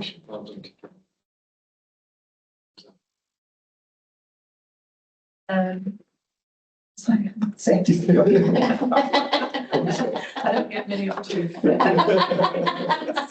you. I'm taking it. Okay. So that's supposed to receive. Thanks, Chris, for covering that. Okay, let's move on to item 19.1, standards of business conduct. Tim. Yeah, thanks. I'll just ask colleagues to know the report, take it as read. This is part of satisfying sort of year-end report requirements and code of governance. The other bits, which I don't think is included in the paper, visually submitted, are fit and proper persons, annual submission to Chris Cuss in the regional team and with the timelines set out by NHS England. Thank you for that. Any questions or comments? Can we add that in about the persons into the note that recognises that we return that by the appropriate day? Great, thank you. Just to add to that, for assurance, Chair, we did receive that report of the People and Education Committee. Okay, so we're being asked to receive and confirm the register of interest and confirm the report on the independence of non-executive. Is happy to do that. Yeah, thank you. Okay, I haven't got anything on the sealed documents 19. Tim, anything to say on that? Yes, it's just part of our sort of twice annual reporting on leases that we've executed on the seal. Report sets out the utilities and see that and we've been through proper governance processes up to include the board in line with our standard financial instructions. Okay, so we're happy to review and confirm those seal documents. Thank you. Okay, and in the pack is a report from the House of Governors meeting, which was on the 23rd of June. Take it to read unless there's any questions. No? Okay, at this point, I'm going to ask our lead governor if there's any questions from governors to raise. Is there anything that you wanted to raise, Anne? Thank you. First of all, just to say it's been a privilege being here observing on site, if you like. And I thought the presentation quickly, I just have to say, it was outstanding this morning. I think it illustrated something that governors would relate to, that we've got all the policies and procedures, and it was about listening, and that's what I could hear. Everybody was talking about how important it was to listen, because those policies and procedures, whether they be well-being or whatever across the trust, sometimes they work and sometimes they don't. And I think another thing that was coming through for me that makes me ask a question later was that, we've got some inconsistencies in some things, and you were talking about our response to the enforcement undertakings, and it's very clear that we know we've got inconsistencies, and that hopefully I was wondering whether the improvement plan is, as from Juliet's point of view, is focused on addressing some of those inconsistencies that are there, highlighted in the undertakings document. So that's reassuring to us. And in a positive way, when Lorna said about how good it was to go from 60 days to 190 days, we might just ask, is there a question that we might want to say, what's caused it to go from 60 to 199? You know, is there any other reason for that, rather than it being so very, very positive in terms of reporting incidents? Because when as governors we're hearing how it feels like there, it's illustrated what you're telling us, how challenging it is at the moment. And it's just been so good to see how everything's just related, one item agenda going on to another, makes it all make sense. Yeah, so good, I'm glad to hear that. Juliet, did you want to just pick that point up? Yes, so in that particular area, this is obviously about with some very time critical medicines for patients. So we would, in terms of improvement, we would set the process for monitoring when it didn't happen. We would report that incident, and we set ourselves an ambition of you know, seeing a gap of a certain period of time would lead you to believe that the processes you put in place to ensure the medicine gets administered are working. So you'd say it's been so what we said we're going to do, it appears to have been done because we've set the process to tell us when it didn't, and that's what reported incident. So we can never say fully 100% confident that everyone's reporting everything, but in those areas where we tend to pay attention and say we would want to report because we want to learn. So I think that's that assurance of that gap is the confirmation that we're looking for, which to say the systems and processes are working. So there still might be an odd occasion, you know, where sometimes something doesn't get reported, but it does give you that kind of assurance that what should have been happening, what's happening. Does that make sense? It's not that report of the incident as much as that being a mechanism of assurance. I suppose it's not just the reporting of the incidents, but inconsistencies in care of whatever reason. You illustrated it quite openly in your staffing paper, but you know, the hand washing, the infections. In terms of the plan that you've got, we're trying to alleviate that, you know, because those are fundamentals of care, aren't they? Yeah. So we've implemented this much better monitoring called it there. So we have an audit to and they have actually seen it referenced in a few papers where we've got more confidence in how we're measuring improvements. You know, we talked about the hand hygiene. So previously we were doing a monthly audit where, you know, colleagues would go out and observe 10 people doing hand hygiene. So we increase the frequency with which we're looking at hand hygiene. And so, you know, we're not where we need to be. So even if we're at a rate of 75%, that still means we're not observing that hand hygiene we'd want over 95%. So the work we are doing is looking at, so we've got increased, so we're measuring things better. And then when we can see it's not where it needs to be, you know, same thing about, I think we talked about things like mandatory training, where specifically now do we need to go? So we're in the hand hygiene. So some of those areas will be 100%, some of them will be 50%. So where do we now need to go put some targeted improvement? So yeah, so in terms of our improvement plans, that is exactly the sort of thing that this is designed. It's a bit like when we say corridor care is unacceptable, not happening. Hand washing not happening. Similar. It's a similar. So the things that we've got in there. So this CQC, when they one of the things that they're quite concerned about is our compliance with medicines management.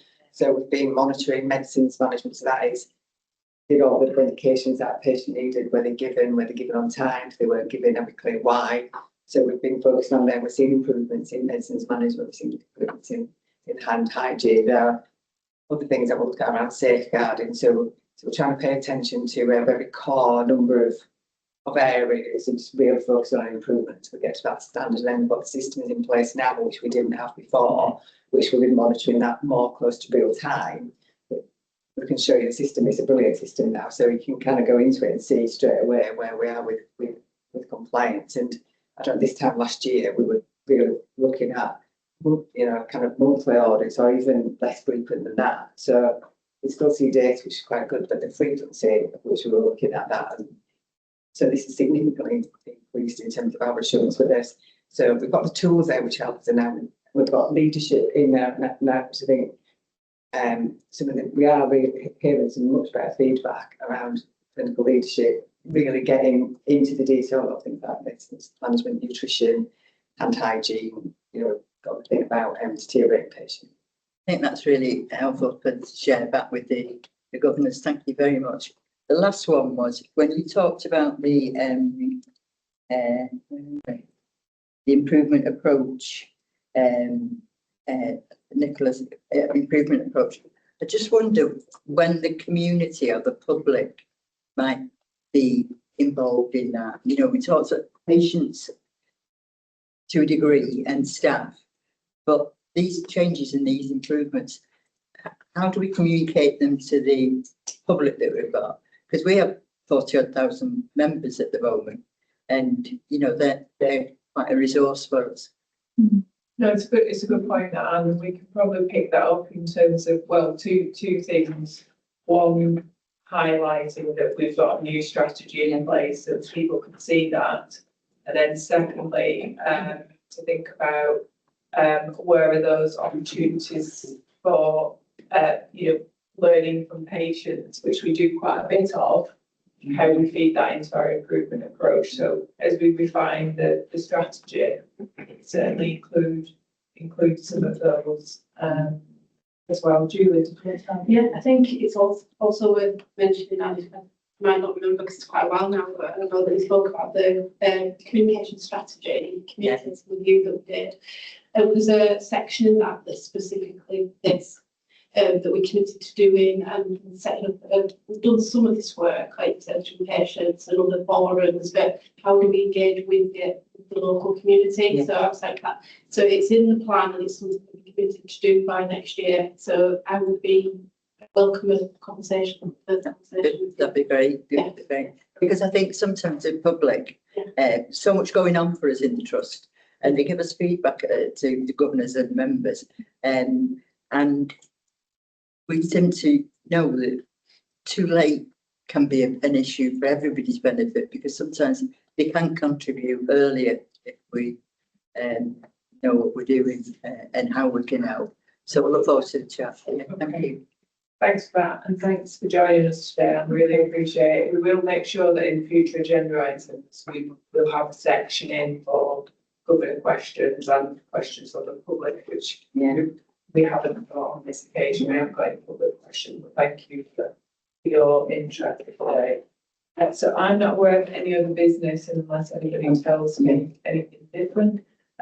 We've got included on the agenda there is a list of the items that we discussed at the closed sessions from the board on the 6th of May, 26th of May, 2nd of June. And our next board meeting is on Wednesday, the 2nd of September at 9:30. So now I'm going to with the resolution to exclude the press and public from the meeting at this point on the grounds that publicity of the matter has been viewed through prejudicial to public interest by reason of the confidential nature of business. Press and public are therefore requested to leave at this point. So thank you everyone. I'm going to bring the meeting to a close.